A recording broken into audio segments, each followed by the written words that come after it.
苏锦坐在床上，呆呆地看着眼前古色古香的屋子出神。她肯定是在做梦，眼前的这一些都不是真的。她只是扛不住闺蜜3请4求，陪她和伯母去五台山拜佛，求菩萨赐她脱单，一时心血来潮，顺手求了跟签儿。签文上说她7天之内必嫁，她一个单身了27年的单身狗，7天之内嫁人，这不是逗她玩吗？她嗤之以鼻，把签文揉成一团。闺蜜过来抢着看，嬉闹间她脚下一滑，撞到菩萨脚上，当时就眼冒金星，往后一倒。等她醒过来，就躺在这张泛着淡淡檀香的雕花大床上，还是被大夫用银针扎醒的。苏锦一再告诉自己这不是真的，可额头上传来的疼痛却是那么的清晰，还有耳畔的脚步声。进来的是个模样清秀的小丫鬟，手里端着的大红描金托盘上摆着一碗乌黑的药。姑娘，药熬好了，你快趁热喝。小丫鬟名叫杏儿。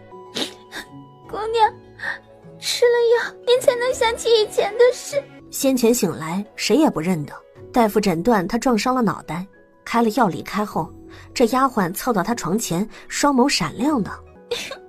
姑娘，你这回装病装得太像了，奴婢都差点被你骗过去了。还是姑娘聪明，装病就不怕老爷和夫人罚你了。心疼都来不及呢。你又是谁啊？确定苏锦是真的不记得他，就开始嚎啕大哭，哭得苏锦头疼欲裂。不过从这小丫鬟嘴里，苏锦倒是盘问出不少叫人哭笑不得的消息。小半个时辰前，就是这小丫鬟含着泪花，一脸自豪地告诉他，她是大齐朝赫赫有名的女土匪，是青云山飞虎寨寨主苏青云和夫人唐氏的掌上明珠，是刚刚册封的东乡侯府嫡女，更是当今皇上的救命恩人，姓苏，单名一个锦字，很巧都叫苏锦，只不过她年满27，而这副身子才28年华。2个月前，苏锦和小丫鬟在青云山脚下游湖泛舟，碰巧救下被人刺杀的当今圣上，再加上青云山地势险要，易守难攻，朝廷每年都会派兵镇压，皆惨败而归。皇上趁机下旨招安，封苏青云为东乡侯，并赐了这座侯府大宅。3天前，是东乡侯府乔迁大喜的日子，本该高朋满座，宾客如云，却偏偏无一人前来道贺，只有皇上差人送了份贺礼来。原因无他，只因东乡侯在下朝时说了一句想在宴会上给自家一双儿女挑门中意的亲事。毕竟古代大家闺秀及笄就嫁人，苏锦再过1个月就满16岁，大哥苏崇更是19岁了。怕被东乡侯府惦记上，满朝文武都退避三舍，东乡侯府沦为京都的笑柄，自家养的野鸭子没人要，还宵小外面的白天鹅。癞蛤蟆想吃天鹅肉，不自量力，把东乡侯气得火冒三丈，掀桌道：我苏青云的女儿是洪水还是猛兽啊？居然被他们在背后如此诋毁！他们以为躲着就万事大吉了，我女儿真看上了就是埋地底下，我也给她挖出来。你要给女儿抢谁呀？我看晋北侯府家的2位少爷就挺不错。东乡侯和夫人的谈话正好被小丫鬟听到了，回来安慰气得扑在床上哭的苏锦。她不会嫁不出去，侯爷会替她抢一个夫婿回来。那爹爹抢回来的我也不一定喜欢啊，要抢我自己去抢。一大清早，苏锦穿戴一新，气势汹汹地带着丫鬟上了街，转了一圈都没自己喜欢的。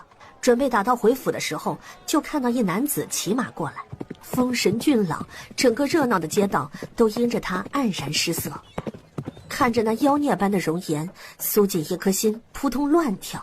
然后色令智昏的苏锦也没打听人家什么身份，就把人抢了。爹爹娘亲，我抢了一个最漂亮的男人回来。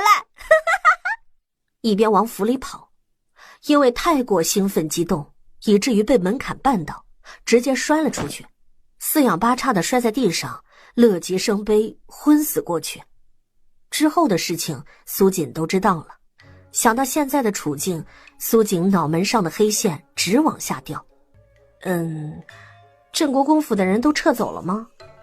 没错，他抢回来的男子正是镇国公府大少爷。苏锦摔晕后，东乡侯府乱成一团，急着给他请大夫，就把男子关在了柴房里。等大夫把他扎醒了，镇国公府的铁甲卫已经把东乡侯府团团围住了。东乡侯和夫人亲自把镇国公府大少爷从柴房请出来，送他离开。只是镇国公府的大少爷前脚迈出侯府大门，后脚一口血喷了出来，双唇泛紫，晕死过去。据小丫鬟猜测，镇国公府大少爷可能是不堪受辱，服毒自尽了。苏锦倒是觉得服毒自尽的可能性不大，要想不开寻死，不会等得出侯府。只是镇国公府大少爷忒倒霉了点，逛个街也能被抢，但愿他没事吧。还有最重要的一点，他什么时候能从噩梦中醒过来？要真让他碰到穿越了，那当街抢男人的恶名，他不是背定了吗？不愧是我苏青云的女儿，眼光果然不错。镇国公府大少爷容貌好，家世好，还根骨绝佳呀。只可惜身子太弱了，活不了1年半载了。这样的人呢，怎么做我苏家女婿啊？不要他了，赶明儿啊，爹再给你抢一个。虽然不一定有他模样好啊，但一定身强体壮的。拜托，纵容女儿能不能有个度啊？东乡侯府都被人围得水泄不通了呀。唐氏瞪着东乡侯道：你不要教坏女儿。镇国公府的铁甲卫把侯府团团围住，府里的粮食可就够吃3天的。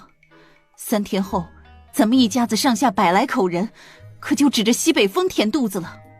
他们喜欢围着就围着吧啊！在青云山哪年不被围个3、5回啊？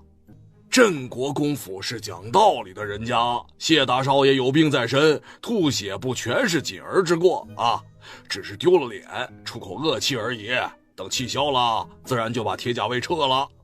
唐氏没有东乡侯想的那么开，他忧愁道：这里是京都，世家大族最爱的就是面子，我看这事没那么容易善了。锦儿救了皇上，镇国公府不看僧面也得看佛面呐，总不至于要锦儿的命吧？谢大少爷看锦儿一脸嫌弃，不会愿意娶锦儿的。镇国公府也不会要一个浑身匪气的大少奶奶呀。拜托，他哪里浑身匪气了？不过东乡侯想得很好，然而事情远远超出他们的预料啊。珠帘外跑进来一丫鬟，急急道：姑娘，不好了，皇上给你赐婚了。苏锦身子一怔，杏儿急问道：赐婚给谁啊？镇国公府大少爷。他不是昏迷不醒吗？镇国公府求到皇上跟前，让姑娘给镇国公府大少爷冲喜，皇上答应了。哎呀，皇上他怎么能这样？姑娘救过他呀，他怎么能恩将仇报呢？冲喜要是管用，这世上就不会死人了。这不是明摆着要他家姑娘过去守寡一辈子吗？苏锦嘴角扯了下，虽然倒霉要嫁的是他，但这事儿还真怨不得皇上。镇国公府大少爷是苏锦从街上抢回来的，才导致他怒急攻心，毒发昏迷不醒的。镇国公府求皇上赐婚，让他冲喜，皇上没理由不答应啊。那侯爷接圣旨了吗？还没有，侯爷很生气，要进宫找皇上，夫人正拦着他呢。没有耽搁，苏锦起身，前面带路，一路小跑到了正堂。还没进屋，苏锦就看到好几名护卫把守屋外，宣旨公公背对着他：侯爷，莫要为难我，抗旨不遵是死罪，还是快请苏姑娘出来接旨吧。东乡侯一脸怒容，太医都治不好镇国公府大少爷，冲喜能冲好吗？这不是痴人说梦吗？他能接这么一道把女儿往火坑里推的圣旨吗？爹爹，祸是我闯的，还是我来处置吧。劳烦公公把圣旨带回，再替我告诉皇上一声，我愿意嫁给镇国公府大少爷冲喜，但无需皇上赐婚。苏姑娘既然愿意，何不接旨啊？是苏锦之过，导致谢大少爷至今昏迷不醒，镇国公府要我冲喜，苏锦责无旁贷。皇上给我赐婚是在成全我，满京都都知道我救过皇上，皇上向着我，但谢大少爷昏迷不醒，他未必肯娶我。圣旨赐婚，他厌恶我，却休不掉我。这对谢大少爷来说，可能比杀了他还要令他痛苦。整日活在痛苦中，身子骨怎么可能会好呢？公公觉得自己被说服了，看苏锦的眼神有些复杂。他要早这么善解人意，那谢家大少爷这会儿也不至于昏迷不醒啊。那这圣旨我先带回宫，该怎么办？听皇上的。等公公走后，唐氏就望着苏锦，眼眶微红。你怎么那么傻？你怎么能答应嫁给镇国公府大少爷冲喜呀？要是有别的选择，他也不会让自己去给别人冲喜。抗旨是死罪，镇国公府的铁甲卫还围在外面呢。东乡侯府不比青云山，占据天险，易守难攻。而且他们进京并没有带什么人来，硬碰硬毫无胜算。出嫁不一定死，不嫁铁定死。两权相害取其轻，苏锦闯了祸，他接了人家的身体，只能替他承担喽。女儿迟早要嫁人，正好他又是女儿看中的人。姑娘只是看中他长得好看，有比他更好看的，姑娘肯定就不要他了。现在镇国公府大少爷昏迷不醒，侯爷都说他活不了1年半载了。要不要把他说的这么肤浅，这么喜新厌旧啊？爹爹又不是大夫，我相信镇国公府大少爷不是福薄短命之人，我也不是。你不用担心爹娘，最多咱们再搬回青云山，住惯了山寨，京都的高粱锦绣和咱们格格不入。娘只希望你无忧无虑地过一辈子。娘，我先嫁给镇国公府大少爷冲喜，他病愈了，皆大欢喜。如果他真有什么万一，女儿再回青云山也不迟啊。回青云山做山匪，也不用在乎有没有嫁人的身份。何况在习惯了3妻4妾的古代，和众多女人抢一个男人，苏锦还真没那个想法。镇国公府大少爷要没那福分呢，爹就带你回青云山。做土匪可比做什么侯爷痛快多了。这事儿就算一锤定音了。姑娘，镇国公府欺人太甚了。苏锦蒙着盖头，两眼一抹红，完全不知道镇国公府哪里怠慢他了。好像除了镇国公府大少爷不在之外，和一般成亲也没区别吧。苏锦刚打算问问，就听到公鸡打鸣声传来。苏锦的脸一下子就黑成了锅底色，岂止是欺人太甚呢？镇国公府大少爷不能出来拜堂，他不在乎，但也用不着让一只公鸡代替他吧？难道堂堂镇国公府除了大少爷之外都没有别的少爷了吗？他忍。苏锦忍到司仪高呼夫妻对拜，送入洞房。苏锦没有走，只柔声道：“把公鸡给我。”抱着公鸡的小厮有点懵，望向高座上的镇国公府大太太南张郡主。南张郡主摆了摆手，人家要公鸡，给他又何妨？苏锦小心翼翼地抱过，当众摸了摸公鸡，温柔得令人发指。就在苏锦抱着公鸡转身之际，公鸡奋力挣扎，往前一飞，朝首座上的南张郡主飞了去，吓得他直叫。正堂内乱作一团，一堆人扑过来抓那只公鸡，鸡毛乱了一地。趁乱之际，喜娘赶紧把苏锦送往新房。姑娘，你为什么要使坏？出门前，侯爷和夫人说，让姑娘不要硬碰硬，人在屋檐下不得不低头，识时务者为俊杰，土匪报仇3年不晚。我只是想告诉他们，虽然我是山匪出身，但我也是手无缚鸡之力的。杏儿默默地看了眼躺在床上昏迷不醒的男子，姑娘可是当众把姑爷绑了的，现在说她抓不住一只鸡，会有人信吗？姑娘，他到现在都没醒，是不是冲喜不管用？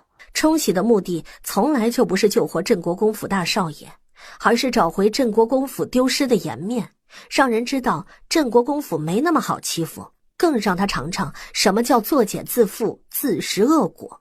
苏锦坐到床边，然后替他把脉，帮他宽衣。杏儿脸疼得一红，羞涩道：“啊，姑娘，你是想趁姑爷还活着，先霸王硬上弓吗？这事儿，奴婢不好帮忙。”哎呀，胡思乱想什么？你家姑娘我没那么心急。啊，那脱他衣服做什么？救他呀！姑娘，你可别把姑爷救死了。苏锦的急性子，说话的功夫，他都把人家衣服脱好了，3两下就把镇国公府大少爷的衣服给扒了下来。刚扒完，门被敲响，苏锦连忙拉过被子把男子盖上，然后道：“进来。”苏锦以为盖住谢景晨就没事儿了，可他忘了，他和丫鬟扒了下来的喜服就放在小机上，丫鬟一眼就扫见了。苏锦回头看了一眼，嘴角扯了下，不用说，肯定被误会他饥不择食急着圆房了呀。哎，误会就误会吧，他一个声名在外的女土匪，名声这稀罕东西跟他离得180丈远，有事？大少奶奶一天没吃东西，桌子上的饭菜都是冷的，奴婢来问问要不要换热的。2刻钟后送来，退下吧。丫鬟前脚离开，后脚杏儿就把门关上，还落了栓。等他回到床边，镇国公府大少爷身上已经多了7、8根银针了，吓得杏儿小脸一白，肠子悔青。他要知道姑娘要用银针是扎姑爷的，他说什么也不给他买了。姑娘，休书按手印是不够的。你说的对，应该还要那只大公鸡的爪印吧。姑娘，姑爷是不是要醒了？至少要到明天早上才会醒了。以苏锦的医术，要谢景晨醒过来自然不成问题，可是他今天累了一天了，倒床就能睡着，实在没精力去应付一个注定厌恶他的人，就这样安安静静的睡着挺好的。把银针收好，苏锦把怀里随身携带的纸掏出来，抓起谢景晨还在流血的手，在纸上摁了一下。杏儿凑上去瞄了一眼，入目2个大字儿：休书。姑娘，休书按手印是不够的。你说的对，应该还要那只大公鸡的爪印吧。杏儿想说的是，休书要姑爷亲笔写才能算数啊。去把那只大公鸡给我抱来。既然谢大少爷昏迷不醒，镇国公府觉得那只大公鸡能替代他拜堂，那替他休了自己也无不可。杏儿知道苏锦是故意气镇国公府的，他也觉得镇国公府太过分了点，他们能做初一，姑娘自然能做15，他做帮凶。杏儿迈步出门，很快他就回来了，2手空空。鸡呢？在锅里炖着，小厨房让姑娘你别急，一会儿就炖好送来。大少奶奶，饭菜好了。进来吧。谁把他脱光了送到女土匪床上的？快松手！出口的声音被谢景晨掐碎，男子好看的眉头渐渐皱紧，他把手松开，眉头却是拢得更紧了。他做梦梦到这个女人已经是不正常了，何况是真实的呢？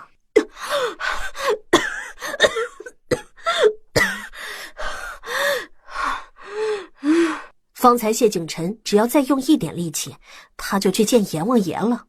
你为什么在我屋子里？你在东乡侯府大门前吐血晕倒被抬回来，镇国公府见你昏迷不醒，请皇上赐婚让我给你冲喜，如你所见我嫁了。谁脱的我衣服？他想问的是谁把他脱光了送到女土匪床上的？我脱的，脱你衣服是为了救你，我可没对你做什么过分之举啊，就凭他当街抢了他，现在衣服脱光说什么都没做，谁会信呢？那天在街上抢你是我不对，但我抢你是为了救你。你也知道我爹想给我挑夫婿，但没人愿意娶我，我见你生得好看却身中剧毒，不久于人世，实在可惜，便想着我帮你解毒，你以身相许，我们各取所需。苏锦睁眼说瞎话，好像真的是那么回事似的。见谢景晨眉头紧锁，似乎信了3分。苏锦又加把劲儿道：但我没想到你那么狠，居然对我下手，害我在侯府门前摔倒。谢景晨多看了苏锦一眼，他起身拿了件衣服走了出去。他什么也没说，没承认也没否认，看来苏锦摔倒和谢景晨有脱不掉的关系。那天苏锦夜里沐浴，发现脚脖子处有块青紫，像是被什么东西砸过，他就怀疑自己摔倒不是杏儿说的因为抢了个漂亮男人太兴奋激动以至于绊倒门槛那么简单。像我这么朝三暮四朝秦暮楚水性杨花不要脸的媳妇儿，不赶紧休了留着过年呢。屋外，谢景晨前脚走出去，后脚门前就多了一道黑影。他说的可是真的？他一断言也活不过今晚，是大少奶奶帮爷施针，爷才醒过来的。苏锦给谢景晨施针，暗卫知道，但他并未阻止。人都快要死了，再折腾能坏到哪里去？死马当成活马医吧。但他没想到，一个女土匪竟然真的能救大少爷。属下不知大少奶奶抢爷是为了救爷，出手伤了他，差点害爷送了性命。屋内，苏锦抱着被子发呆，还回不回来了？不回来他就霸占整张床了。刚打算躺下，刚走没多久的谢景晨又回来了，而且直接走到床边，在他先前睡的地方躺下。我答应了。你答应什么？你我各取所需。谁要跟你各取所需啊？我那是说出来糊弄你，降低你对我的敌意的，你怎么能当真呢？所以你就打算躺在这里，让我为所欲为了？他没见过这么厚颜无耻的女人，为所欲为这样的词也能说得出口。我不躺这里，你让我睡哪？你睡哪儿都行，你睡床上我没安全感。这话是不是更应该我来说？是不是当街抢了他，至此以后他就和害羞脸皮薄这些词绝缘了？跟你说几句真心话吧，我又看上更漂亮的男人了，没打算和你各取所需。我可以帮你解毒，而你只需给我一封休书就行了。咱们一别两宽，各生欢喜。像我这么朝三暮四、朝秦暮楚、水性杨花、不要脸的媳妇儿，不赶紧休了，留着过年呢？不要犹豫，速速扔我一张休书，让我哪里凉快哪里待着去。激将法对我没用。谁激将你啦？我说的是真心话。这些天铁甲卫把东乡侯府围得水泄不通，除了东乡侯府的小厮，就只有宣旨公公进过东乡侯府。莫非你是看上他了？这谢景晨不是昏迷了7天吗？就刚刚出去这么小会儿功夫，就知道这么多了。我是还没瞧见比你长得更漂亮的男人，但人外有人山外有山呢。我可是一看到美男就走不动道的，只要瞧见比你更漂亮的，不出3天，我保证连你长什么样子我都记不起来。你执意不肯休我，那回头你可不能怪我哟。如果这都能容忍的话，那他就安心在镇国公府住下喽。可怜的大少爷呀，年纪轻轻的就去了。某位年纪轻轻就被去了的大少爷黑着脸坐在床上，苏锦是被吵醒的，睡得正香，就被一声惊叫给吓醒了。睁开眼睛，朦朦胧胧中就看到杏儿吓得跌坐在地上。他还没反应过来发生了什么事儿，耳畔就传来一阵说话声，带着3分醇厚7分恼怒道：可以放开我了吗？苏锦这才发现自己把谢景晨当成抱枕给抱了，未免尴尬，他坐起来。早啊，指着一声早啊，被屋外传来的一声悲痛给淹没了。哎呦，大少爷去了！静默了片刻，苏锦肩膀直抖，谢景晨一张脸黑得找不到词形容，杏儿跌在地上还没反应过来，还不快站起来，大清早的你叫什么呢？院子里的丫鬟婆子说，昨儿夜里有小丫鬟起夜，看到黑白无常来勾活，姑爷都跟着他们出门了，还在门口聊天来着，依依不舍。他们都说姑爷一个个不敢进屋，把奴婢推了进来。奴婢犹豫了半天，才敢上前探姑爷的鼻息，谁想姑爷突然睁开眼睛，吓了奴婢一大跳。他们肯定是误会了。哎呀，我不是告诉过你他早上会醒吗？他们说的跟真的一样，那受惊的小丫鬟这会儿还在发高烧说胡话呢。奴婢只当姑娘昨晚上是扎姑爷玩的。他从小伺候姑娘，姑娘有几斤几两，他比姑娘还清楚。姑娘没学过医，就敢给姑爷治病，怎么叫他相信呢？有婆子哭着进来，未见其人，先闻其声。我可怜的大少爷呀，年纪轻轻的就去了。某位年纪轻轻就被去了的大少爷黑着脸坐在床上，双眸喷火地看着进来哭丧的丫鬟婆子。他身后苏锦面对着墙，笑得肚子一阵阵抽疼。谢景晨额头一跳一跳的，一大清早的乱嚎什么？回首的婆子怔得说不出话来，嘴巴张大的能塞进去一个咸鸭蛋。哎呦，大少爷，你还活着？国公府的家规还真是严格，叫一声就要打20大板，连大少爷是死是活都还没确定，就先报丧，也算是。谢景晨从床上起来，脸阴沉的能凝成墨汁。那些丫鬟婆子吓得扑通跪倒在地。丫鬟突然叫起来：“奴婢当大少爷你……哎呦，哎呀！”这话一听，就是把责任往杏儿身上推了。大少爷活着，我就不能叫了吗？这里是镇国公府，做丫鬟的在主子屋子里大呼小叫的，成何体统？来人，拖出去，杖责20大板。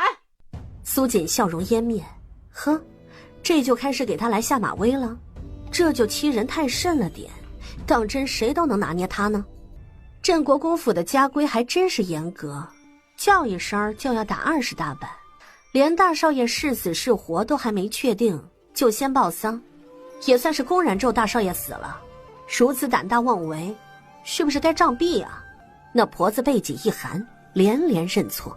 谢景晨冷冷道：“出去领30板子，其他人罚1个月月钱，拖出去。”姑娘，你医术可真高，都能从阎王爷手里头抢人了。你说姑爷早上才醒，他就真的早上才醒。苏锦一脸黑线，这是在夸他吗？这是在拆他的台呀！人家昨晚就醒了一波了。谢景晨已经分不清苏锦的话哪句是真的，哪句是假的。昨晚张牙舞爪要休书的是他，早上扑在他怀里乖顺的像只猫的也是他。昨晚上说那么多抹黑自己的话，气得他吐血，可那一口血吐完之后，这会儿心口没那么疼。一份休书换你一条命，你不亏。杏儿，你昨晚要休书只是为了救我？是为了救你，也是为了要休书。到现在你应该相信我能救你了吧？一份休书换你一条命，你不亏。杏儿把苏锦拉到一旁，背对着谢景晨低声道：“姑娘，你是真的能救姑爷，还是故意诓他写休书的？”苏锦扶额，感情这丫鬟到现在还没信他真的会医术啊。他没那么好骗。既然姑娘有把握救姑爷，那姑娘还要休书做什么？侯爷和夫人都说，要不是姑爷有病，姑娘和他就是天造地设的一对儿。他长得又好看，姑娘不是说看着他心情就很好吗？姑娘真打算便宜别人？便宜别人是有那么点不大甘心，但是不能为了不便宜别人就当上自己一辈子吧。姑爷有什么不好的，让他改了就是。就这样被休了，侯爷和夫人也不会答应的。他凶巴巴的。明明是姑娘你更凶一点。你说什么？奴婢说姑爷凶，就让他和侯爷一样得那什么气管炎。他将来会3妻4妾，你叫姑娘我独守空房，日日以泪洗面，终日郁郁寡欢，那时又该怎么办？都生病了还敢不安分？杏儿回头瞄了谢景晨一眼，他看着就像那种人。姑娘，你会不会看错了？姑爷看着挺好的呀，你肯定是想太多了。要真那样的话，咱们毒死他就是了。谢景晨无语，这丫鬟也忒凶残了点吧？既然这么不想嫁，又自信能救我，为何当初不直接进宫找皇上呢？你们镇国公府的铁甲卫把侯府团团包围，我爹都出不去，我能出得去吗？区区铁甲卫拦不住你，更拦不住东乡侯。苏锦心下一恼，这人怎么这么讨厌呢？好像在他跟前无所遁形似的。还能找什么？找圆房的证据呗。见过大少爷、大少奶奶。有事？大少爷虽然醒了，但郡主还不放心，已经派人去请太医了，待会儿就来给大少爷把脉。让奴婢过来说一声。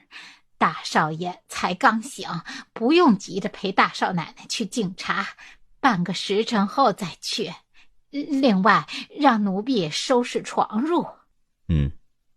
赵妈妈朝床榻走去，苏锦眼睁睁地看着还算整齐的床榻在赵妈妈的收拾下更乱了，杏儿咕噜道：切，这哪是收拾啊，更像是在找东西。床上能有什么？苏锦扶额，切，还能找什么？找圆房的证据呗。赵妈妈翻了几遍，也没看到想看的。她望向苏锦，眼神里找不到一丝敬重，直白道：大少奶奶是和大少爷没圆房，还是大少奶奶压根儿就不是完璧之身？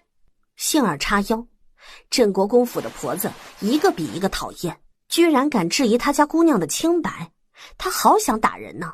苏锦朝杏儿摇头，望向赵妈妈，似笑非笑道：镇国公府急着冲喜，找皇上赐婚，我都进门了，再来质疑我是不是完璧之身，是不是太晚了？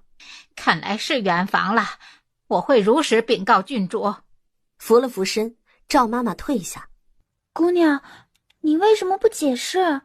苏锦坐下，给自己斟茶道：我昨晚把他扒光，丫鬟瞧见了，我说没圆房，人家也不会信呢。既然不信，何必解释呢？斜了谢景晨一眼，苏锦慢条斯理道：别说不是完璧之身呢，就是肚子里有个孩子，谢大少爷也得认呢。谁让你丫的不休我，活活气死你！谢景晨眼睛都气绿了，咬牙说道：出去，把门带上。出去，把门带上。杏儿觉得自家姑娘是在找死，姑爷的眼睛好吓人呢。杏儿没敢动，谢景晨一记冷眼扫过来，丫鬟两脚生风的跑了。苏锦望着谢景晨，刚要说话，就被他直接抱了起来。苏锦吓了一跳，脸颊绯红道：你要做什么？快放了我！谢景晨一把将苏锦丢到床上，疼得他龇牙咧嘴，只听他道：是不是验过才知道？喂，你站着别动，有话好好说。谢景晨果真就不动了。他本来就没打算圆房，只是这个女人越来越过分，不给他点颜色看看，还不知道下回为了要休书，他嘴里蹦出什么话来呢。当街抢人的是他，如他所愿娶了她，又闹着要休书，他拿他谢景晨当什么人了？仗着会医术能救他，就可以这么随意的玩弄于股掌之间吗？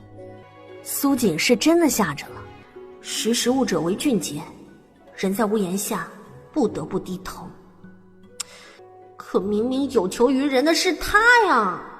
我不喜欢猜测，给你半盏茶的时间，向我解释清楚。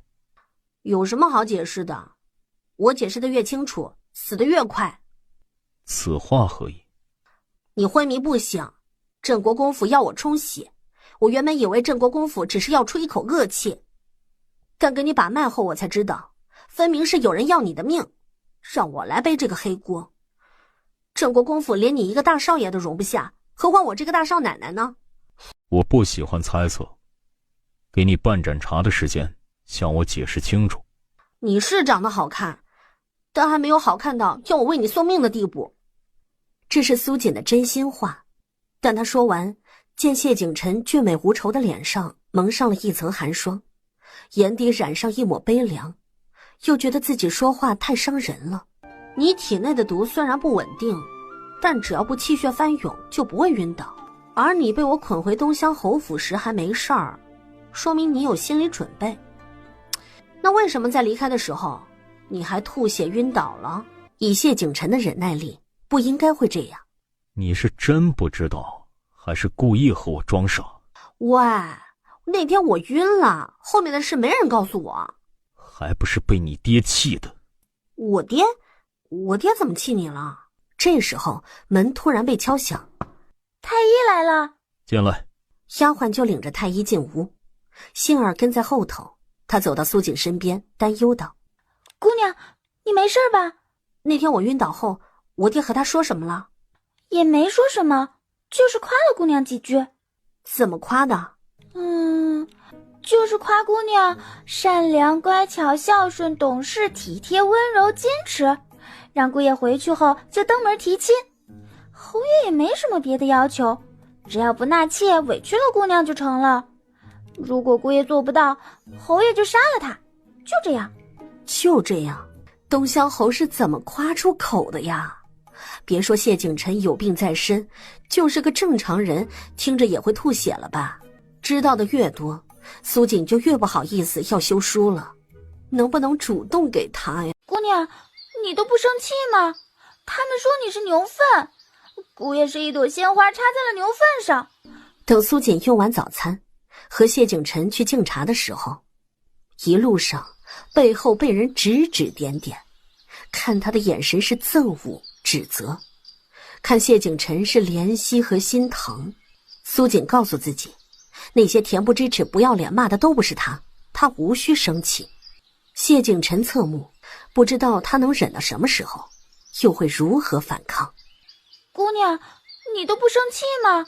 他们说你是牛粪，姑爷是一朵鲜花插在了牛粪上，奴婢都有点忍无可忍了，奴婢好想打人。苏锦想喷血，听见就算了，为什么还要说给他听啊？怕他没气出内伤来吗？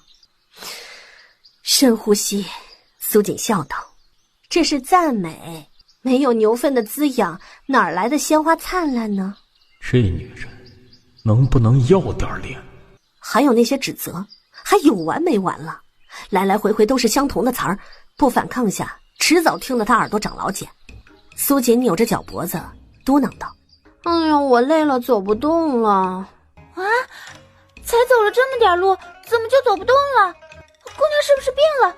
奴婢背你回去看大夫。苏锦没理会他，只望着谢景琛。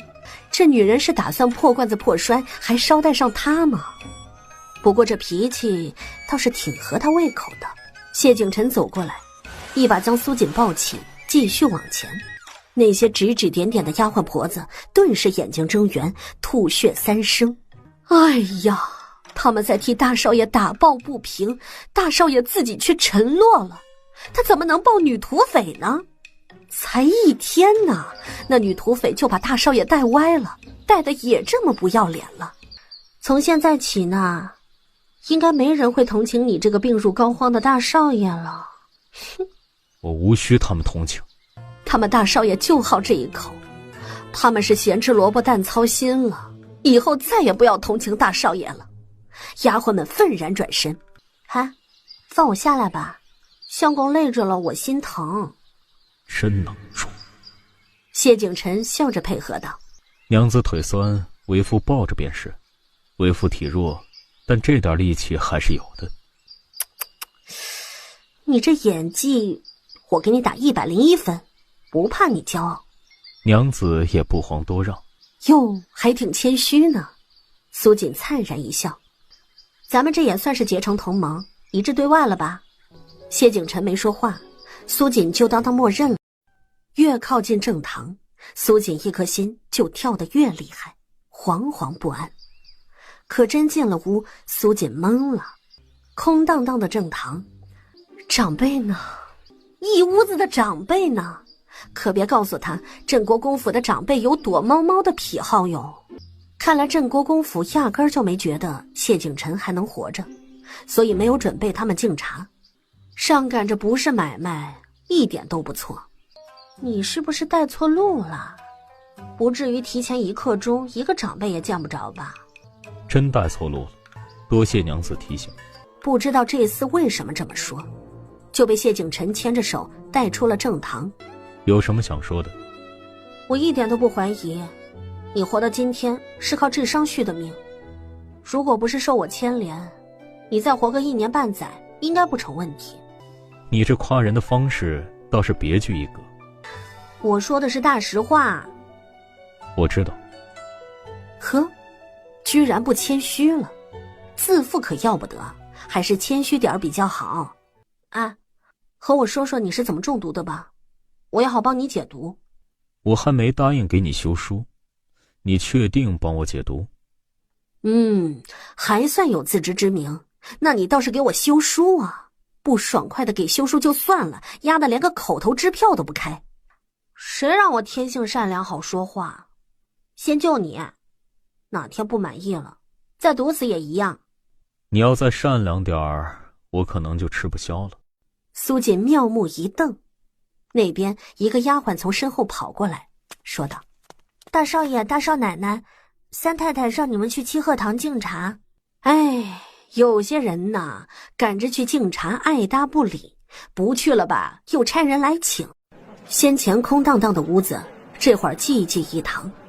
苏锦粗略地扫了一眼，应该是除了国公爷和大老爷，该到的都到齐了。老夫人坐在罗汉榻上，丫鬟说瞧见陈儿抱着大少奶奶来七鹤堂，我说什么也不肯信。这会儿瞧见他们如胶似漆、蜜里调油的模样，是真信了。大嫂该放心，国公爷和大哥回京，不会埋怨你擅作主张给陈儿娶了个女土匪做嫡妻。从这人坐的位置，苏锦猜他应该是镇国公府三太太。南张郡主坐在老夫人右下手，脸上带着笑，温和道：“就是听说冲喜管用，我这才进宫求皇上赐婚。即便失败了，国公爷和老爷怪罪，我也无愧于心。大嫂对陈儿的关心，我们都看在眼里。”三太太笑道。二太太坐在南张郡主对面，上下扫视苏锦，惊艳道：“大少奶奶生了一副好相貌，便是京都娇生惯养的大家闺秀，也没几个比得过的。”苏锦被夸得脸微红，结果人家话锋一转，笑道：“要说咱们镇国公府和你们飞虎寨还真是有缘。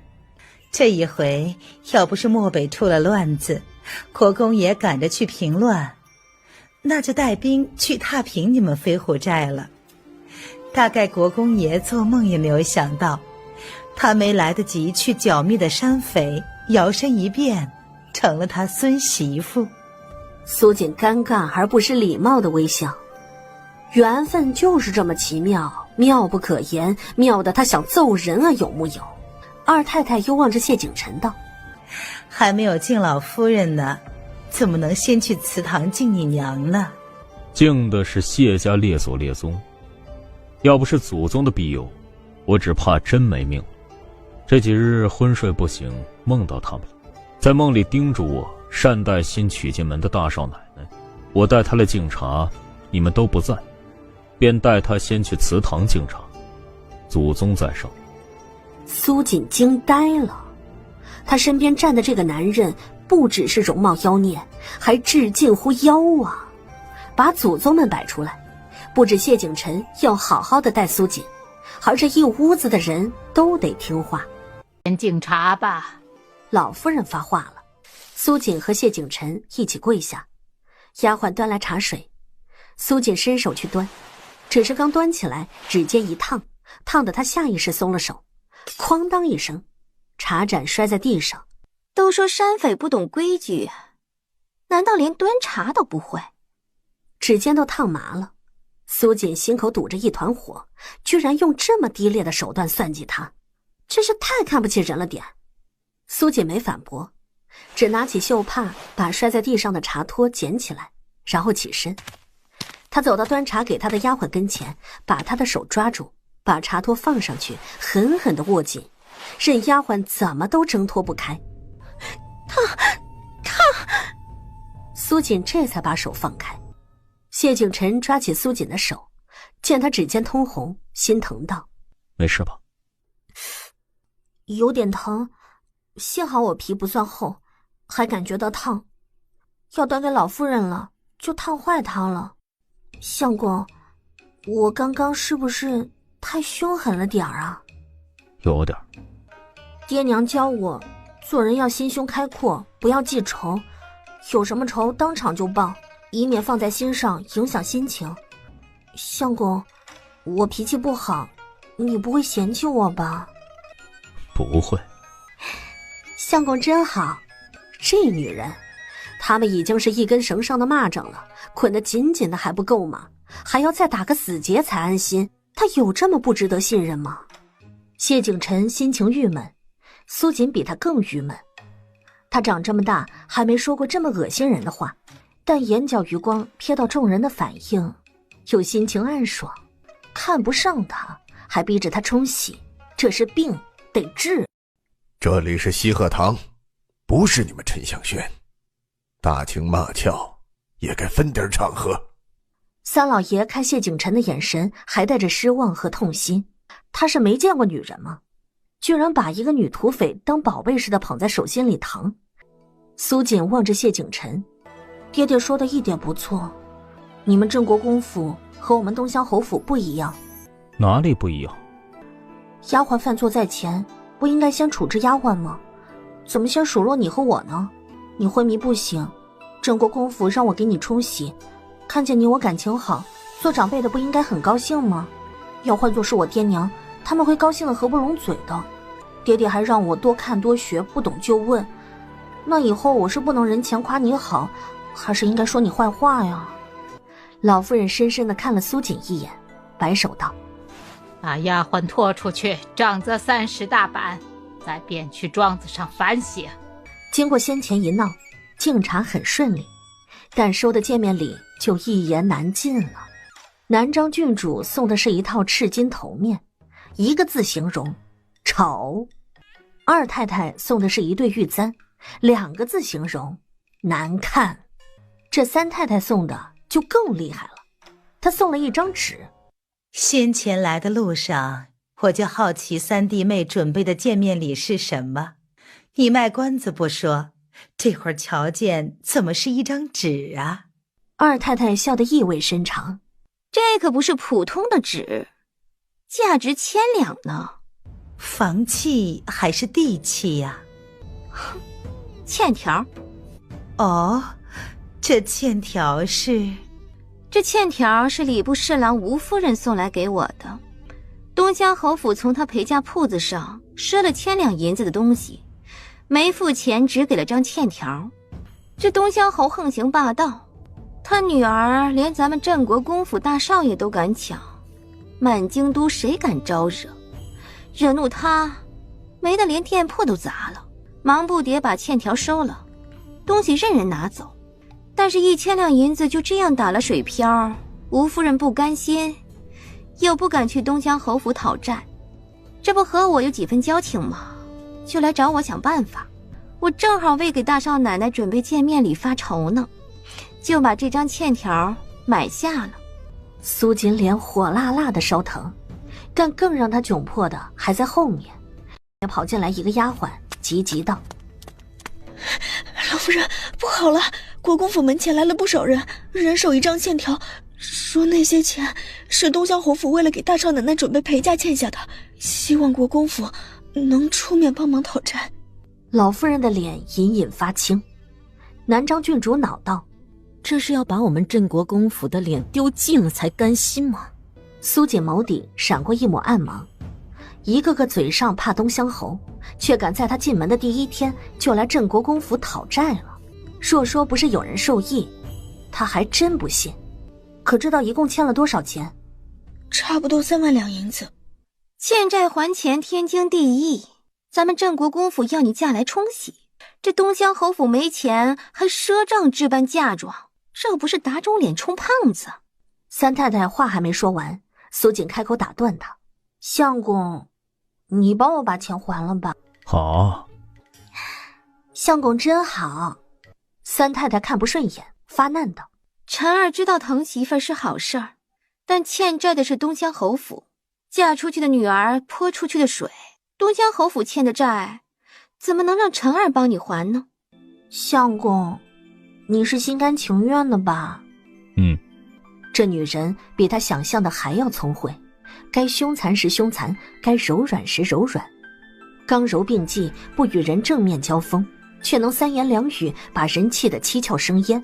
二太太瞥了南张郡主一眼，她笑道：我倒是好奇，婵儿年纪轻轻，手里就有这么多钱，都是打哪儿来的？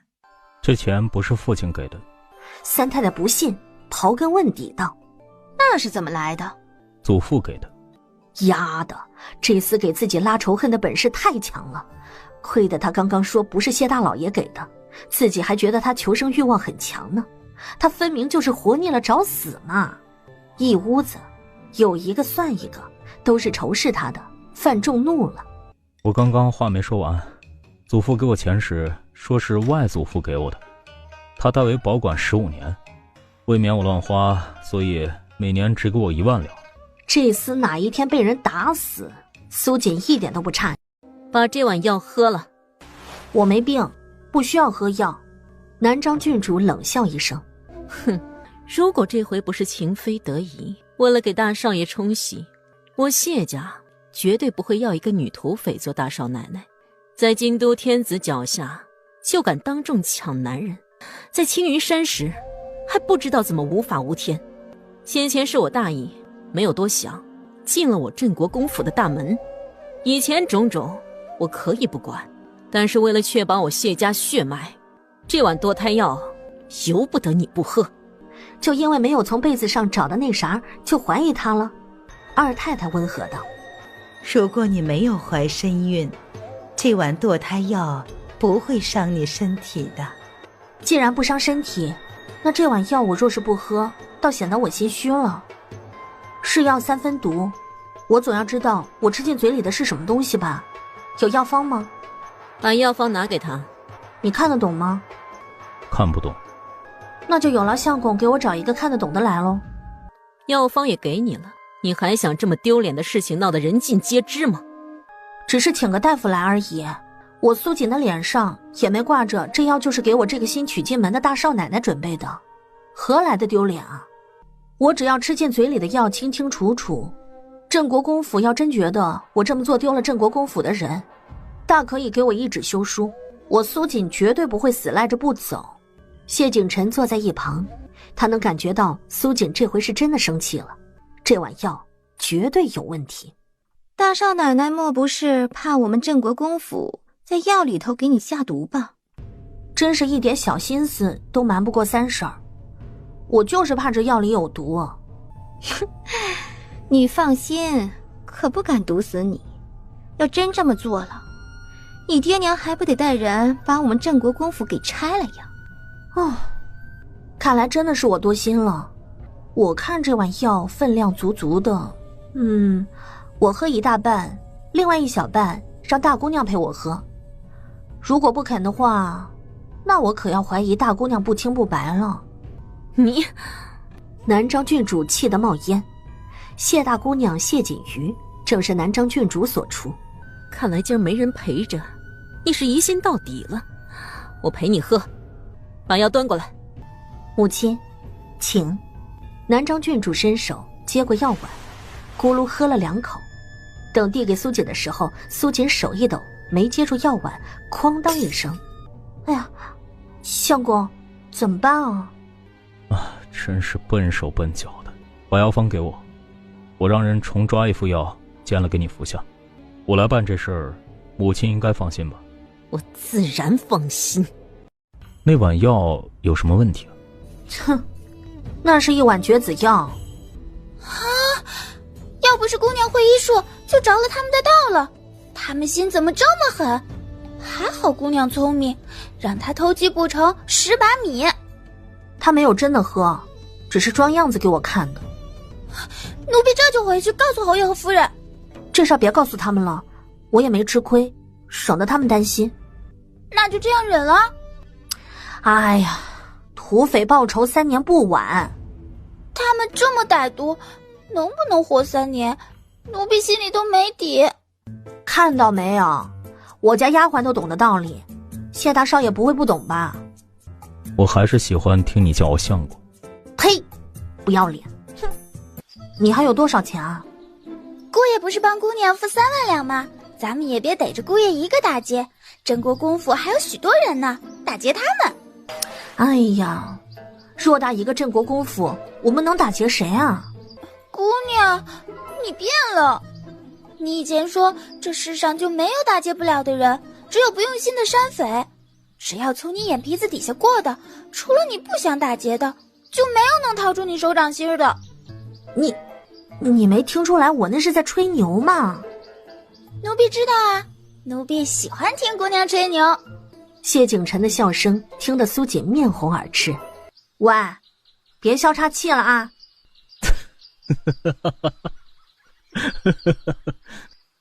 还没听你吹过牛呢，吹一个给我看看。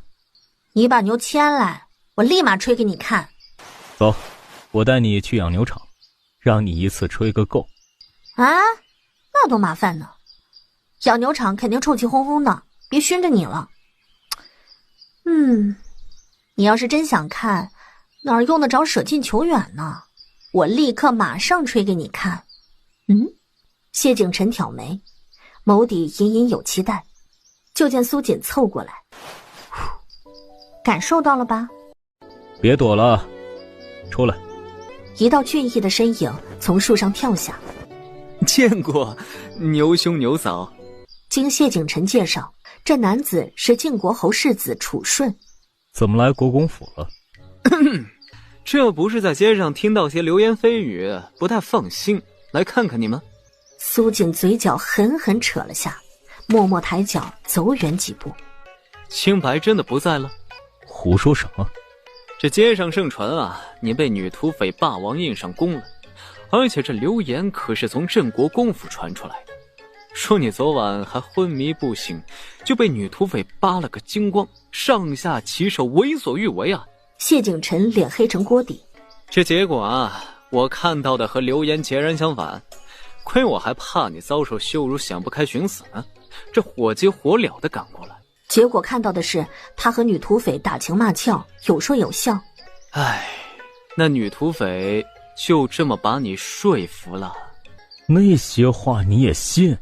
你要是清醒着，我肯定相信你会抵死不从的。这不是昏迷不醒吗？他喜欢你，又是人尽皆知的事情，就这么错失良机，真的很难让人相信啊！你就别否认了，我又不会笑话你。站了小会儿，晋国侯世子走过来，谢景晨落后几步。啊，这个往后有什么头热脑热，我就来麻烦大嫂了。这些天大嫂要逛街，一定要把大哥带上，让他给你挡臭鸡蛋。晋国侯世子不会也准备了臭鸡蛋吧？这个我这个人啊比较真诚，这大嫂问了，我就实话实说嘛。我准备的是石头。哼，这实话真是太扎心了。哎呀，和世嫂开玩笑的，像我这么武功盖世呢，可摘叶飞花，杀人于无形之中啊，这哪里还用得到石头啊？苏锦眼睛眨了眨，望向谢景晨，就听他淡淡的：他在教你京都的人都是怎么吹牛的。说教那是班门弄斧，只能说是互相讨教，毕竟十里不同风，百里不同俗。一般人吹牛啊偏于浮夸，令人厌恶，而世嫂吹牛的方式就清新脱俗的多啊，轻轻一口气就把师兄吹成了牛，此等境界平生仅见。感觉到谢景晨快要发飙了，楚顺赶紧闪人，走之前还对苏景来了一句：有花堪折直须折，莫待无花空折枝。先前苏景还觉得晋国侯世子是谢景晨的好友，现在看来损友的成分更多一点。杏儿站在一旁生气道：哼，晋国侯世子没安好心。怎么没安好心了？这花哪是能随便折的？前些日子姑娘进宫，皇上让姑娘把皇宫当自己家，姑娘当真了，在御花园里摘了几朵花，碰巧是寿宁公主种的，要不是姑娘救过皇上，那天就要被抬着出宫了。此花非彼花呀，我和寿宁公主应该没结仇吧？当然结仇了，姑娘只摘她2朵花，她就要砍姑娘的手，姑娘抽了她一鞭子，她肯定恨死姑娘了。寿宁公主谁生的？皇后生的呀。当今皇后是太后的娘家侄女，和南张郡主是表姐妹呢，这些事怎么没人告诉我呀？这事儿侯爷和夫人都不知道啊。进宫之前，夫人叮嘱姑娘不得惹事，否则家法伺候。姑娘害怕挨骂，不许奴婢告诉他们。这事儿也没传出宫，奴婢一时间忘记了，刚刚才想起来。见苏锦脸色难看，杏儿安慰她道：哎呀，不就是抽了寿宁公主一鞭子吗？之前救皇上的时候，姑娘还不小心抽了皇上一鞭子呢，皇上不都没生气。侯爷还偷偷和夫人说，那鞭子抽得她心花怒放，不愧是他的好女儿呢。哎呀，这事儿你怎么能当着他的面说呢？苏锦斜了谢景晨一眼。哎呀，这事儿不能往外说，奴婢知道，是侯爷叮嘱，让奴婢不经意间泄露给姑爷的，好让姑爷有心理准备。连皇上都抽了，这世上没人是姑娘抽不得的。以后姑娘抽姑爷的时候，姑爷得乖乖站在那里，不能跑，更不能反抗。侯爷还叮嘱姑娘要给姑爷留点面子，别抽脸，可以扒光了再抽，外人看不见。抽鞭子的时候要不要顺带点几根蜡烛啊？他想了半天也没想明白，姑娘为什么问他抽鞭子的时候需不需要点蜡烛。他确定侯爷没说过这话。我爹还有没有别的话需要你传达的？侯爷没说别的了。倒是夫人说，姑娘你鞭子准头不行，得空了要多练练。你不是说我娘不许我练武吗？夫人说，她以前不让姑娘习武，是觉得女儿家不以武刀弄棍，会嫁不出去。现在已经嫁出去了，自然另当别论。你会鞭子吗？你打算让我教你？教会了你，然后抽我？天可怜见，他可没有这样的想法。他只是觉得苏锦抽了寿宁公主一鞭子，肯定被记仇了。她不是真的东乡侯之女，不会耍鞭子。万一碰上谁要和她切磋切磋，她岂不是只有挨打的份了？我打算回去试试我的准头有多差。只要不出现我抽你后背，结果抽了你脑袋瓜，准备抽你胸前，结果伤了你的脸的情况，我就不练习了。舞刀弄枪确实不大好。你这是在威胁我？我说的是肺腑之言，要威胁你啊，我就不用鞭子了，而是给你下点毒，和昨晚似的不省人事。我喂刀俎，你喂鱼肉，我都不用鞭子，用棍子就打得你上蹿下跳。见谢景晨脸上笑容僵硬，额头青筋一跳一跳的，苏锦默默地改了口。不好意思啊，忘了你还晕着，跳不起来。你再说一遍，谁为刀俎，谁为鱼肉啊？惨遭打脸呐！刚刚说完，手就被抓得动弹不得，明显苏锦更弱一点。哎呀，相公，你快松手，人家手都要被你摸掉一层皮了呀！音调七拐八拐，听得人鸡皮疙瘩掉一地。一旁路过的丫鬟飞快地投来一记眼神。大少爷，你是8辈子没见过女人吗？女土匪皮糙肉厚，都不让你握了，你还握着不放。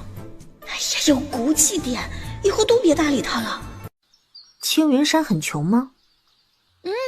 不穷啊。几个月前，奴婢还看到有人抬了2大箱子黄金进山寨，不知道是打劫了谁的。那还赊一堆账干嘛？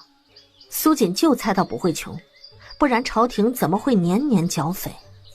侯爷和夫人进京就带了1000两银子，说京都权贵富得流油，随便刮点就够咱们飞虎寨过1年半载了，带太多累赘。只是姑娘你嫁得太快了，侯爷都还没有找到打劫的目标，手里头没钱，只能先赊账了。感情赊账已经算好了的？这里是京都天子脚下，不是飞虎寨啊！那些朝堂大臣哪个好打劫的？别钱没劫到，把自己搭进去了。去把皇上赏赐我的鞭子拿来。杏儿啊了一声，苏锦催道：哎呀，快去！他走到书桌前，杏儿站得远远的，迟迟不过来。苏锦催道：傻站在那里做什么？快把鞭子给我！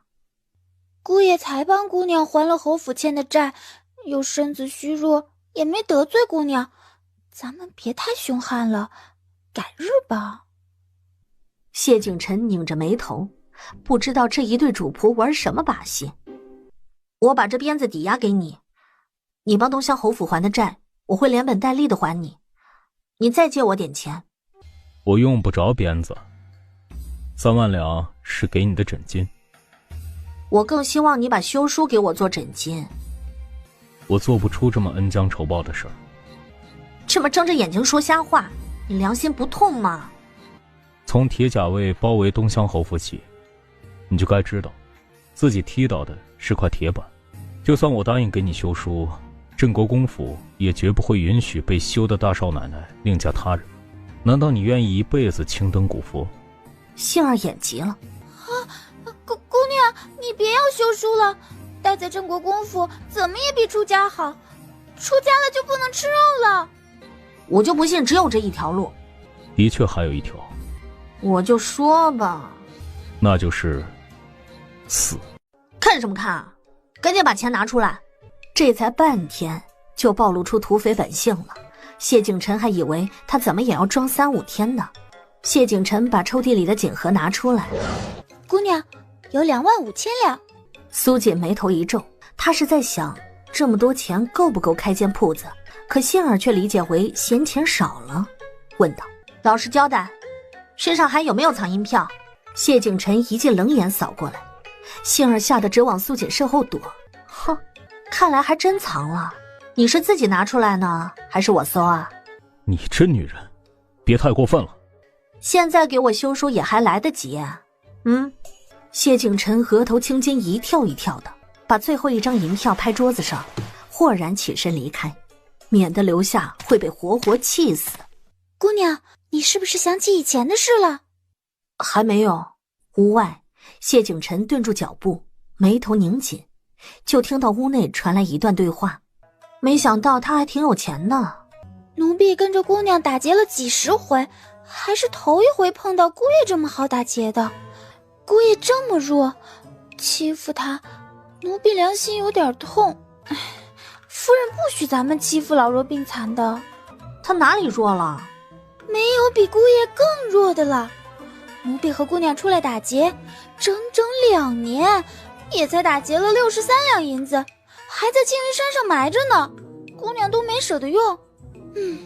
还是侯爷说的对，京都啊，果然富得流油，连姑爷身上都有几万两，其他人肯定更有钱。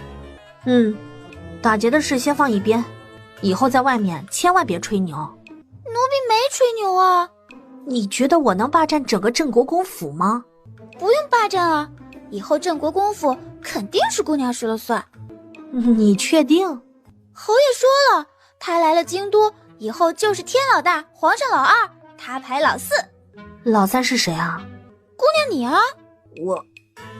我就这么被吹牛了？侯爷从来不吹牛。这话肯定是我爹说的吧？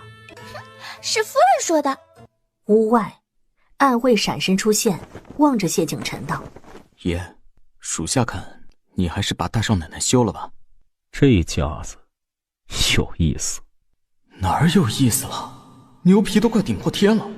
谢景晨看着天上飘荡的白云，笑道：以前是青云山闹匪患，现在看来啊，京城都要闹匪患了。这是做什么？你晚上打地铺睡。你放心，我不会对你怎么样。我怕我会对你怎么样。你不放心自己，所以让我打地铺。你一个大男人，忍心我一个女人打地铺吗？是女土匪。啊？女土匪就不是女人了吗？是女人，但没有女人的娇气。不就打地铺吗？又睡不伤人呢。苏锦踩了鞋下床，咕噜一句：你说什么？你再说一遍。凶悍女土匪抢了个娇滴滴的压寨夫君，得宠着他，哄着他，让着他，把他宠上天。哼！谁娇滴滴啊？谁睡床谁娇滴滴，行了吧？铺2床，你我都睡地铺。你确定要和我两败俱伤吗？遇到你这悍匪，我怕娇滴滴的床受不了。你确定你家娇滴滴的地就受得了本姑娘的悍匪气吗？放着床不睡，你那些莽撞的丫鬟冲进来瞧见了，不知道的还以为我们俩有什么特殊癖好呢。哼，小样，跟本姑娘斗，你还嫩着呢。就这样，苏锦睡床，谢景晨打地铺。累了一天，苏锦倒床就睡着了，反倒是谢景晨浑身不痛快。娶了媳妇儿，不说娇玉温香，居然沦落到连张床都护不住的地步，翻来覆去，迟迟不能入睡。在国公府，你我合作的还算愉快，今儿回门，我还希望谢大少爷不遗余力的配合我。这个好说。那我先谢谢啦。说完，苏锦朝屋外喊道：“杏儿！”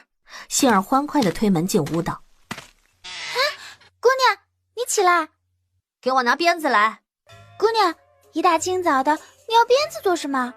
抽他！姑娘，你忘了，今儿要回门呢，你不能抽姑爷。我知道，就是回门才抽他的。为什么？爹爹对我的养育之恩无以为报，抽他几鞭子，让爹爹心花怒放。哦，娘不是叮嘱我要好好练练准头吗？一会儿谢大少爷站那别动，我胸前背后都抽几下，等回门时我装作不经意的拍你胸前，你记得倒吸气，委婉的把我抽你的事表达出来，但不能露出憎恶的神情，最好是欢喜的。这是要把我这新上门的姑爷塑造成一个受虐狂？哎呀，你的演技我很放心呢，你也不用全部依照我说的做，随便发挥就好啊。我看你直接揍得我下不来床，岳父大人会更高兴的。你成功的说服了我，你说的很有道理，咱们就这么办。哎呀，不行啊，姑爷不一起回去，姑娘就是把姑爷打得只剩一口气，他们也会当姑娘你是在吹牛。而且姑爷陪咱们回去，不是当臭鸡蛋的吗？某姑爷觉得自己还没挨鞭子，就只剩下一口气吊着了。杏儿把鞭子夺走了，头也不回的打哪儿拿的送哪儿去。瞥见谢景晨一脸郁闷的坐在那里，还咳了2声。又要吐血了吗？你是不是真的打算把我活活气死啊？你明明是我气活过来的呀。抬脚，谢景晨出去了，他就不能和这女人说话。这女人一开口，他就气血翻涌。大少爷，大少奶奶，你们来的正好，昨个那些讨债的铺子管事儿又来了。不是给他们钱了吗？还敢来？杏儿气势汹汹地往大门口走，然后就听到他的笑声传来，不知道他乐什么。苏锦走过去，就看到那些管事们一人青了一只左眼，样子极其狼狈，显然是被人给打了。谢大少爷，你可得给我们做主啊！您替东乡侯府还清了欠债，东乡侯怪我们登门丢了东乡侯府的脸，把我们一通暴揍啊！谢景晨扶额，债都还清了，还能惹出事来？知道我家侯爷不高兴你们来，你们还敢来？你们这不是找打吗？你们难道没听过一句话叫顺土匪者昌，逆土匪者亡吗？这么顺口，这么理直气壮，他有点想不起来这话原来是怎么说的了。我劝你们回去找地方赶紧躲起来，不然另外一只眼睛也得青。再来的话，就是断胳膊断腿喽。你们欺人太甚！我家侯爷最讨厌别人告状的，没本事的人才会告状。没有直接揍得你们满地找牙，已经是侯爷好说话了。你们要知足，知足常乐嘛。我家夫人夸你们铺子上的东西好，回头大少爷娶媳妇儿还光顾你们铺子。饶了我们吧。对于这些铺子管事的，苏锦一点也不同情。擅长做生意的哪个不是人精？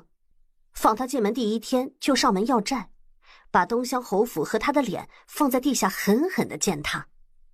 同情他们，替他们出头，就是在纵容他们以后有事还来镇国公府。你们青云山飞虎寨迎接姑爷的方式还真是别具一格呀。苏锦有点懵，他一瞥头，只见东乡侯府朱红大门两边跟挂腊肉似的，左右各挂了4名小厮。苏锦不是真的东乡侯之女，青云山的习俗他也不知道啊。他望向杏儿，杏儿摇头，可能是侯爷给姑爷的下马威。侯爷说过，新姑爷登门要杀杀他的威风的。本来就弱不禁风的，再杀一下，估计又该抬回去了。我有那么弱？谢景琛不语，翻身下马，迈步上台阶，一阵臭味儿传来。一旁小厮拎了木桶过来，问道：“还臭吗？”都熏死人了，能不臭吗？这味道有点熟悉，好像是臭鸡蛋的味道。可不就是臭鸡蛋吗？谁啊？这么不怕死，敢往侯府扔臭鸡蛋？都在门口挂着呢。昨天晚上这些小厮来侯府门前扔的，不只是臭鸡蛋，还贴了纸条呢，让我们滚回青云山，一个没跑，全逮住了。只是这逼问了一通，死活不知道是谁派来的，侯爷就把他们都挂在侯府大门前了，等他们主子来认领。结果到现在也没人来，这纸条好撕，就是臭鸡蛋。哎呀，我擦了2个时辰了，鼻子都快闻不出味儿了。我这爹有点天真呐，敢往东乡侯府扔臭鸡蛋的，又岂是一般人？怎么可能为了几个小厮和东乡侯撕破脸皮？不过把小厮挂在门口，倒是可以敲山震虎了。姑爷可算来了，侯爷等你好一会儿了。等我？哎，可知道找姑爷何事？侯爷知道姑爷不能动武，打算考考姑爷的文采。这应该难不倒你，你好好表现啊。姑娘，你不去书房看看吗？我陪你一起去吧。侯爷只让姑爷去，让姑娘你去陪夫人，她和姑爷一会儿就进内院。见过岳父大人。东乡侯上下扫视了谢景琛好几遍，看得谢景琛浑身不自在。哎，看来强扭的瓜也甜得很呐。谢景琛想起了那天他被关在柴房，东乡侯把苏锦夸的是天上有地上无。谢景琛听得不耐烦，冷冷回了一句：强扭的瓜不甜。现在陪苏锦回门，这不是打自己的脸吗？东乡侯瞥了站在一旁的男子道：把我要考他的题目告诉他，我出去透透气儿。东乡侯一脸深沉地出了书房，谢景琛一头雾水地望着男子。侯爷赊账在前，揍那些铺子管事的在后。早朝的时候被御史台弹劾，侯爷一生气就反驳了几句，也不知道是吓着了还是气伤了，这陈御史晕了。皇上让侯爷好好反省，侯爷反省不出来，姑爷文采斐然，侯爷让您替他反省一下，写下来，他明天要交给皇上。这就是考我文采了？我又不是土匪，我能替他反省什么？这家子没一个正常的。要不是答应苏锦好好表现，他估计头也不回的转身就走了。这会儿只能认命的坐下，提笔沾墨，替岳父大人反省自己的土匪行径，只是笔提起来迟迟落不下。他问男子道：岳父大人是怎么欺晕陈御史的？陈御史说侯爷赊账办喜宴和嫁妆是打肿脸充胖子，侯爷说他就是不打肿脸也比他一个瘦竹竿似的御史胖。就这一句话，陈御史就扛不住晕了。侯爷叮嘱别把话写死了，要看着像反省，实则是在争辩，要理直气壮。侯爷这辈子还没做错过事儿，不能让他的人生有污点。这简直比考状元的题目还难啊！谢景琛抽了嘴角，绞尽脑汁，断断续续写了2刻钟，才写满了一张纸。写完后，谢景琛把纸交给东乡侯。不愧是我女儿看中的，果然文采风流。你看这字里行间扑面而来的土匪气啊，令人为之振奋。这小子哪天做土匪，肯定比我还成功。考过文采了，可还满意？东乡侯趁机秀了把文采，璞玉成璧，待琢待磨，是个可造之才啊。可造之才，但愿他说的不是指土匪。难得，你居然给出这么高的评价，我可还没听你夸过什么人呢。我看人呢一向很准，再说了，能让咱们女儿看上的又岂是庸才呀？哼，这倒也是。如果没听到东乡侯那番评论，这些夸赞，谢景晨会很高兴。这么夸你，你都不脸红，不谦虚两句吗？别忘了，你答应过我好好表现，不能让爹娘误会你自负。苏锦用眼神提醒他，他斜了苏锦一眼。你知道你爹在夸我什么吗？你爹夸我何时做土匪，没气得脸红脖子粗就不错，还脸红？难道要我谢谢岳父大人慧眼如炬，看出我堂堂镇国公府的大少爷体内的土匪潜质？那边东乡侯上下打量苏锦，眉头微拧。我怎么觉得女儿消瘦了？可是镇国公府的饭菜不合口味。镇国公府的饭菜可好吃了，比侯府的还要好吃。姑娘每顿饭都吃许多，不可能会瘦的。我有吃许多吗？东乡侯看着谢景晨道。今儿这一出嫁呀，他娘这几天吃什么都没了胃口，我正愁上哪儿抢厨子去呢。镇国公府的厨子饭菜做得不错，回去之后啊，记得挑个厨艺好的送来。别总夸女儿，先敬茶吧，有什么话等敬完茶再说不迟。到这会儿，苏锦和谢景晨才敬茶。谢景晨眼睁睁地看着他被打劫走的银票被苏锦塞了1万两给唐氏。娘，这些钱你先拿着用，别让爹爹去抢那些大臣。打劫是你爹的爱好，不让他打劫，比不叫他吃饭还让他难受。唐氏笑着把银票还给了苏锦。虽然啊，你陪嫁是赊账置办的，但青云山不缺钱，那些少的庄子铺子，回头娘都给你添上。娘和你爹爹绝不会委屈了你。昨儿晚上啊，你爹还怕你被镇国公府欺负，打算把东乡侯府搬到镇国公府对面去，离得近，每天都能回门。要是有人敢欺负你，你爹立马赶到。要不要这么疼女儿啊？疼到要搬家的地步？这宅子可是皇上赏赐的。爹爹娘，女儿没那么好欺负，你们放心。娘知道，住哪儿都是住，住镇国公府对面，你爹上早朝还能多睡1刻钟，娘再督促他点儿，应该就不会迟到了。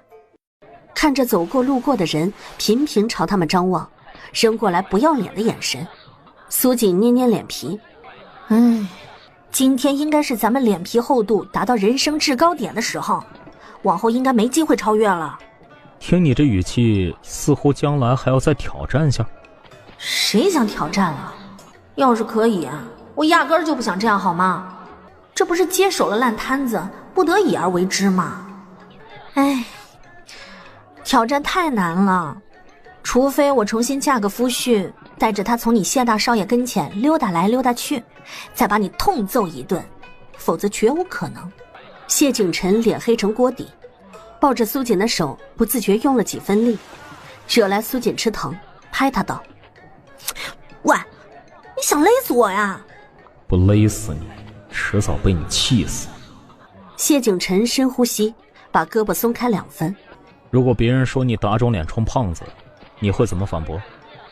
就我现在这脸皮这厚度，胖于无形，胖得不显山不漏水，整个京城就没有几个比得上的。我用得着打肿脸充胖子吗？把什么都摆在脸上，肤浅。不用问了，她绝对是东乡侯的亲生女儿无疑。你说的对，你不会真打算把18般武器都带进国公府吧？苏锦眼神耷拉，说的好像他想似的。这不是人家女儿吵着闹着要的吗？不会我这个大少奶奶带点东西进府都不行吧？只要你不摆在房间里就可以了。那不行，我每天晚上都要抱着他们睡的。哼，你确定？苏锦才反应过来，那些是杀人的武器，锋利无比，别大晚上的翻过身，自己给自己来了一刀。不确定。如果抱你更舒服些呢，我当然愿意抱你了。这女流氓！相公，这些胭脂我抹哪个好看啊？谢景晨刚从东乡侯那里学了一招，杀伤力很强，不仅伤了一旁的小摊贩，也把苏锦给伤了。我媳妇儿涂什么都好看。涂炭呢？这是不按常理出牌，还是新的秀恩爱的方式啊？撇过头，谢景晨问小厮：“你这儿有炭卖吗？”那边的杏儿屁颠屁颠的过来，兴奋道：“姑娘，他们都说姑爷是绝世好夫君呢，大齐朝就这么一个，被你给霸占了，都羡慕的想把你踹火里淹死。”哇，都要淹死我了，你还笑得出来？奴婢告诉他们，姑娘你会浮水，那些姑娘气得想揍我，幸好我跑得快。哎，没见过这么欠揍的。苏锦扶额，相公，恭喜你获得绝世好夫君称号。到这里差不多可以歇了，再秀下去就是和大家同归于尽了。苏锦的意思呢，谢景晨没能领会，只当是催他再秀一波，只好抖着眼皮谦虚道：“没有绝世好夫人，哪来的绝世好夫君呢？”靠，这还秀上瘾了！这俩神经病！小摊贩被媳妇儿掐青了腰，爆发道：“东西不卖了，收摊了，前面右转，再右转，有卖炭的，要多少有多少。”这么丑的首饰哪里配得上你啊？哥哥带你去挑漂亮的，哥哥身上带足了钱，看上什么买什么，随便花。苏锦斜了他一眼，心道：这是碰上搭讪的了。哼，长得人模人样的，怎么这么轻浮啊？不挑首饰也还是能聊两句的吧？前面胡同人少，咱们去那儿聊聊。火气涌到胸口，苏锦想打人了。喂，把路让开，不然我叫非礼了。男子眉头拧成了麻花。我只是聊两句，说会儿话都不行啊？你们要不要对我这么绝情啊？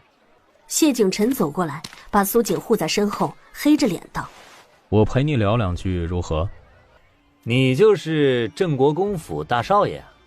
认得我还敢如此放肆，当真是胆子不小。啊，别聊了，直接揍他！苏锦果断道：“要这么放过他，今儿大半天秀的恩爱那都打水漂了。”男子一脸错愕，谢景晨很听话，一拳都打过去，男子就和谢景晨打了起来。男子武功不弱，谢景晨不能轻易动武，几招之后，楚顺怕他毒发，替他接下了男子的拳头。敢欺负嫂子，我们帮你教训他。男子笑了，口气倒是不小，不怕挨揍就来吧。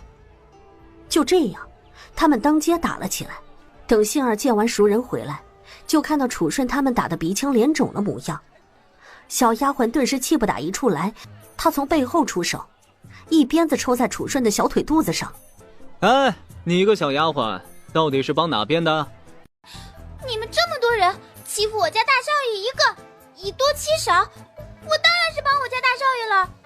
说完，朝苏锦喊：“姑娘，他们欺负大少爷，你快帮大少爷呀！”谢景晨望着苏锦，眸光有点复杂，声音有点飘：“那真是你大哥？”杏儿说是，那肯定是了。但苏锦能不能说他不知道啊？先别打了！四人都罢了手，杏儿过去看苏虫。大少爷，你没事吧？还是你个小丫鬟重情重义，不像你主子，嫁了人就翻脸不认哥了，居然让人揍我，揍得这么狠都不让人停手。我跟你说，我心都凉半截了，拔凉拔凉的。哎呀，姑娘不是翻脸不认大少爷你，她是真不认得大少爷你了。姑娘撞伤了脑袋，连侯爷和夫人都不认得。怎么不说了？继续说。奴婢好像犯错了，夫人今儿还叮嘱奴婢，要是在街上瞧见大少爷，别告诉姑娘，当作不认识你。刚刚一生气，奴婢就把这事儿给忘了。奴婢现在装不认识，让他们继续揍大少爷你，还来得及吗？苏宠脑壳疼，他朝苏锦走过来，苏锦一脸尴尬，这大哥2个字还怎么叫得出口啊？哎呦，脑袋撞哪儿了？还疼不疼啊？爹娘不认识就算了，怎么会撞得连大哥我都不认识了？切，你就是我那倒霉妹夫啊！这家子一开口就能让人血气翻滚。你刚刚是要陪我聊2句？哎，这么热情，不能不给面子。走，去酒楼聊去。哎，你们也一起啊，我妹夫请客。哎，不了，你们妹婿和大舅子聊天，我们就不打扰了，改日再请你吃饭。来的路上我还在想，不能回东乡侯府，我和妹婿会以什么样的方式见面？哎呀，没想到啊，这一见面妹婿就送我这么一份重礼，得亏你不能用力气，不然我这只眼睛就废你手里了。谢景晨见他龇牙咧嘴的疼，默默望向苏锦。他其实是有点同情苏宠的。东乡侯和唐氏为了女儿都要搬到国公府对面，却不让苏宠回家。大哥挨揍的事好像不能怪谢景晨呢。大少爷以前不是常说侯爷要蒙一只眼睛才有气势吗？我挨揍的时候你跑哪儿去了？你要来晚一点，我就要被抬回东乡侯府了。哎，我差点忘记了，你去见什么熟人了？就是宋公子啊，他还记得奴婢呢，他考上状元了。你主子连我这个亲哥哥都不记得，怎么会记得什么状元？我怎么没听说青城有人考上了状元？奴婢也不知道他是哪儿的人，反正他是姑娘下山打劫的第1个人，是个不文弱的书生。苏锦一口茶全喷了出来，这就是杏儿口中的熟人？你打劫了人家，看见了不躲得远远的，还去找人家攀亲戚？侯爷说的，相逢即是有缘，被打劫更是前世修来的缘分。被打劫的那些人呐，都是上辈子欠了咱们钱赖账没还的，打劫他们是冥冥之中注定的事儿，这辈子还清了钱，下辈子做好朋友。当然，要论福气啊，没人能和妹婿你相提并论。我们青云山从来不劫色的，你是第1个。苏锦有点坐不住了。时辰不早了，大哥该回侯府了。谢景晨让人结账。苏崇勾着他的肩膀出门，一手摸着胀疼的眼角道：一直都没听你说什么话，是不是还在为之前揍我一拳的事儿心存愧疚，觉得无颜面对我？只是一拳头，有必要那么愧疚吗？不说话是压根儿就聊不到一起去，好吗？但是要摇头肯定不行，毕竟把人给揍了。有点儿。不就是一拳头吗？多大点事儿啊！杏儿在后面眨眼，大少爷什么时候变得这么好说话了？他有点不习惯呢。念头刚刚闪过，谢景晨眼睛就挨了一拳，疼得他倒吸一口气。杏儿往前一看，就见苏崇拍着谢景晨肩膀，满意道：好了，现在不用愧疚了啊。苏锦懵了，谢景晨脸黑成锅底。你们俩早点回家，好好休息，我先走了。马车在镇国公府门前停下，谢景晨先出来，顶着一只淤青的眼睛。大少爷，你的眼睛撞门上了。这怎么可能？知道不可能还问？小厮背脊一寒，连忙缩紧脖子，退到一旁。不用说，大少爷肯定是被人揍了。身后苏锦肩膀直抖。谢景晨带着一肚子怒气迈进国公府，那边总管迎上来道：大少爷、大少奶奶回来了，这些都是东乡侯府差人送来的。苏锦也笑不出来了，他爹真是让人把18般武器都送来了。这18般兵器是东乡侯送给大少爷的。送给我的？你爹倒是会找借口给你送东西啊。我爹就是这么聪明，没办法。原来是送给姑爷的，奴婢还以为是侯爷送错了呢。送错？我要的18般武器不是这些。当然不是这些了。姑娘那点力气拎都拎不动，何况是用来打人。见武器旁边还有一口大箱子，杏儿走过去，一把将箱子打开，然后苏锦就被灿灿金光给闪了眼睛，是黄金呢，整整1箱子的黄金。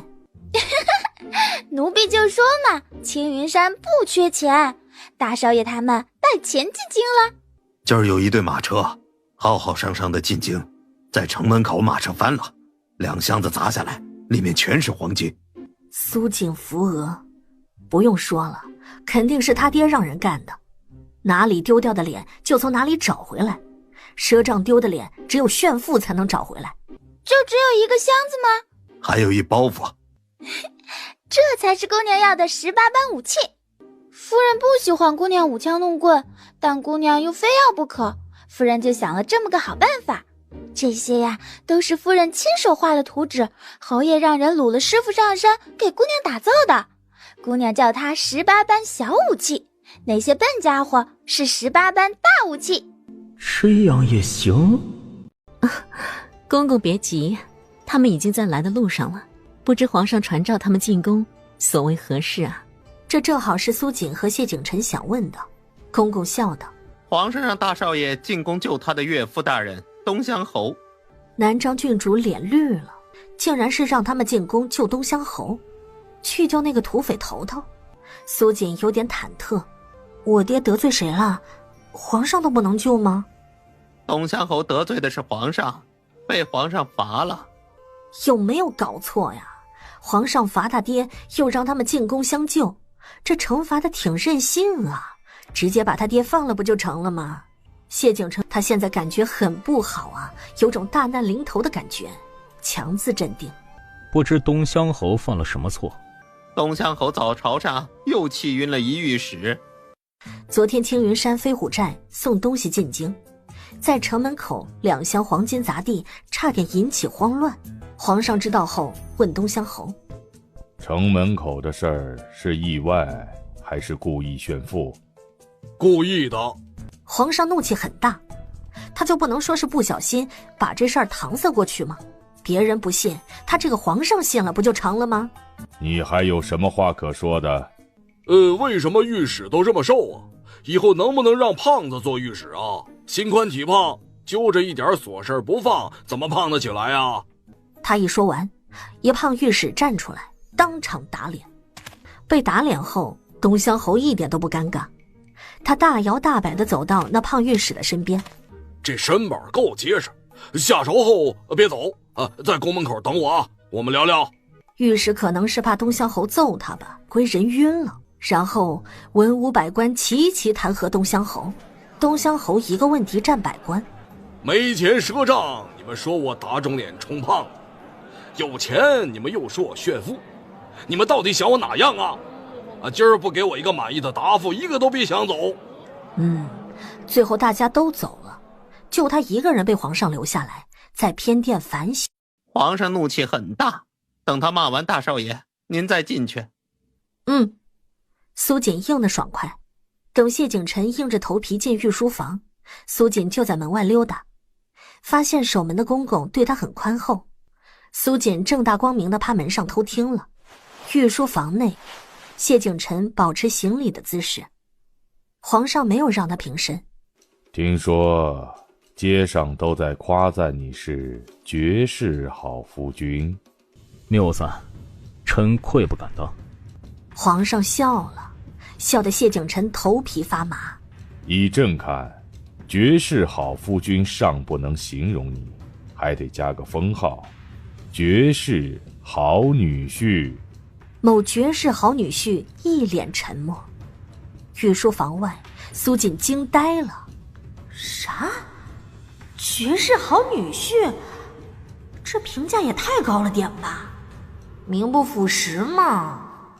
但皇上也不可能无缘无故的发怒，难道在我不知道的时候，谢景晨和爹同流合污了？苏锦继续趴着偷听。这份辞藻华丽，引经据典，写得令人拍案叫绝，却能把人活活气死的藏头奏折，是你替东乡侯写的？藏头奏折。谢景晨眉头一皱，他把奏折打开，8个字映入眼帘：臣没有错，无需反省。唉，真是有其女必有其父啊，一样的欠揍。是东乡侯拿刀架在你脖子上逼着你写的？不是。没做过土匪，却反省得这么深刻，哼，看来你这个孝顺女婿是想继承岳父的土匪大业了。还处在这里做什么？你的好岳父在偏殿等你，再给朕写一份藏头藏尾的奏折反省。朕不满意，你们翁婿俩一人50大板。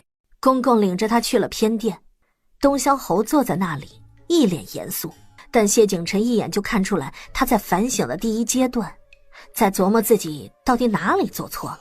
东乡侯拍拍桌子起身道：藏头藏尾我都写好了，剩下的就交给你了。谢景晨皱眉，他往桌上一看，藏头。臣罪该万死。藏尾。臣一定痛改前非。中间留白，本来藏头诗就难写，何况还要藏尾呢？岳父不帮忙就算了，还帮倒忙，他是想活活气死自己吗？东乡侯出不去，在大殿内溜达，问公公：我女儿呢？怎么还没来呀？皇上让御膳房做了好吃的，大少奶奶和丫鬟正在用午膳。没有对比，就没有更大的伤害。我女儿这么心大，看来对贤婿你充满了信心呐。谢大少爷已经写完奏折了。哟，还挺快的。苏锦朝御书房走去，御书房内皇上正在看奏折，看2眼，瞥一眼谢景晨，脸色愈臭。就这文采，朝堂上的老大臣都没有几个比得过的。东乡侯见了，说道：写得不够好吗？马马虎虎，差强人意。看在镇国公在边关又立了一功的份上，这50大板就免了。谢景晨刚要松一口气，然后天坑就朝他砸了下来。管好你岳父，以后他再惹是生非，朕不找他，朕找你。东乡侯气炸了，让他一个小辈管我这个做岳父的颜面何存呐？你还知道要面子？不要面子，我被人说打肿脸充胖子，我还生什么气呀？又炫什么富啊？你要抗旨吗？这世上被女婿管的又不止我一个，赶明儿啊，我去和皇上的那些国丈聊聊。谢景晨硬着头皮接旨。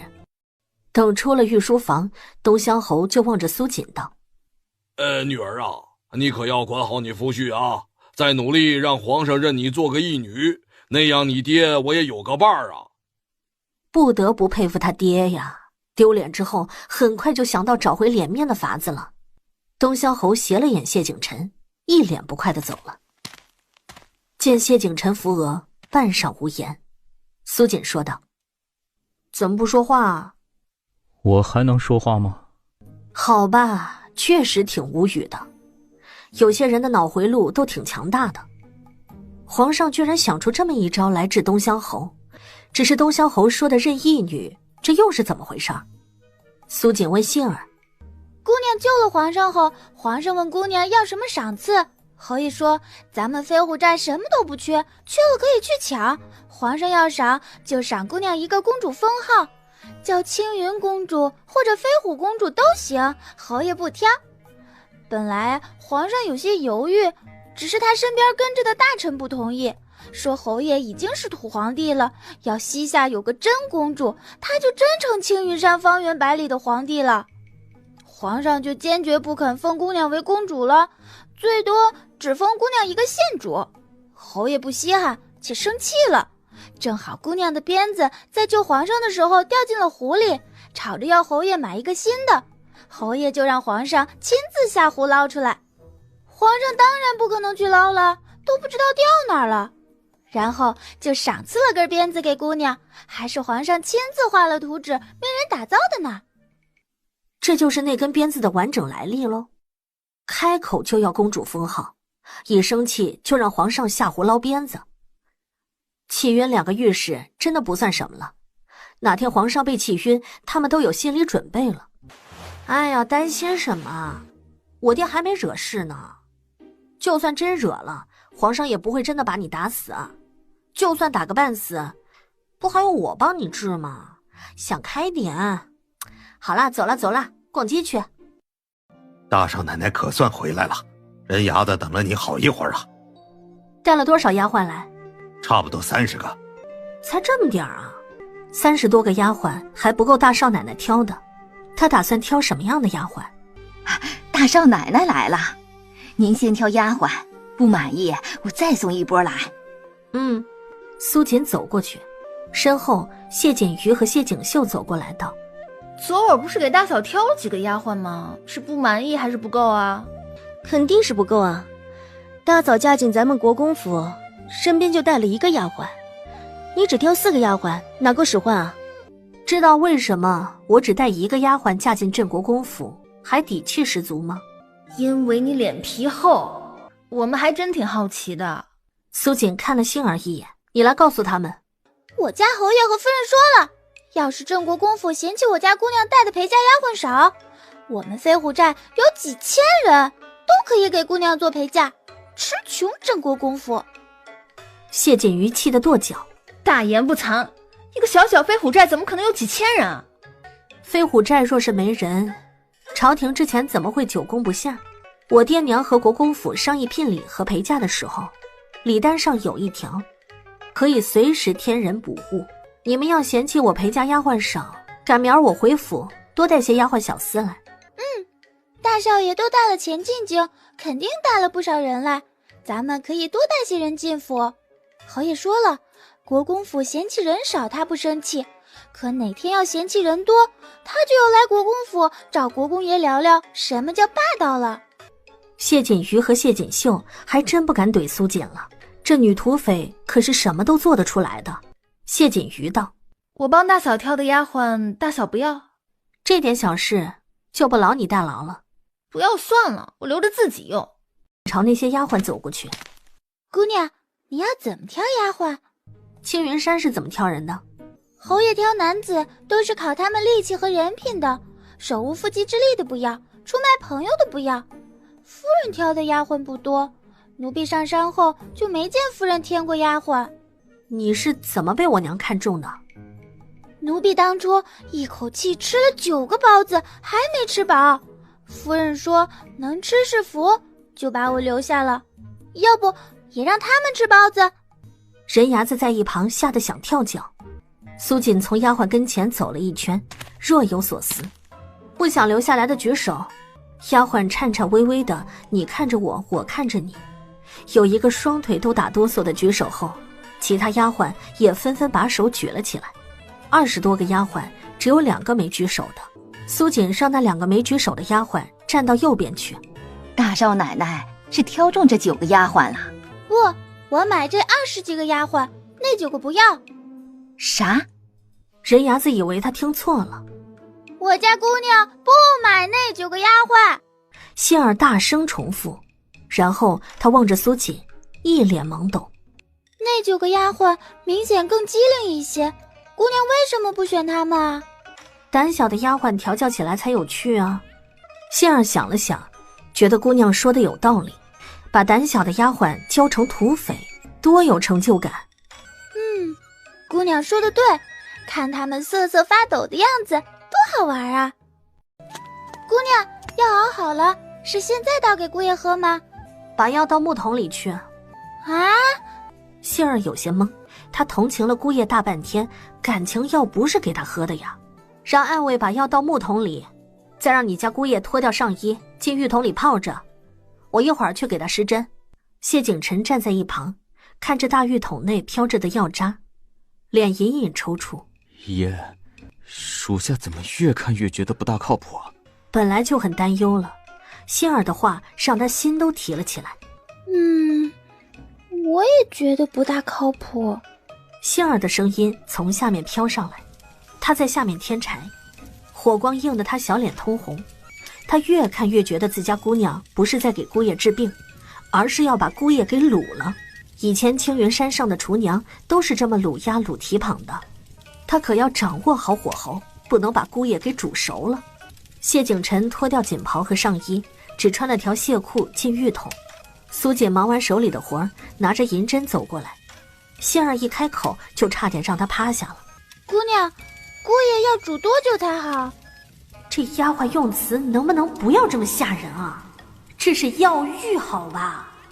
你这真的是在给我解毒？不然呢？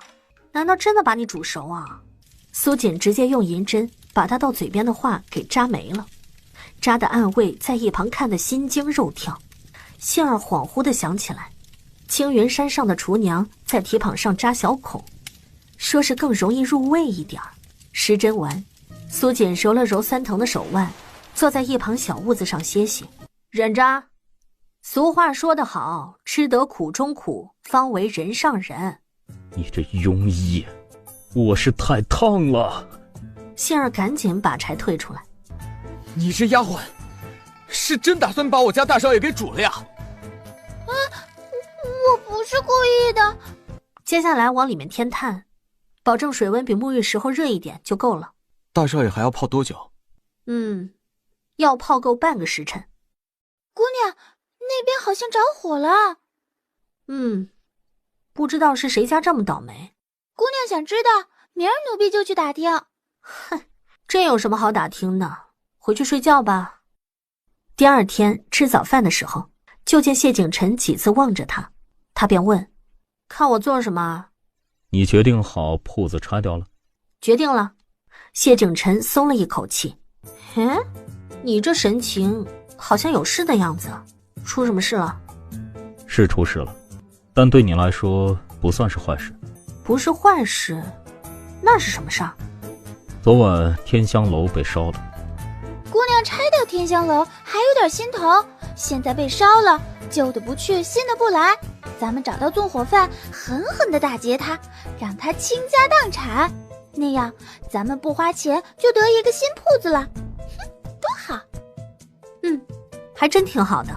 谢景晨扶额，他怎么有点同情那纵火犯了？楚顺看着被烧掉的天香楼道：“大嫂还坚持开铺子卖炭？为什么不坚持啊？大嫂不怕铺子建好再被烧一次？这有什么好怕的？如果大理寺这么无能，查不出纵火真凶，还让人再烧我一回铺子，我带人去烧大理寺去。”灰头土脸出来的大理寺卿正好听到这一句，当时就震惊了。大理寺没少被人背后骂无能，但是当着面骂，除了皇上就只有他们了。鉴于大理寺少卿是自家表哥的北宁侯世子，轻咳一声道：“查不出纵火真凶，烧大理寺做什么呀？你帮大理寺说话做什么？你和大理寺是不是一伙的？哼，大理寺连凶手都找不到，那还要大理寺做什么？我们从青云山搬到京都，可不是来被人欺负不还手的。侯爷说了，谁不让我们还手，我们就找谁麻烦，谁帮敌人，谁就是我们的敌人。”楚顺拍拍北宁侯世子的肩膀：“我看你呀，还是和你表哥断绝来往吧。万一哪天真被这小丫鬟打成敌人了，只怕你这北宁侯府都保不住了。”北宁侯世子一脸黑线，望向衙差道：“转告我表哥一声啊，他约我吃饭，我没空。”谢景晨问道：“可查到点线索？”天香楼有被人泼火油的痕迹。皇上对内子开铺子寄予厚望，还望赵大人早日查出纵火真凶。我大理寺一定不遗余力。林叔，你怎么来了？找姑娘有事吗？找姑爷的。谢景晨顿时有不好的预感，而且很强烈。侯爷又惹事了，夫人让姑爷进宫看看。啊，我爹他又气晕御史了？这回不是御史，那惹什么事了？侯爷把崇国公和忠武将军给揍了。忠武将军是谁？苏锦不知道，但崇国公他知道啊，是当今太后的侄儿，皇后嫡亲的兄长，南章郡主的表哥，是跺一跺脚京城都要抖3分钟的人物，连皇上都忌惮几分。苏锦有那么一瞬间很想撞死算了。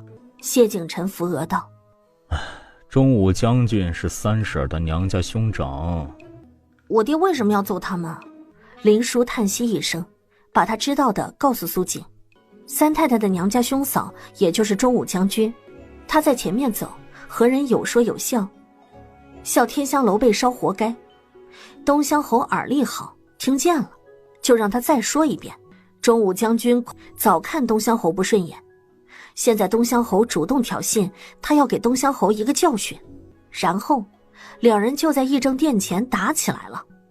忠武将军武功不错，可东乡侯武功更高，眼看着处于下风了。崇国公过来拉架，东乡侯气头上把他一并揍了。林叔只知道这么多。崇国公和忠武将军伤得不重吧？应该不重，侯爷有分寸的。苏锦心下稍安，他们进御书房的时候没见到东乡侯，反倒见到了太后。太后，朕没法惩治东乡侯。你是皇上，有谁是你惩罚不了的？宣东乡侯过来。很快东乡侯就过来了，看到苏锦和谢景臣，他一脸不高兴。你们怎么来了？看苏锦的时候还温和，看谢景臣的时候脸沉着。还不背过身去？他是岳父，怎么能让女婿看到他被人打得鼻青脸肿的模样，颜面何存呢？互相切磋，受点小伤在所难免呐。小伤？你是小伤。忠武将军鼻梁被打断了，崇国公好心拉架，被你踩肿了脚背，肋骨断了一根，他是被抬着出宫的。苏锦和谢景臣面面相觑，说好的有分寸呢？这就是岳父大人的分寸。东乡侯看了太后一眼道：有谁拉架是抱着一方胳膊让另一方拳打脚踢的？我苏青云是出身草莽，但是不傻，分得清什么是拉架，什么是帮架。不是你太后说是好心拉架就能颠倒是非黑白的。当时议政殿外文武百官都看着呢，我就不信他们眼睛都是瞎的。我若不是挣脱崇国公的好心拉架，现在就不止青一只眼睛这么简单了，只怕这条小命都要交代在他们手里。多管闲事，断他一条肋骨算轻的。你！太后气得嘴皮都哆嗦。太后望向皇上。皇上！皇上扶额。朕问过了，这一回确实是崇国公做的不对，但你下手也太重了些。这要是在青云山，他们俩都已经被我埋土里了，现在只断一根肋骨，还不够手下留情吗？做人不要太得寸进尺。太后气得头晕脑胀，摇摇欲坠。皇上拍龙案道：你和忠武将军在议政殿前殴斗，视朝廷律法如无物，罚俸1年，下回再犯，朕绝不轻饶。太后甩袖离开。你和忠武将军在议政殿前殴斗，视朝廷律法如无物，罚俸1年，下回再犯，朕绝不轻饶。太后甩袖离开，身后东乡侯问道：我1年俸禄是多少啊？还不给朕滚出宫！东乡侯没走，而是看着伺候的公公道：你们都先退下。有话就说。站在皇上身边的公公赶紧摆手，让其他人退下。等人都走了，东乡侯伸手道：2万两。你在打劫朕啊？是赏赐。崇国公断了根肋骨，被抬出宫的，皇上敢说自己没偷着乐呀？别胡说，朕没有高兴，朕很心痛。得了吧，一早朝谁不知道皇上你笑得合不拢嘴啊？我在偏殿反省都感觉到了。像我这么会察言观色、揣测圣意，舍己为人、替君分忧，又武功高强、不畏强权、喜欢钱的臣子，满朝文武有几个呀？难道不值得赏2万两，好好拉拢一下啊？最后，皇上被说服了。东乡侯揣着2万两银票出了御书房。东乡侯翻身上马，瞥了谢景琛道：“护好锦儿，我不允许他有任何3长2短。如果你护不住他，就送他回东乡侯府。”丢下这一句，东乡侯就骑马走了。谢景琛眉头扭成一团。看来岳父大人知道崇国公和忠武将军是镇国公府什么人。我有点怀疑，我爹是不是真的是为了皇上才揍崇国公的？杏儿望着他道：“当然不是啦。”啊？你确定不是？肯定不是啊！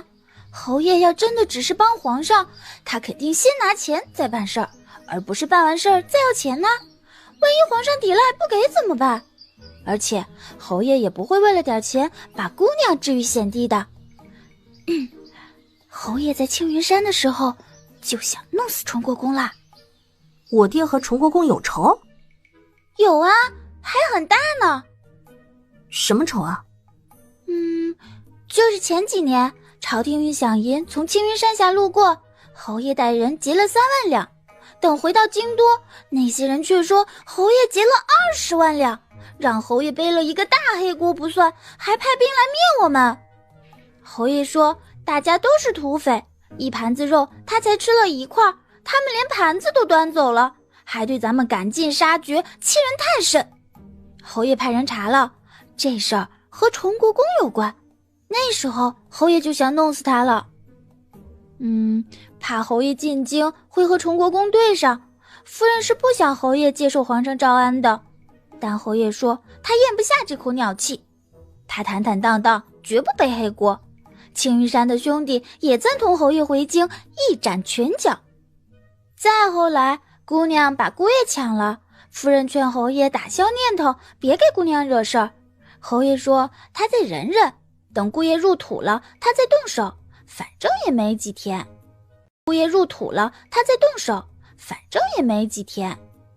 某姑爷脸黑成锅底色，苏锦扶额。这丫鬟实诚的，他绝对怀疑他转述的时候连标点符号都一模一样。见谢景琛眸光喷火，苏锦安慰他道：“别生气嘛，气大伤身。我爹已经很看重你了，以我爹的急性子，还等到你入土，而不是一咽气就动手，已经很难得了。这样想，心里是不是舒服点儿？”杏儿连连点头。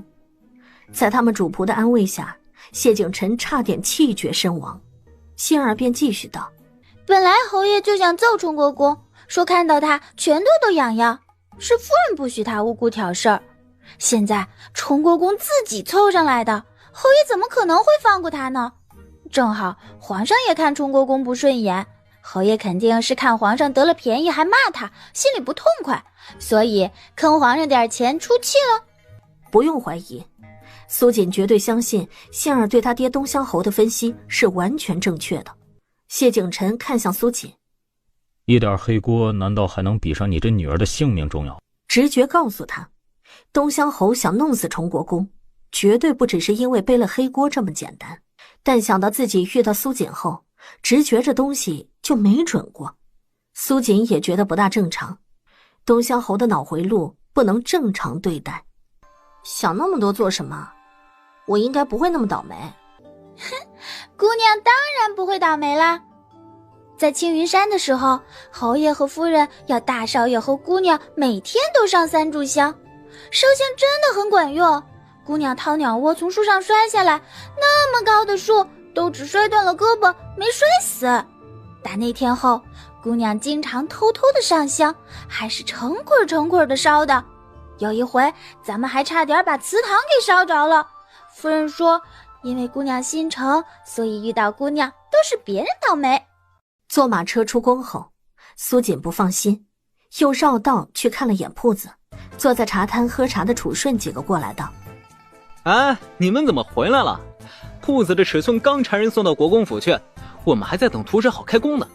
你们快点啊，我们几个刚刚闲得无聊，打了赌的，看铺子最快几天能建成，时间紧迫啊！居然被人催了，最急的不应该是我吗？苏锦和谢景晨回了国公府。晋国侯世子差人送来的图纸呢？丫鬟摇头，带了点茫然。没见外院送东西来，去前院问问。苏锦坐下歇了会儿，小丫鬟就回来了。晋国侯世子是差人送了图纸来，送来的时候正好大姑娘看见了，她就拿走了，说是顺道送来。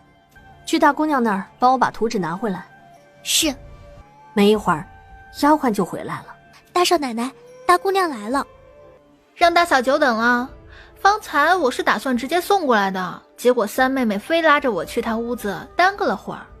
她把图纸交给苏锦，苏锦打开，谢锦瑜说道：刚刚丫鬟不小心洒了2滴茶水上去，大嫂看可影响观看，不行的话我掺找晋国侯世子再拿一份。无妨。没事儿，我就先回去了。送送大姑娘。等谢锦瑜出了沉香轩，那边谢锦绣迎了上来，小声问道：大嫂发现问题没有？好像没发现。吓死我了。怕什么？她一个山上下来的，能懂什么？说的也是。两人愉快地逛花园去了。书房内，苏锦看着图纸，满意道：甜香楼后院看着不大，没想到量起来这么大呀。客栈后院更大，还多出来一块呢，不整齐。这多出来的一块正好可以用来停马车。姑娘考虑的真周到。楚顺他们正等得百无聊赖，图纸一送来，他们就打了个机灵。这么快就送来了？大嫂办事儿速度真不赖。等把图纸打开，先是惊艳了一番，然后图纸的尺寸比他们送去的大了不少。定国公府大少爷道：图纸说改就改，大嫂也太随心所欲了点吧？这不是随心所欲的事儿，地就这么大，我们也没本事把它变大呀。我觉得大嫂可能是看我们太清闲了，给我们找些挑战。这个让我们监督啊，又把图纸送了过来，我们就要确保建好的铺子和他图纸上的一模一样。楚顺说道：怎么一样？把酒楼紧挨着的地买下来，不就成了吗？北宁侯世子说道：说的这么轻松，你知道那小院是谁的？不知道，去问问不就知道了。哎，别傻站着了，一起去问问。几个人去敲门一问，一家是普通人家，钱给够，很容易就买下来了。另外一家比较难办，是礼部尚书夫人的陪嫁院子。这就难办了。北宁侯世子说。楚顺望着定国公府大少爷道：你娘和礼部尚书夫人的关系不是挺好的吗？你们不是想我回家求我娘吧？我们一致决定把这个任务交给你。楚顺、南安郡王、北宁侯世子异口同声：要去一起去，在我娘那儿，你们的面子比我大。几人一琢磨，就一起去了定国公府。定国公府大太太一听，一脸黑线：镇国公府大少奶奶开间铺子卖炭，至于这么兴师动众吗？整个京城都知道他要卖炭，还因为卖炭，崇国公断了根肋骨，忠武将军鼻梁被打断。铺子开得这么大，这苏锦就是卖一辈子炭，也挣不回本钱呢。他胡闹，谢大少爷纵容也就算了，你们也跟着。娘和你爹使唤你，怎么没见你这么上心过？娘，不是儿子不听您和爹使唤，这不是景晨兄有病在身，谁也不知道哪天他开口，我们不忍心拒绝。您和爹身子爽朗，再活个180年都不成问题，就别惦记着使唤我了啊！往后的日子还长着呢。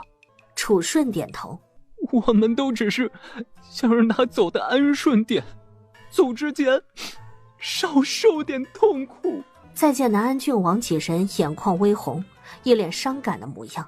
定国公府大太太感动不已：你们倒是手足情深。行了行了，这忙我帮了。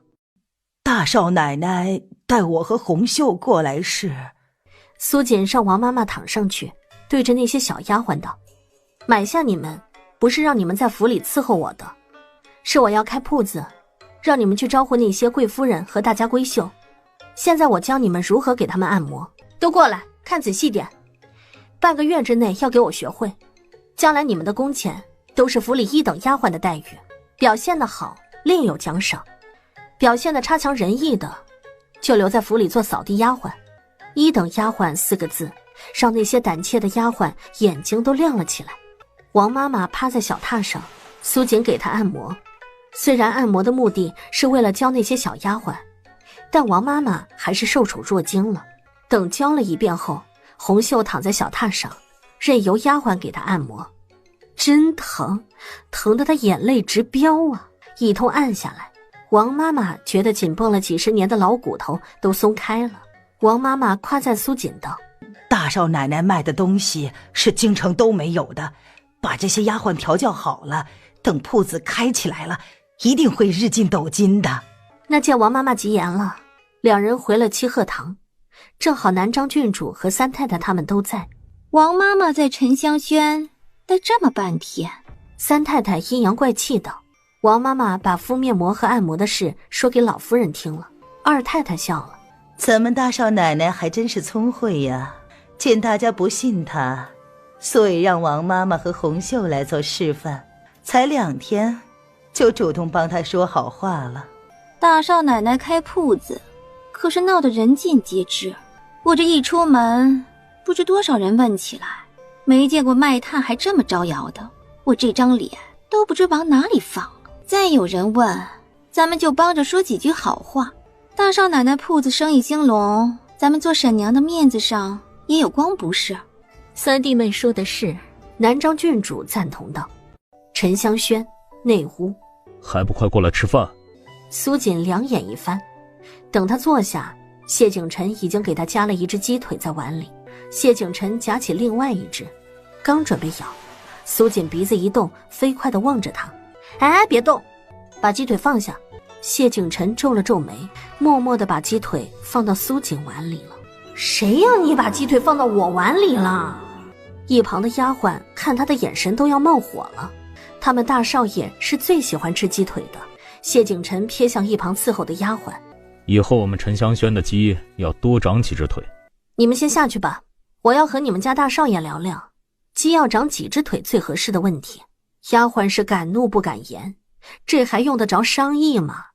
大少爷这么宠着大少奶奶，鸡长几只腿还不是大少奶奶你说了算吗？整个镇国公府的鸡的腿都长沉香轩的鸡身上都不成问题。喏，快吃吧。你到底要做什么呀？丫鬟的瞪眼让我反省了下，我有时候确实过于霸道了些。我决定痛改前非，做个温良敦厚、贤良淑德的大少奶奶。莫非今儿个太阳打西边出来了？这是不信我了，2只鸡腿都给你了，还证明不了我的诚心吗？行，这一盘子红烧鸡都归你了。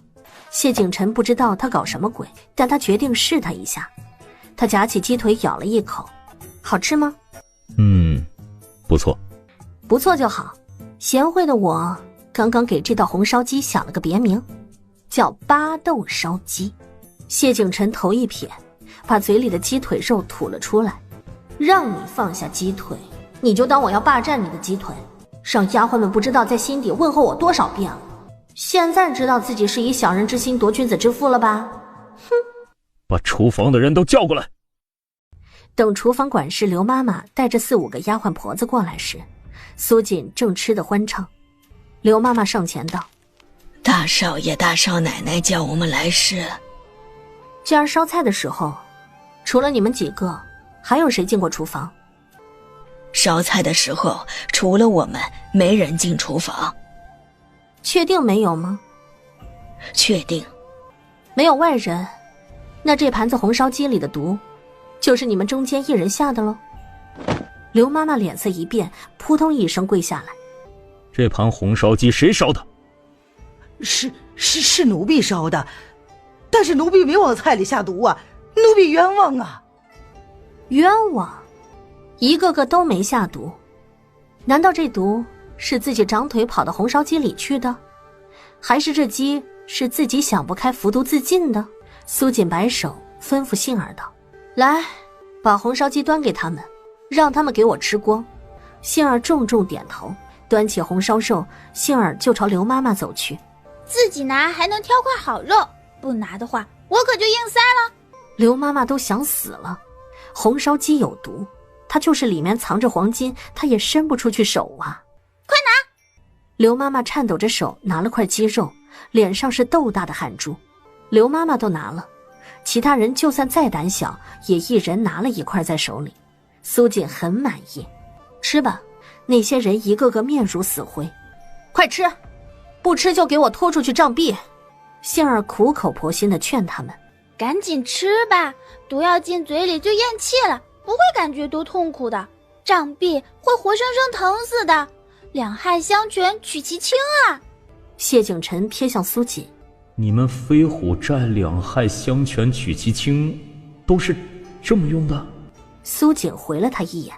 杏儿这词儿虽然用错了，但不能否认这么有文采的丫鬟不多见了。等他们吃完，苏锦指着最先吃完的丫鬟道：你留下，其他人可以走了。等他们走后，苏锦望着留下的丫鬟笑道：其他人还没啃两口你就吃完了，吃得这么放心，看来是知道红烧鸡里的毒毒不死人呢。丫鬟连连摇头：不用解释太多，留下你只是告诉你，我知道红烧肉里只被人下了巴豆，但我青云山飞虎寨讲究礼尚往来，别人下巴豆我们就要还砒霜。丫鬟脸色一白，这小脸白的应该是猜到了，没错，我刚刚在红烧鸡里加了点砒霜。哼，一点点的分量毒不死人的，但如果你宁死不招认的话，这一盘子红烧鸡够你死一个来回了。杏儿端着盘子过去，眼神凶狠：快说，是你想害我家姑娘，还是有人指使你的？丫鬟吓得连连磕头：太上奶奶，奴婢和你无冤无仇，不想害你，奴婢是被人给逼的。谁逼的？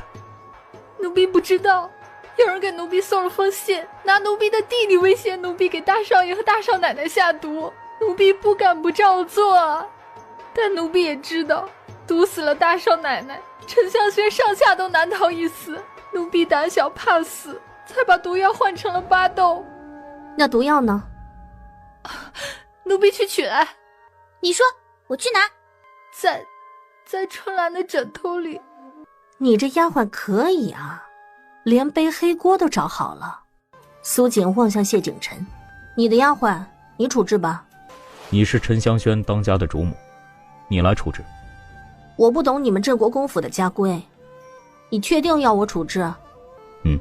不懂没关系啊，正好趁机学学。来，就用咱们青云山飞虎寨的规矩。姑娘，奴婢也不知道怎么处罚她呀，咱们青云山没有出过这样胆大包天的丫鬟啊！奴婢想到怎么罚这小丫鬟子了，她帮着外人下毒害姑娘和姑爷，这是吃里扒外。咱们飞虎寨有过吃里扒外的，那回侯爷把人吊起来，拿鞭子狠狠地抽，然后泼醒，再抽，再泼，抽得浑身血淋淋的，然后砍掉他一只胳膊，扔下山。小丫头吓晕了，先拖下去关起来，1个时辰后再吊树上，明儿卖了。牡丹院内，南张郡主食欲寡淡，赵妈妈把燕窝粥端给南张郡主。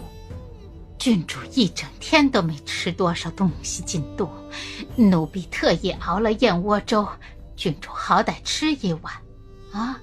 南张郡主舀了一勺子，还没进嘴，一个小丫鬟走上前道：郡主，沉香轩出事了。出什么事儿了？有丫鬟给大少奶奶下毒，被大少奶奶用银针检查出来了，下毒的丫鬟被大少奶奶吊在了树上，其他人也都受了罚。身份低贱，讲究倒是不少。那丫鬟招认了没有啊？南张郡主眸光冰冷：好像没有，所以才被大少奶奶一气之下吊在树上的。南章郡主瞥了赵妈妈一眼，赵妈妈轻点了下头。第二天早上，苏锦睡得正香，就被杏儿摇醒了。姑娘，不好了，出事了！能出什么事儿啊？被咱们吊在树上的下毒丫鬟死了！啊，死了？苏锦一个机灵袭来，瞌睡虫跑得无影无踪。怎么会死呢？杏儿摇头，她也不知道。苏锦去看那丫鬟，朝丫鬟被吊的那棵大树走去。把她放下来。听到苏锦的话，两个婆子这才去解开绑在树上的绳子。南章郡主走过来，看到苏锦在看丫鬟的手腕，这女土匪的胆子未免也太大了些。苏锦站起身来，见她脸色难看，杏儿有点担忧。姑娘，报官吧。快去报官。只是丫鬟没敢动，俩眼睛望着南章郡主，等她发话。苏锦笑了笑，连个小丫鬟都使唤不动，她这个大少奶奶在沉香轩是一点地位也没有啊！报官这么点小事儿，也要本大少奶奶亲自去吗？她问了一句，没人回答。行，把丫鬟的尸体带上，我们去衙门走一趟。苏锦抬脚就走。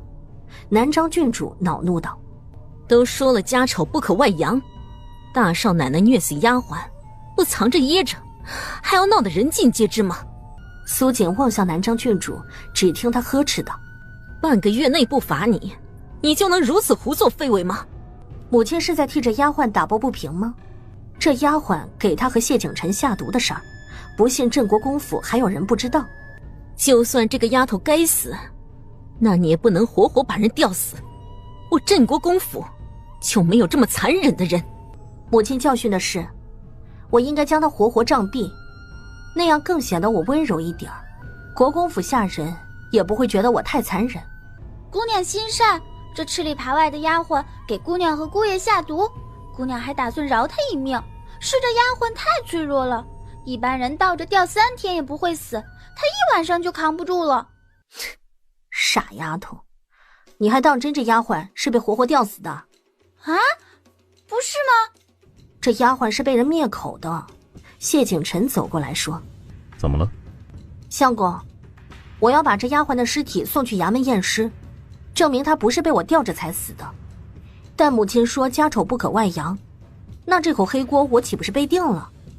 你们镇国公府为了面子就能冤枉人吗？唉，这不就是金玉其外败絮其中吗？南章郡主脸色铁青。这丫鬟当真不是你吊死的？我为什么要吊死她？我若是想要这丫鬟的命，昨天就直接将她杖毙，岂不省事儿？我虽然没那么在乎脸面，但也不至于蠢到让所有人都知道我心狠手辣的地步。这丫鬟我一定要弄清楚是怎么死的，查清楚是谁栽赃我，我弄死她。南章郡主脸黑着望向谢景晨，希望他能为了国公府的脸面阻拦苏锦。一定要这样吗？怎么，你也要我无辜背黑锅吗？去请大理寺卿来一趟，再顺带请个医术高明的大夫来。南章郡主气得甩袖便走。杀人灭口，再栽赃给我，哼！如意算盘打得这么好，也不知道是打哪儿买的。怎么，你想买一个？哼，要真有，我还真想买呢。杏儿站在一旁，眼睛眨了眨，然后转身走了。苏锦洗漱完坐下，杏儿走过来，她手背在后面。姑娘，你不用羡慕别人有如意算盘，咱们也有。纳尼？姑娘，你看。这是哪儿买的？是侯爷特别给姑娘定制的。他说姑娘不爱算账，普通算盘就是压箱底儿的，精致的才可能让姑娘提起点兴趣。打算盘一定要用如意算盘，这几个字是侯爷特别叮嘱掌柜的雕上去的。刚吃完早饭，老夫人便派丫鬟来传他们去七鹤堂说话。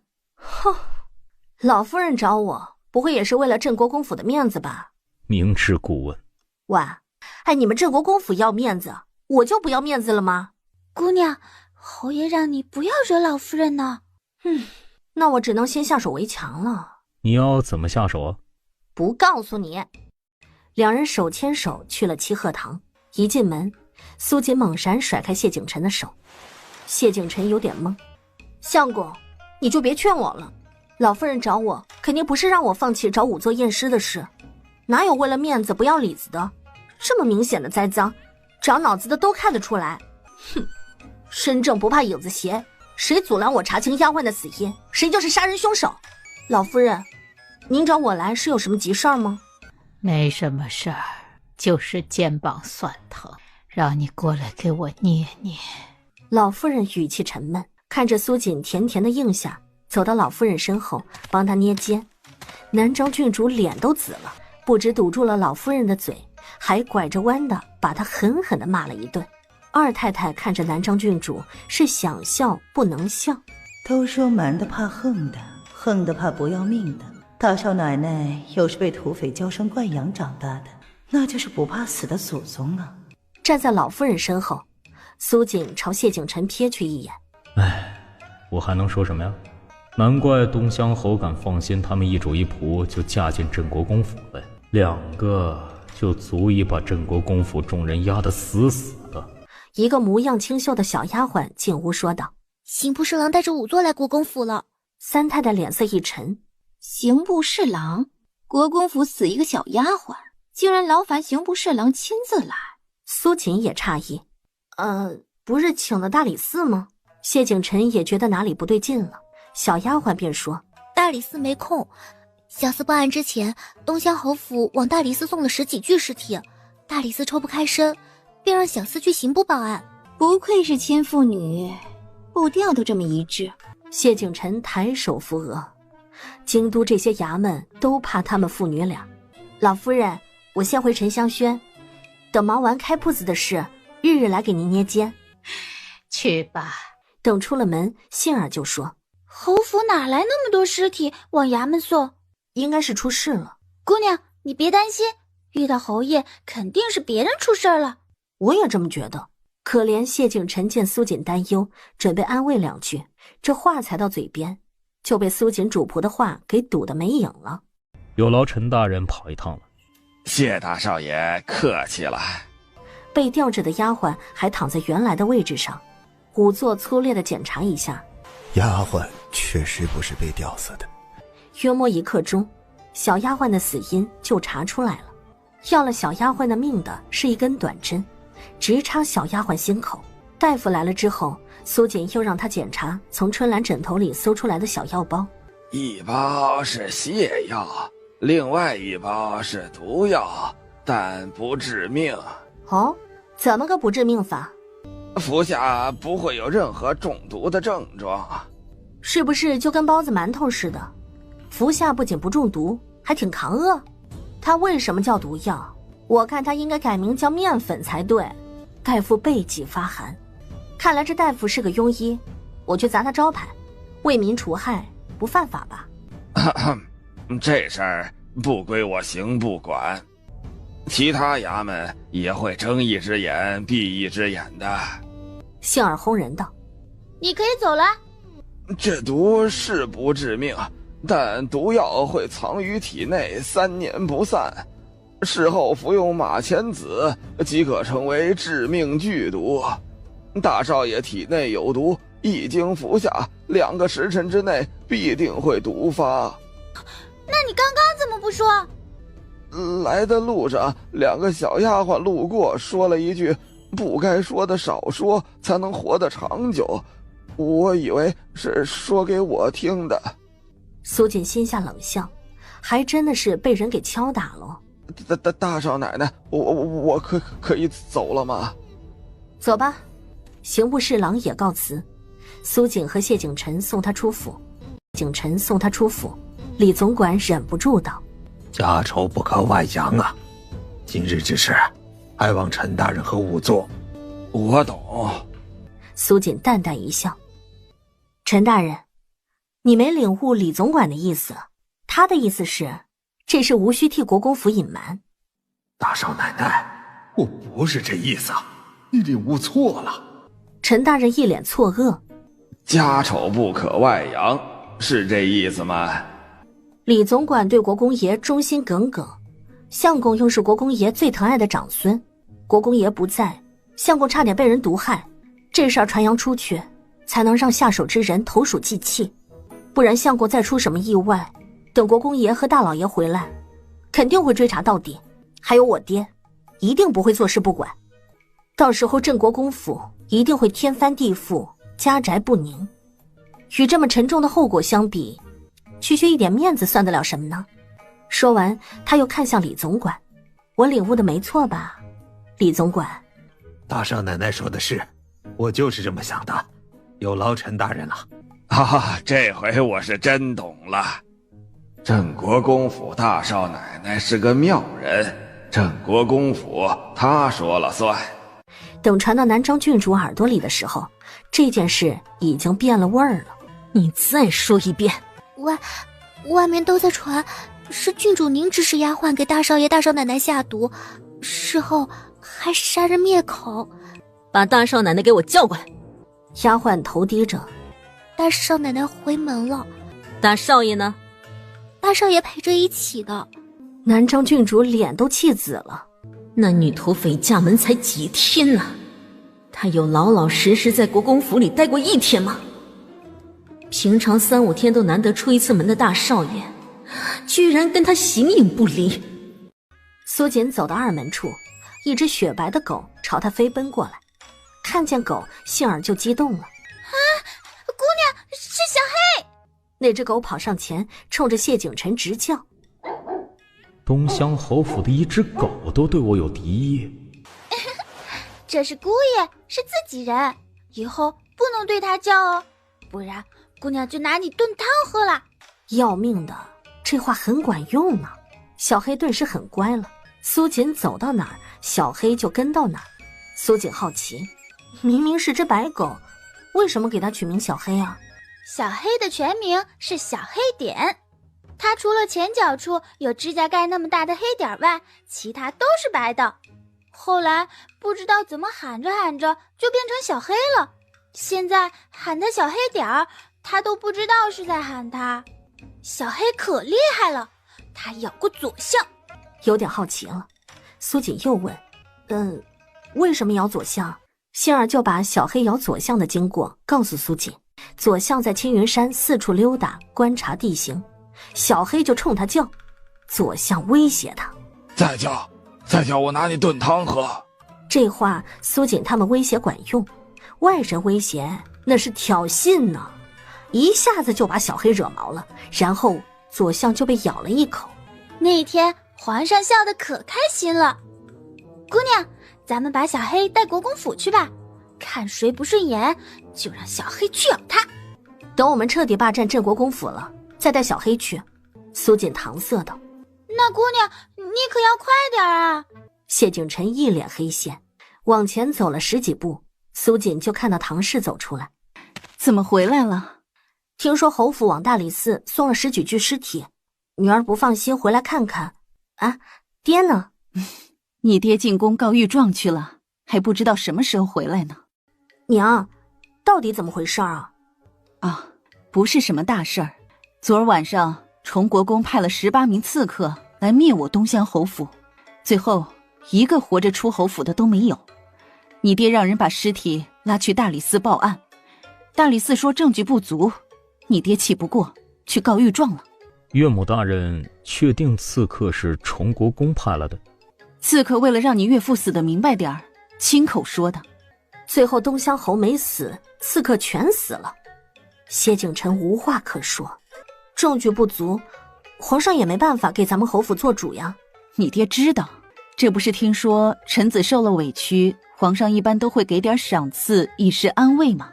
你爹等了半天，迟迟不见赏赐送来，怕皇上忘记了，进宫提醒皇上去了。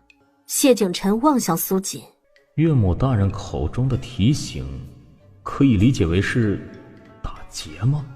苏锦眨眨眼，呐，你理解的完全正确。谢景琛有点同情皇上了，杏儿东张西望道：夫人，小少爷呢？怎么没见着他？苏锦想起自己还有个弟弟，问道：对啊，弟弟呢？你爹不许杨儿出府，这会儿他正忙着挖狗洞，没空理你。溜达一圈再去。别说是娘告诉你的，你爹在他挖狗洞的地方把墙加厚了几层，你弟不知道。苏锦要去见见可怜的弟弟，谢景琛跟上，唐氏喊住他，笑道：嘿，你就别去了，免得杨儿让你帮忙，你不好拒绝。唐氏说完就去厨房做糕点，只留下小黑围着谢景琛打转，居然没一起走。还是你有点良心。谢景琛欣慰道。刚说完，小黑脚一抬，朝谢景琛撒尿。小黑在地上尿了一团湿，就追着苏锦和杏儿跑了。他怎么那么想把这只狗抓了炖汤呢？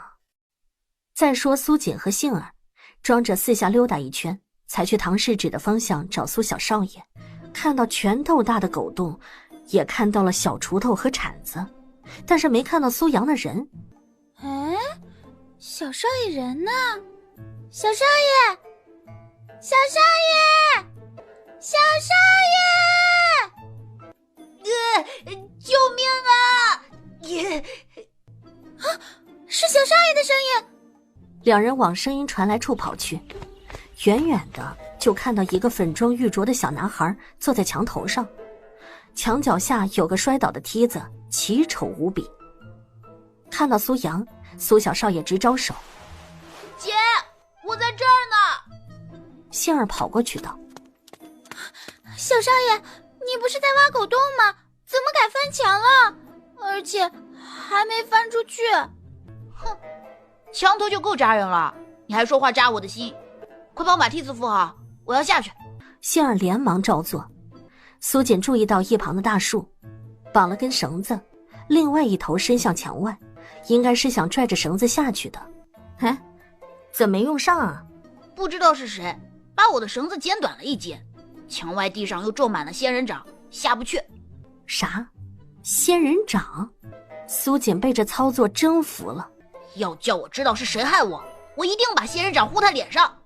肯定是侯爷啊，别人没这胆量。啊，那就没办法了。娘说爹的脸厚实的就跟盾牌似的，连长矛都刺不破。苏锦哭笑不得。仙儿搬了根竹子来，苏小少爷沿着竹子滑下来。姐，姐夫呢？没陪你回来啊？他一起来的。那我去找他。夫人说了，不许姑爷帮你挖狗洞。钻狗洞那么丢脸，我才不钻呢。小黑，我们走。苏小少爷跑到谢景琛跟前。你就是我姐夫吧？我是。那你帮我个忙。不给谢景琛拒绝的机会，他拉着谢景琛的袖子往前走。别的忙可以帮，挖狗洞不行。我知道，你帮我开扇门，我以后出府就方便了。这忙我也帮不了你啊。为什么不行啊？娘不让你帮我挖狗洞，但没说不能帮我开扇门啊。狗洞是狗洞，门是门，又不一样。这对你来说有什么区别吗？区别太大了。狗洞是爬着出去的，门是走着出去的，一个丢面子，一个不丢面子，这区别还不大呀。只怕我还没帮你开好门，你爹就给堵上了。姐夫你提醒得对，是不能开普通的门。这里虽然荒芜，谁知道我爹会不会来啊？所以你要帮我修一个像密室那样的门，远远的看着像是墙，其实是门。哦对了，开门的机关一定要不起眼，最好放在我轻易够不着的地方，我爹才不会怀疑。你还知道密室？怎么不知道？我还知道密道呢。本来我是想让你帮我挖条密道的，从闹街直接挖到我的床底下，只是我不出门的话，我爹会起疑心，万一给我换房子住，密道不是白挖了？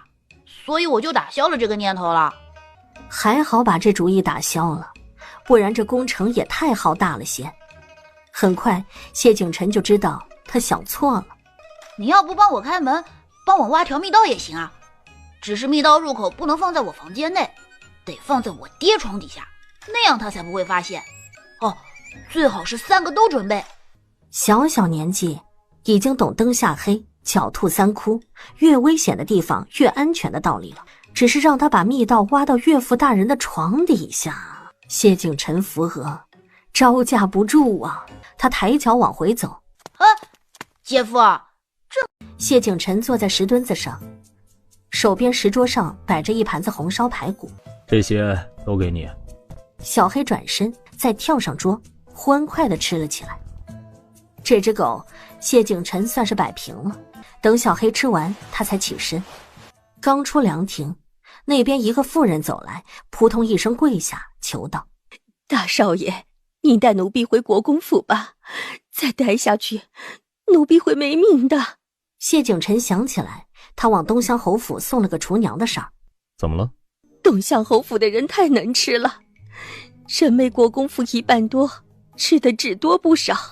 这几天，奴婢一天少说要做1000多个肉包子，奴婢这辈子都不想再做包子了。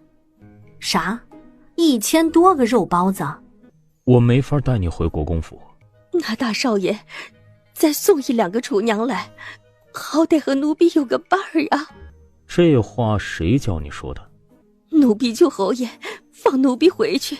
侯爷说，如果奴婢觉得孤单，可以找大少爷再从国公府找几个厨娘来作伴，要厨艺好的。果然是他的岳父大人呐。起来吧。大少爷，您答应了。谢景晨无力，不答应能行吗？不论是谁告诉他的，都是东乡侯府还缺2个厨娘，让他送来。谢景晨往回走，小黑跟在一旁。刚走到花园处，杏儿跑过来，气喘吁吁道：“哎呀，姑爷，你在这儿呢。夫人让你和姑娘去上香。”上完香后就是吃回门饭。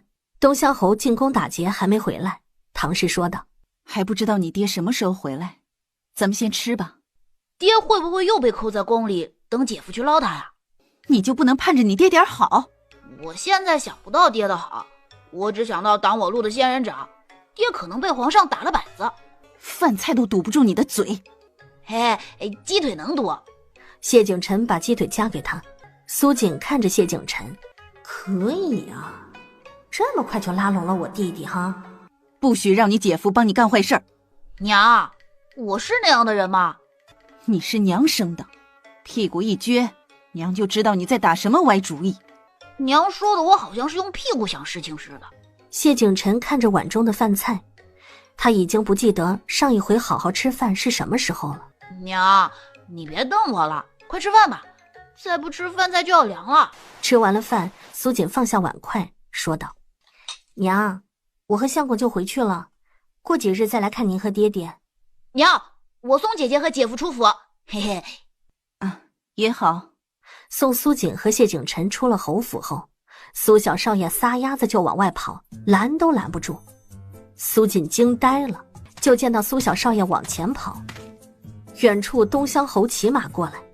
苏锦同情自家弟弟了，苏小少爷越跑越慢，越跑越想使。他爹是不是掐准了时间回来的呀？爹呀，我好想你。在墙头吹了多久的风，竟然懂事了。不亏你爹，我怕你饿着，赶着回来给你送饭呢。送饭？爹，你不会没打算让我下来吧？东乡侯翻身下马。那么辛苦的爬上墙头，怎么着也要住上一晚吧？啊，感谢姐姐，感谢杏儿，感谢那根大竹竿。爹爹回来了，皇上赏赐了爹爹什么好东西啊？碰到有人向皇上进贡东珠，爹随手拿了几颗，专程给你送镇国公府去。结果呀，你回门了，白跑一趟啊！谢景晨有点好奇，东乡侯口中的拿几颗是拿了几颗？御书房内，皇上气得来回走，外面小公公进来禀告道：“皇上，几位娘娘亲手做了燕窝粥、荷花露，还有千层饼来看您。”到底是来看朕，还是来看东珠的？去告诉他们，进贡的东珠连托盘都被东乡侯给端走了。过去大半个时辰了，皇上一本奏折也没看，光顾着生气呢，就没见过这么一点不客气的臣子，不是厚颜无耻的臣子。后宫那么多宠妃，都在眼巴巴地等着他赏赐东珠呢。马车徐徐往前，谢景晨双手环胸，有点好奇东乡侯为何如此胆大，一再的捋皇上的道毛。哎，忘了问了，你这眼睛是撞谁拳头上了？谢景晨不说话了。我爹和我大哥都不在，不会是我弟揍的吧？不对，我弟也够不着啊。不会是蹲下来让他揍的吧？是你们家小厮揍的。小厮敢揍姑爷？应该不敢啊，谁都知道姑娘喜欢姑爷。喂，能不提喜欢2个字吗？不害羞，但扎心呢。姑爷是不是去训练场了？只有在训练场，小厮敢揍侯爷，敢揍大少爷。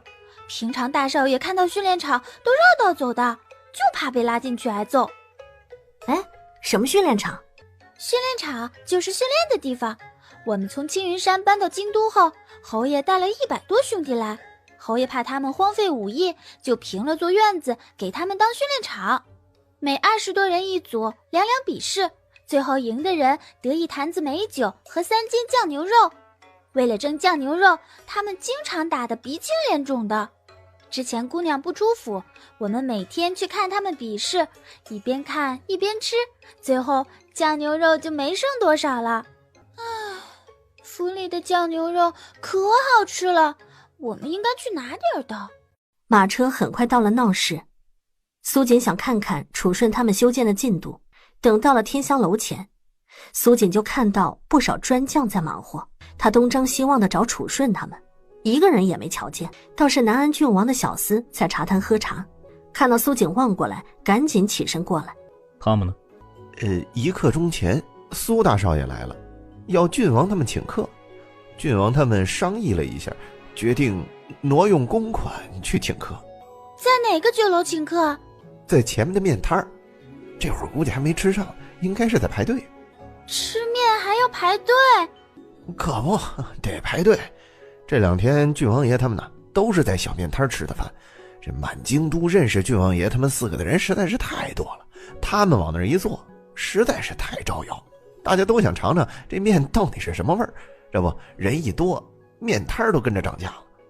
不是吧？苏锦和谢景晨往前走，远远的就看到南安郡王几个坐下来。苏崇看着苏锦的眼神带了点钦佩。大哥，你这么看我做什么？小妹，大哥佩服你。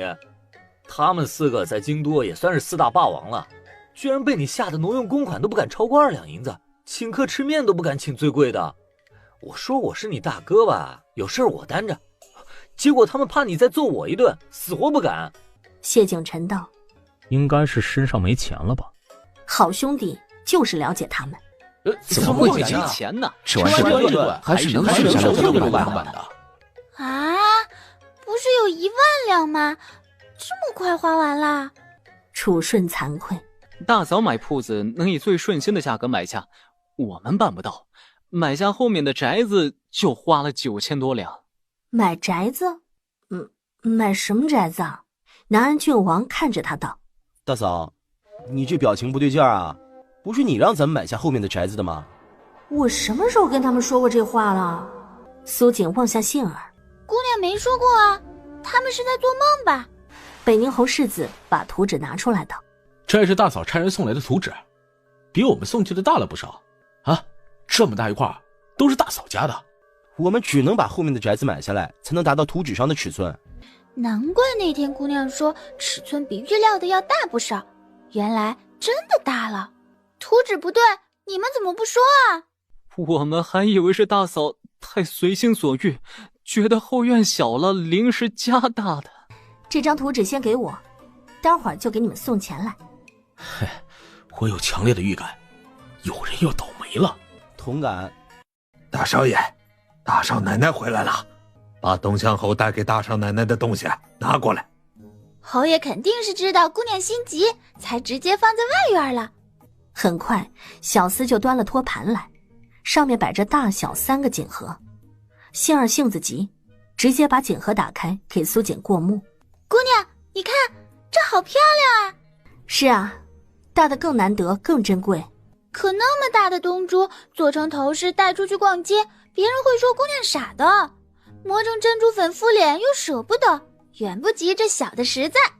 我以前用珍珠粉敷脸过，经常敷啊，不过是普通的珍珠。珍珠粉能美白，青云山上太阳大，姑娘又喜欢到处跑，每年夏天不用珍珠养着，估计姑娘现在不比李总管白多少了。珍珠粉一点没浪费，岳父大人送了东珠就离开了。东乡侯还去西鹤堂喝了杯茶，问了问丫鬟下毒害大少爷、大少奶奶的事。谢景晨心头又是一颤，没出什么事儿吧？东乡侯走后啊，南张郡主请了太医进府，开了2剂平心静气的药。到底怎么回事啊？对东乡侯，南张郡主是看一眼火气旺3分，说话激愤了些，讽刺苏锦心机深沉，让人散播谣言，诋毁主母名声。东乡侯淡淡回了几句：身为当家主母，连丫鬟背后的主谋都查不出来，累及名声，我看这恶名担得一点也不冤呐。我苏某出身草莽，不懂你们京都的世家大族是怎么要脸怎么不要脸的。锦儿是我和他娘捧在手心里养大的，嫁进你们镇国公府不是来受委屈给人下毒的。小女要真在镇国公府出了什么意外，别怪我苏某心狠手辣，宁肯错杀1000，也绝不放过一个。如果镇国公府的长辈都这么无能的话，以后镇国公府就小女当家做主了。苏锦去了七鹤堂，希儿端着托盘紧随其后，只是一进屋，三太太瞥到托盘，笑道：还是大少奶奶孝顺，得了东珠先送来给老夫人挑选。我家姑娘没打算把东珠送人啊，是我想来看看热闹，才把东珠一起端来的，我一会儿就端走。主子还未说话，有你一个丫鬟说话的份儿吗？我家姑娘撞伤了脑袋，夫人叮嘱她的话她都不记得了。出嫁前夫人叮嘱，有什么姑娘不记得的，让我代替姑娘说。我家夫人说了，是你们镇国公府等不及我家姑娘养好伤，就要她过门的，她没时间重教，你们再生气也要忍着。三太太气得脸都发紫了，她身后站着的谢锦绣气道：随便一句话都要你来替你家姑娘回答，干脆你来替你家姑娘做我们镇国公府大少奶奶好了。我可不是随便接话的，你们打劫我家姑娘，我怕姑娘吃亏。打劫？你把话给我说清楚，说不清楚我跟你没完。哼，说就说。杏儿的胆子大，可不是虚的。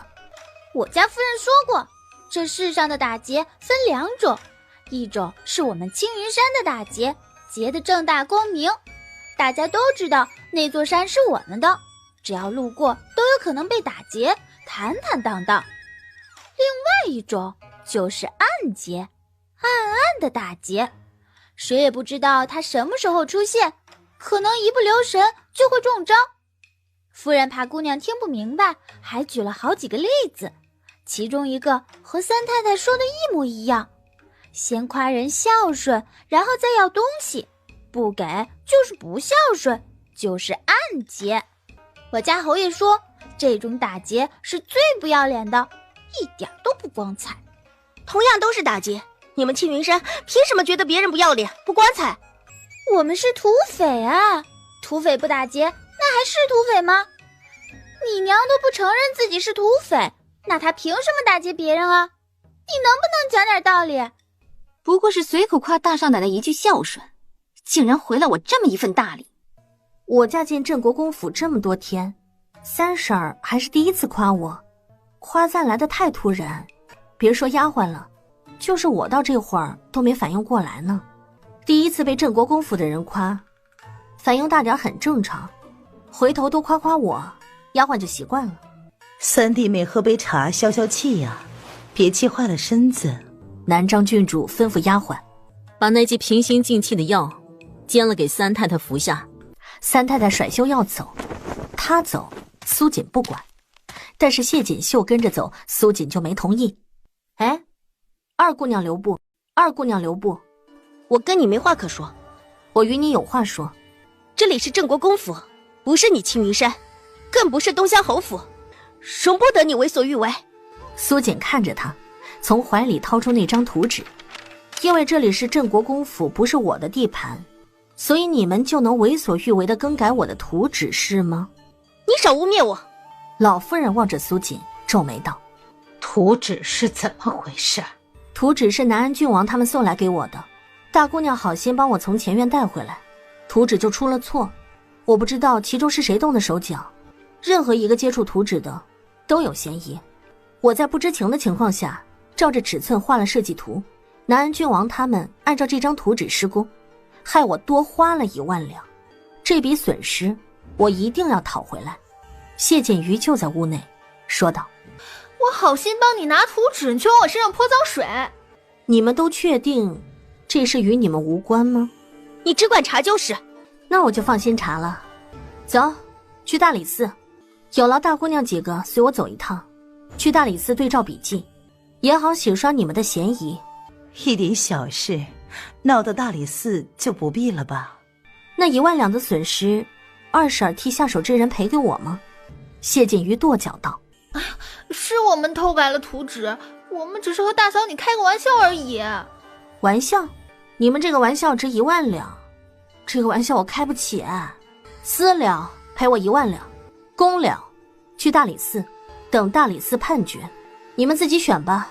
这事儿鱼儿他们有错，该罚，但你和南安郡王他们没能发现，也该担部分责任。1万两给你，就当是我郑国公府入的股。哼，这才是土匪祖宗啊！相公，我可是给足了你面子，是你们郑国公府要和我公两，让娘子受气了。那么大理寺见吧。一点小事就要闹到对簿公堂的地步，你把我郑国公府的颜面置于何地？郑国公府果然财大气粗啊！1万两的事都是小事，既然我是郑国公府大少奶奶了，少不得入乡随俗。大姑娘几个跟我开玩笑，我还你们几个玩笑，这事儿就算了了。苏锦伸手，心儿麻溜地把鞭子送上。我苏锦的玩笑不值钱，抽10几鞭子，也不过是费一点金疮药。你们谁先来？苏锦的玩笑不值钱，但吓人呢。他手里的鞭子更是来历惊人，战功赫赫。鞭子是皇上赏赐的，抽过皇上的女儿寿宁公主，捆过谢景臣，一屋子都是好面子的，被一个小辈拿鞭子吓唬，就这么退缩了，脸面无光呢。老夫人赶紧瞥了王妈妈一眼，王妈妈是老夫人的心腹，一个眼神就知道老夫人在想什么。老夫人，您喝杯茶消消气。大少奶奶本就缺钱，平白无故多花了1万两，手头周转不开，生气也很正常嘛。咱们各退一步，把钱给了大少奶奶，就当国公府多买了一块地嘛。这1万两宫中掏。苏锦接了银票，谢锦瑜握拳道：那块地什么时候划出来？我没打算把地划出来给你们。钱你已经拿到手了。那块地是晋国侯世子他们豁出脸去求定国公府大太太出面买下的，不是他们的情面，1万两远远不够。因为你们的一时玩笑，我依照错误的图纸设计铺子，现在图纸已经施工了，把地还给你们，就要重新画图，把修建好的部分拆掉，劳民伤财不说，还得耽误我铺子开张。这笔损失谁付啊？因为你们的一时玩笑，我依照错误的图纸设计铺子，现在图纸已经施工了，把地还给你们，就要重新画图，把修建好的部分拆掉，劳民伤财不说，还得耽误我铺子开张。这笔损失谁付啊？你们执意要那块地，我不会不给。这其中的损失呢，你们去找南安郡王他们算清楚，要尽快，时间拖得越久，损失就越大哦。既然没什么事了，那我就先回去了。如果你们不怕这事儿捅出去，有损归誉的话，就放马过去。南安郡王他们可不是好惹的，戏耍你们，不脱一层皮都算我输。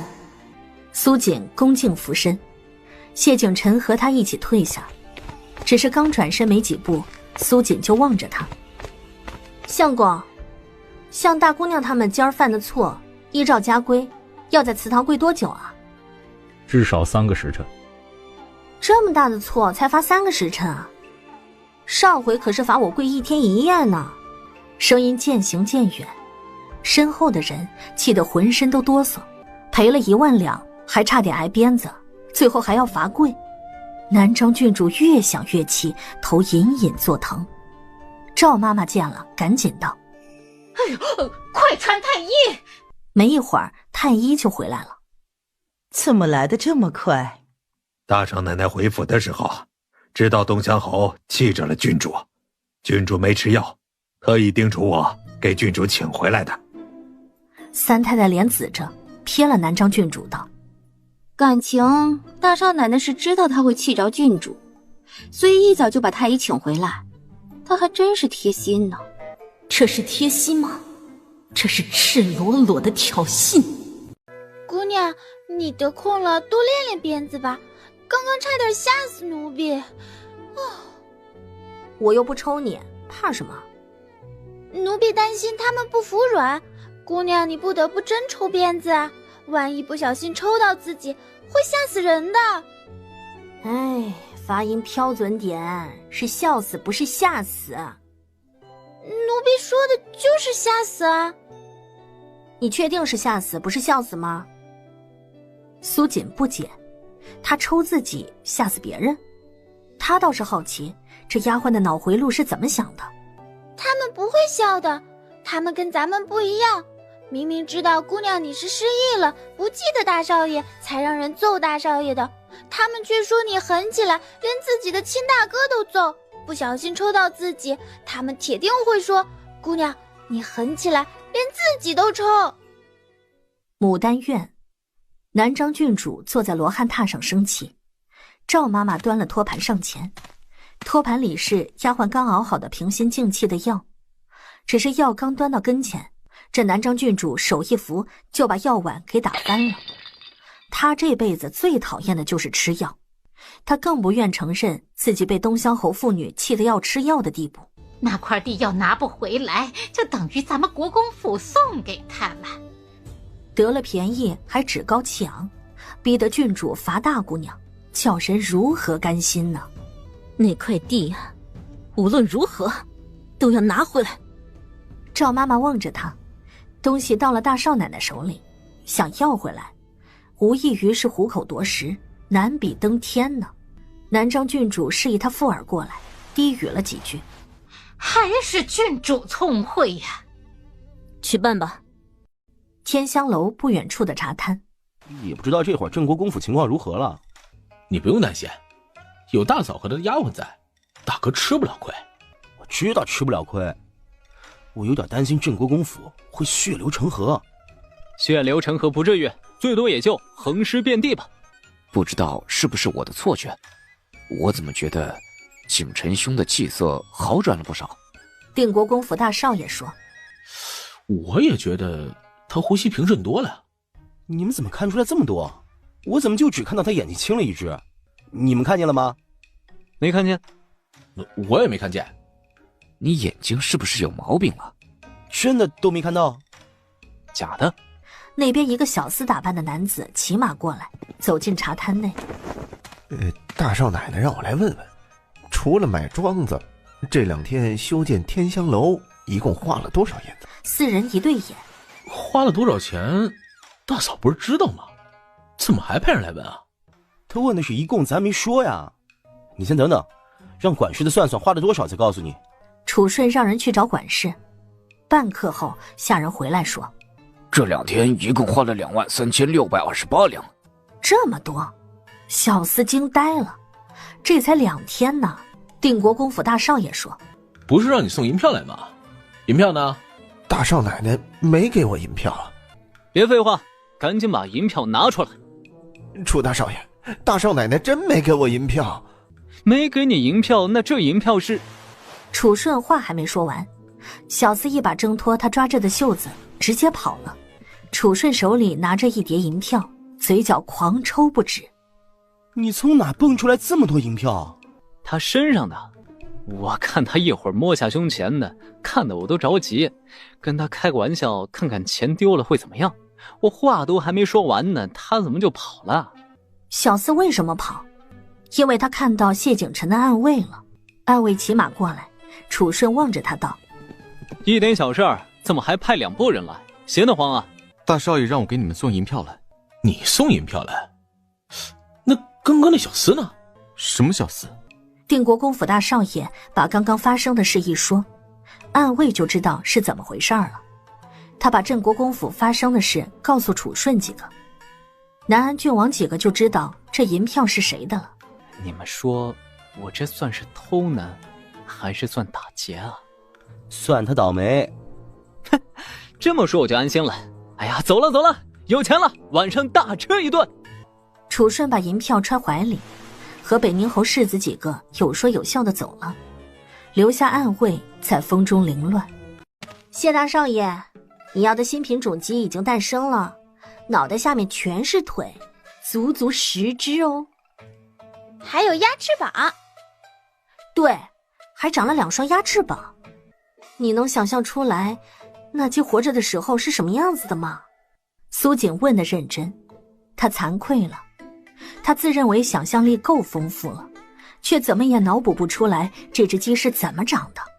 打趣之言，厨房竟然当真了。这鸡头存在的意义，应该是向谢大少爷你证明，这真的只是一只鸡，这些腿不是从别的鸡身上借来的。但这鸭翅膀呢，我就不理解了。我知道，肯定是鸡翅膀太小，这只鸡长了那么多腿，飞不起来，要大的鸭翅膀才行。你解释得很合理。谢景晨默默端起碗吃饭，他不想说，他只是单纯的喜欢吃鸡腿和鸭翅嘛。不过这只鸡挺讨人喜欢的，要是不长脑袋就更好了。你能不能让我好好吃饭啊？好了，我不说啦，免得辜负了这只鸡。等等，再让我说一句，我希望以后沉香轩的鸡都长这样。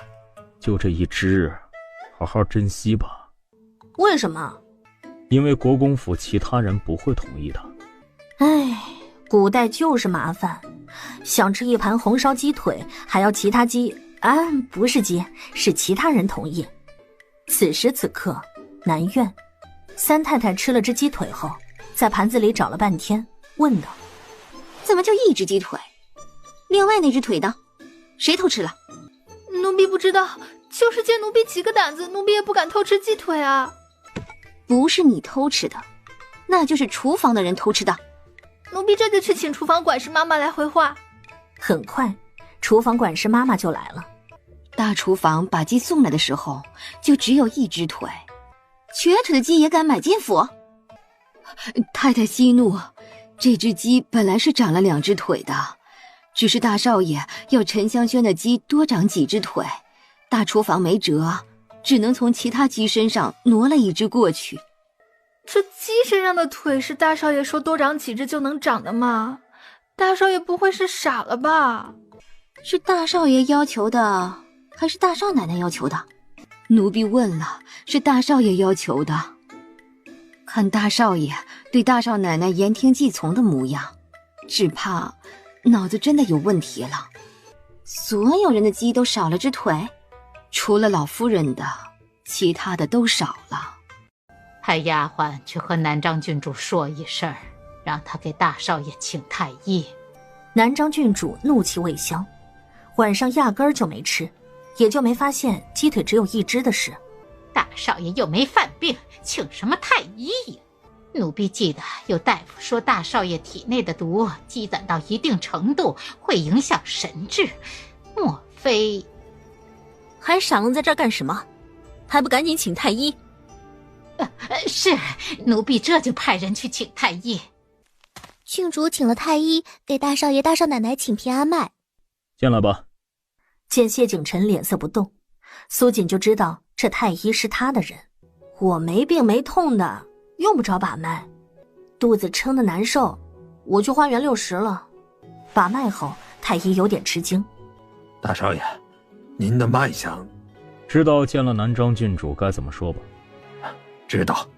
见了南章郡主，太医刚要说大少爷病情没有好转。大少爷脑子真的不正常啦？为什么要说大少爷脑子不正常？大少爷的脉象混乱，我一时间也分不清楚，为何会觉得大少爷不正常啊？大少爷竟然要让一只鸡多长几只腿，这哪像正常人说的话呀？这话怎么可能是谢大少爷说的？是不是弄错了？难道是他毒渐渐解了，为了确保安全改装傻子了？一定是这样的。从大少爷的脉象还察觉不出来，但这样无理的要求万不可纵容，否则没毛病也迟早养出毛病来。南章郡主点点头，丫鬟送太医下去。知道该怎么办吧？奴婢这就去吩咐大厨房，以后大少爷要什么就给什么。再传话下去，府里的下人不许议论此事。苏锦在花园里走了一圈，肚子还撑着，人却走不动了。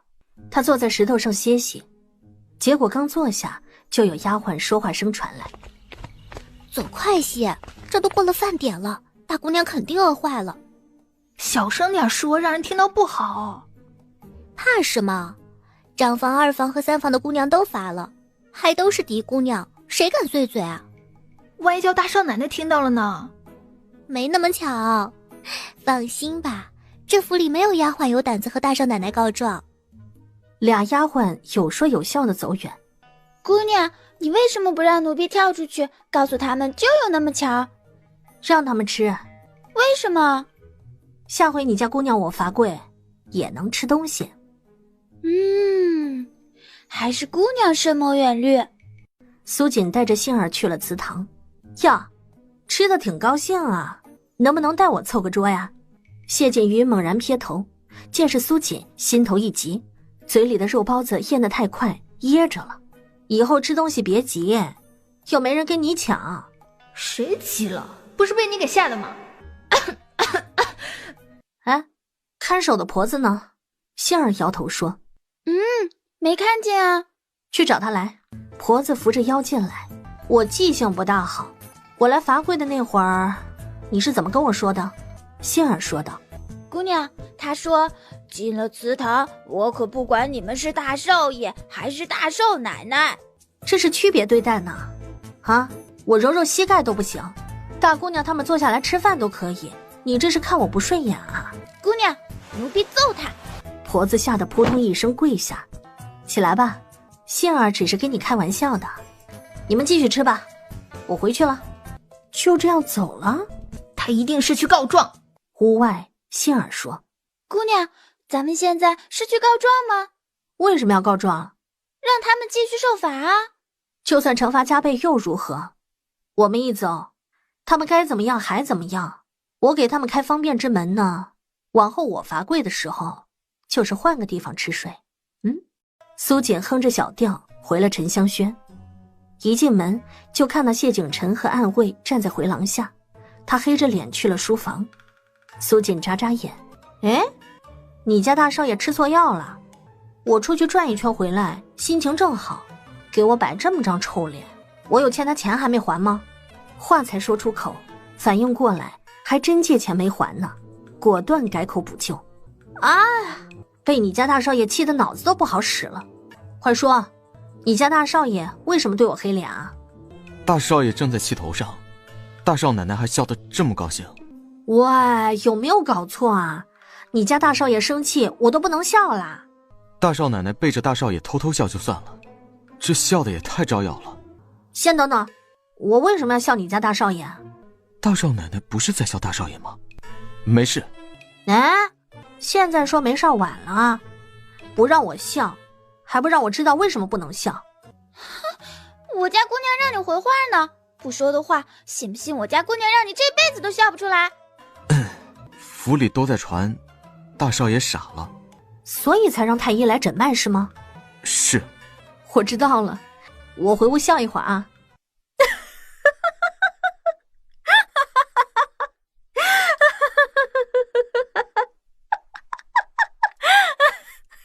笑死我了，笑得暗卫都怕进了书房的谢景晨听到会气炸肺。等弄清楚大少奶奶为什么那么高兴后，暗卫就去书房找谢景晨。大少爷，你误会大少奶奶了，她不是在笑你。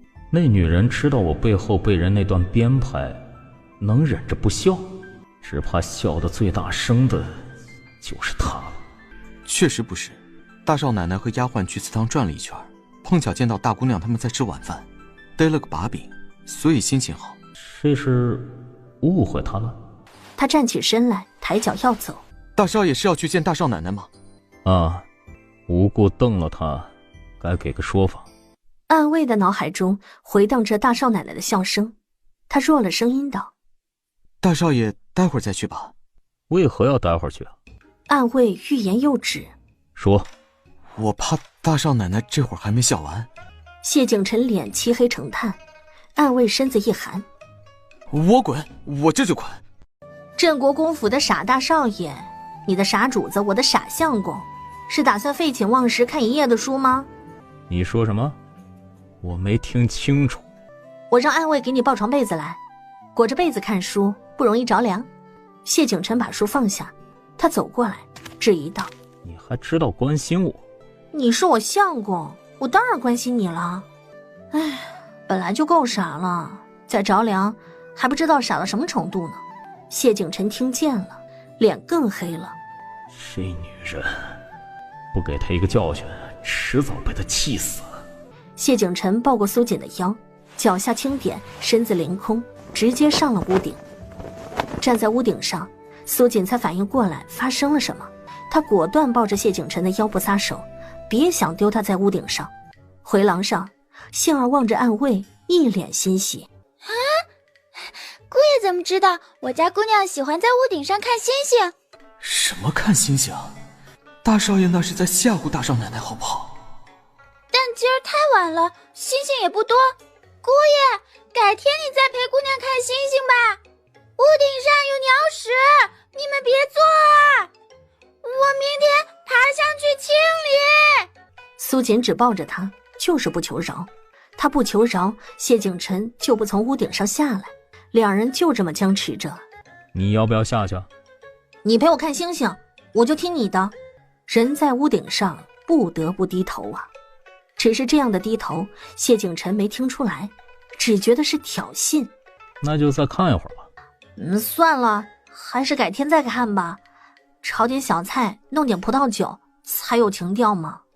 哎呀，快下去嘛，我好困，待会儿要抱着你睡着了。谢景晨低头，借着依稀的月光，能看出苏锦脸上的疲惫。他心中一软，抱他下了地。不过是逮了个把柄，连早安都不请了。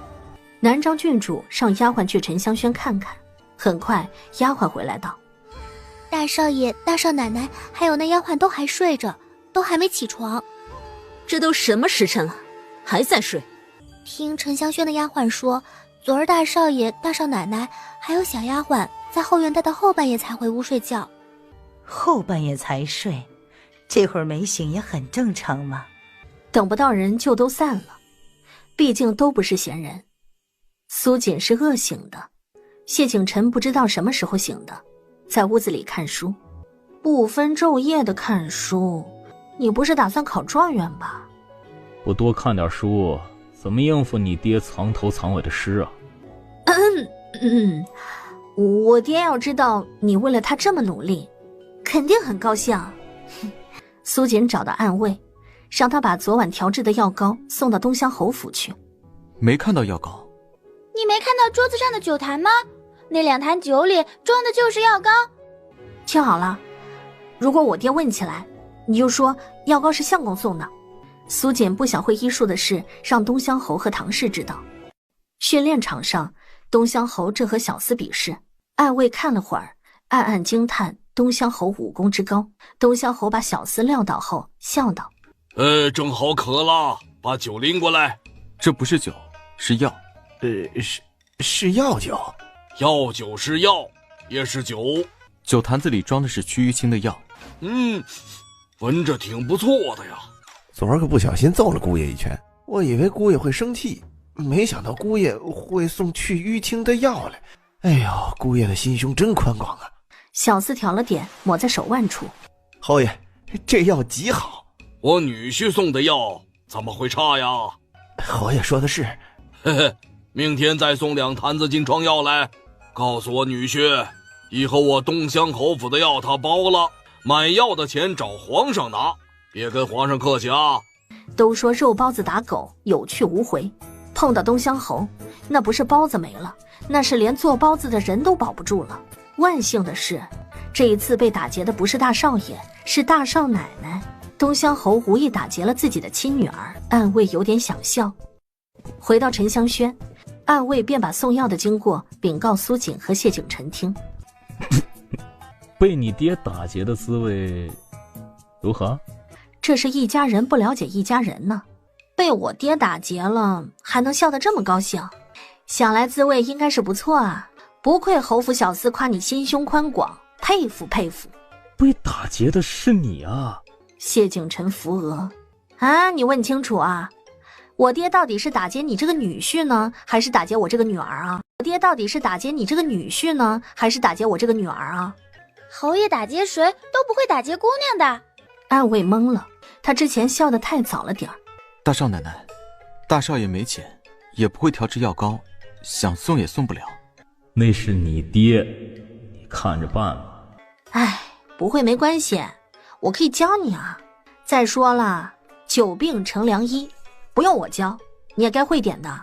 就这么愉快的决定了，来，拜师吧。你刚刚说什么？你再说一遍。拜师吧。不是，再上一句。就这么愉快的决定了。我一点都不愉快。人之所以不愉快，是因为不满足于现状，却又无力改变现状。那我现在给你改变现状的机会，你不应该感到高兴吗？什么改变现状的机会？等你学会了我的医术，就不用靠我给你解毒，别人再给你下毒的时候，你也能防备了。我要多久才能学会啊？你资质不错，又勤奋好学，10年足够了。我要能活10年，敌人都该死绝了，谁给我下毒啊？哎，你这话就太绝对了，怎么会没人给你下毒啊？不是还有我吗？你不必再劝我了，我扛不到10年后学会医术被你下毒，谢谢。为什么？因为在那之前，我已经被你们活活气死了。姑爷的话听得人好心酸，奴婢好想哭啊！谢景晨脸黑成炭，他抬脚走人。姑娘，姑爷不想学医术，就别让他学了，让他找皇上拿钱就行了。我爹和皇上是不是以前就认识啊？不认识啊。不认识，皇上怎么格外的容忍我爹？就因为我救过皇上？皇上可能是上当了。上什么当啊？前年有人上山劝侯爷招安，不然朝廷会派重兵围剿我们青云山。侯爷送走那人后，就和夫人商量这事儿。夫人就说侯爷的臭脾气，招安就是进京被人关门打狗，即便招安也要想个万全之策，不能让多年的心血付之东流。夫人说皇上好骗，便让青云山的兄弟扮成道士，在一棵菩提树下等皇上上钩。等了皇上足足大半年，道士才见到皇上，告诉皇上他将来会遇到一个凶狠霸道，把朝堂搅得乱七八糟，把他气得死去活来的臣子。这个臣子会找他要钱要权，他还有一个特别可爱的女儿，让皇上重用他，将来他会帮皇上实现心中的愿望。帮皇上实现什么愿望？奴婢不知道啊。夫人说世人都有愿望，皇上也不例外。如果皇上问的问题答不上来，就说天机不可泄露。他娘深谙道士骗人的精髓呀，所以皇上当真了，对我爹格外的宽厚。皇上好骗嘛！屋外，谢景琛实在不知道说什么好了。这可是欺君死罪啊！就这么堂而皇之的说出来，还说皇上好骗。要命的是，皇上真相信了。皇上这么容易上当，那他是不是该听岳父大人的，进宫骗钱去呢？这些事儿是你偷听到的？不是偷听的，夫人和侯爷是一边吃饭一边说的，奴婢就在旁边伺候。姑娘还吵着要进京办道士，夫人不同意，侯爷疼姑娘，把挑人做道士的事儿交给姑娘去办，奴婢陪姑娘挑了一下午呢。刺杀皇上也是我爹安排的？不是侯爷安排的。侯爷说皇上脑子不好，明知道青云山有土匪，还从山脚下过去，把他计划全部给打乱了不说，还差点害死姑娘。要不是夫人拦着，侯爷还想大半夜去揍皇上一顿。我爹什么计划？向朝廷招安的计划啊。最后不一样招安了吗？奴婢不知道啊，一样是招安，这回还是皇上亲自招安的，但侯爷就是不高兴。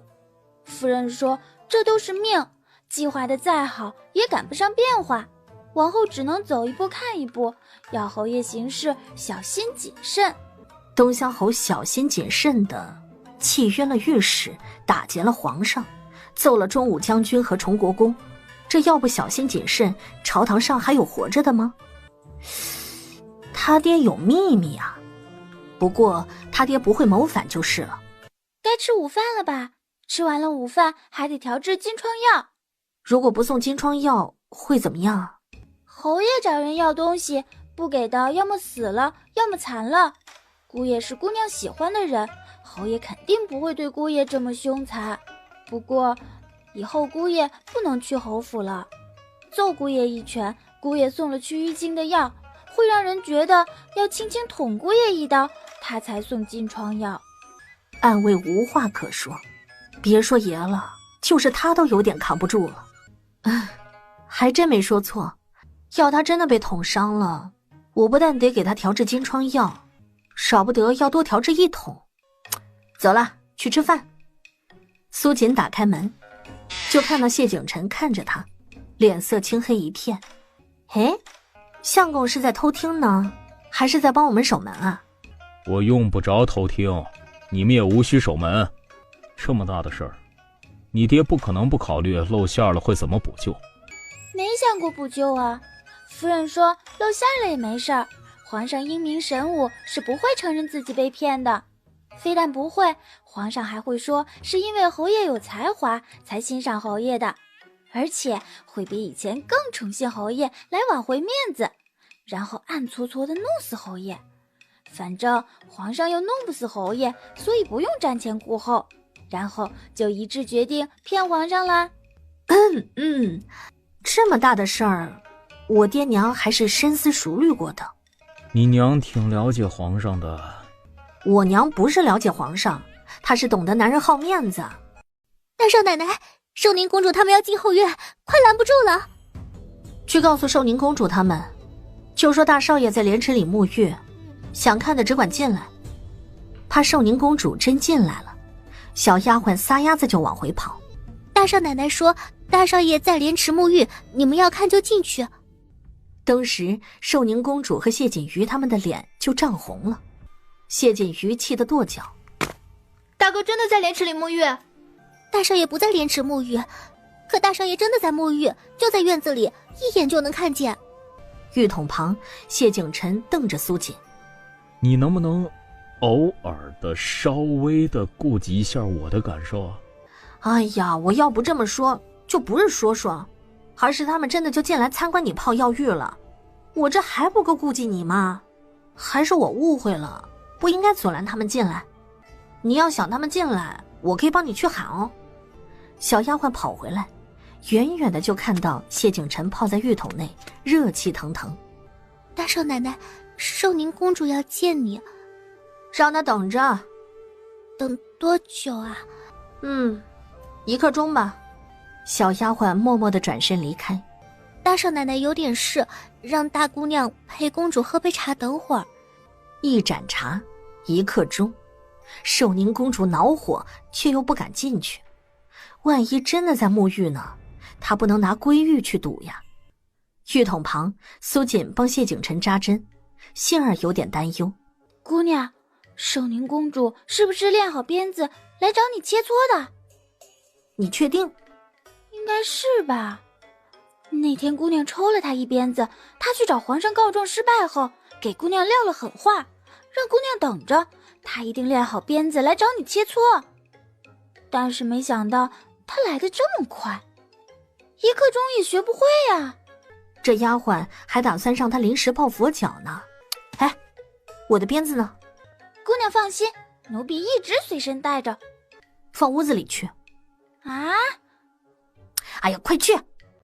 堪1刻钟，苏锦才进正堂。彼时寿宁公主已经等得快不耐烦了。苏锦淡笑走过去。大嫂真叫我们好等。好啦，这一次不怪你们，下次来呢，你们要提前半天说，不然我可能腾不出空来见你们喽。寿宁公主冷冷一笑。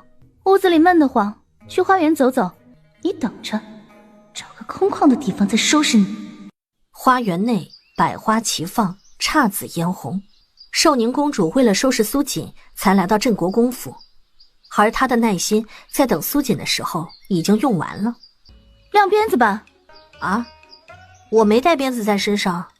不可能，大嫂的丫鬟不是随身带鞭子的吗？这回真没带，不信你看。还是姑娘聪慧，不带鞭子就可以不用和他们切磋了。回去拿。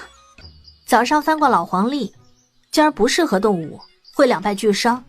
我不做伤敌1000自损800的事，改日吧。你说改日就改日。大嫂，寿宁公主来国公府一趟不容易啊，万一在切磋的时候伤了寿宁公主，你负责啊。你还是顾着你自己吧。出宫不容易，哪天我进宫找公主切磋便是，到时候把皇上皇后都叫上，也能做个见证。大嫂，你这就过分了，今儿与你不利，你就不应战，回头再挑个合适你动武的黄道吉日进宫抽寿宁公主。二房3姑娘谢景欢道：要不还是改日吧，咱们做个中间人，帮寿宁公主和大嫂挑个大家都觉得合适的日子，在宫里比试。国公府地方小，施展不开，本公主考虑考虑。赏花吧。杏儿松了一口气，但这口气松得太早了些。就在苏锦赏花伸手去摸花瓣的时候，寿宁公主一鞭子抽过来，苏锦白皙的手背上瞬间多了一条鞭痕。本公主要和你切磋，由不得你不同意。寿宁公主抽回鞭子，继续抽苏锦。苏锦气不打一处来，她望着谢锦瑜几个道：喂，你们就这么袖手旁观吗？公主发怒，我们若帮大嫂你，她就该抽我们了。她朝寿宁公主身后喊：相公！寿宁公主转身望去，快跑！苏锦拉着杏儿就跑。给我追！姑娘，咱们跑错方向了，那边才是回沉香轩的路。不回去！啊！就在花园跑。然后他们在前面跑，寿宁公主和谢锦瑜他们在后面追。姑娘，咱们能不能跑快一点？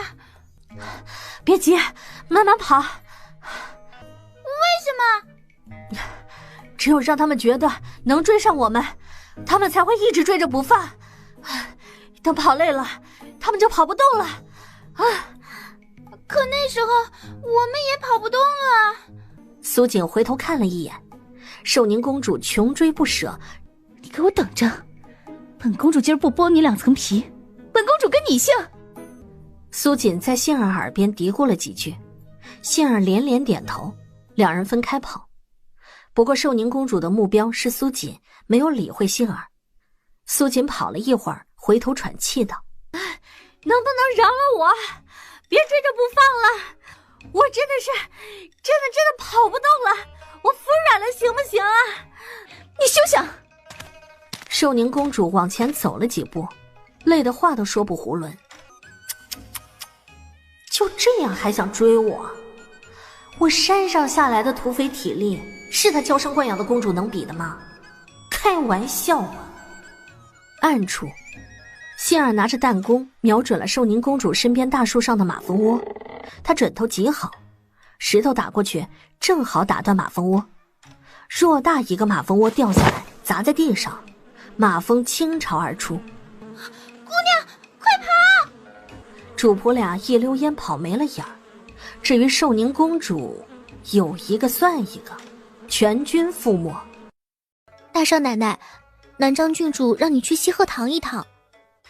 唉，去告诉南张郡主，我跑累了，趴着没力气起来。大姑娘他们要给我道歉呢，过2天吧，我不急。丫鬟心道：大少奶奶，你不是在开玩笑吧？大姑娘他们都被马蜂蛰了，这会儿是在看太医，还要他们来给你赔礼道歉，这是没蛰死大姑娘他们，继续气死吗？还待在这里做什么？快去啊！谢儿催道。丫鬟连忙转身跑了，实在没办法把大少奶奶这么挑衅的话说得圆滑，便一字不改地传达给了传话丫鬟。等这些话一字不落地传到南张郡主的耳朵里，南张郡主的脸都气紫了。御书房内，小公公快步进去说道：皇上，不好了，寿宁公主被马蜂蛰伤了。御花园里什么时候有马蜂了？这要是蛰到皇上了，那还得了？好了，被马蜂蛰一下也不是什么大不了的事儿，宣太医就是。朕待会儿去看他。不止蛰了一下，2下，至少20来下。怎么会这么严重啊？这是捅了马蜂窝吗？皇上起身往外走，到了寿宁公主的寝殿，太医正帮寿宁公主上药，皇上看了好几眼，没认出来。这真的是寿宁？寿宁公主再也没办法强忍着不哭了，嚎啕大哭，眼泪划过伤口，火辣辣的疼着。皇上听着哭声，真的是他女儿的。刚刚这句话他好像不该问，伤了女儿的心了。哎呦，好了啊，别哭了，抹了药很快就好了。皇上，您可要给寿宁做主啊！到底是怎么回事？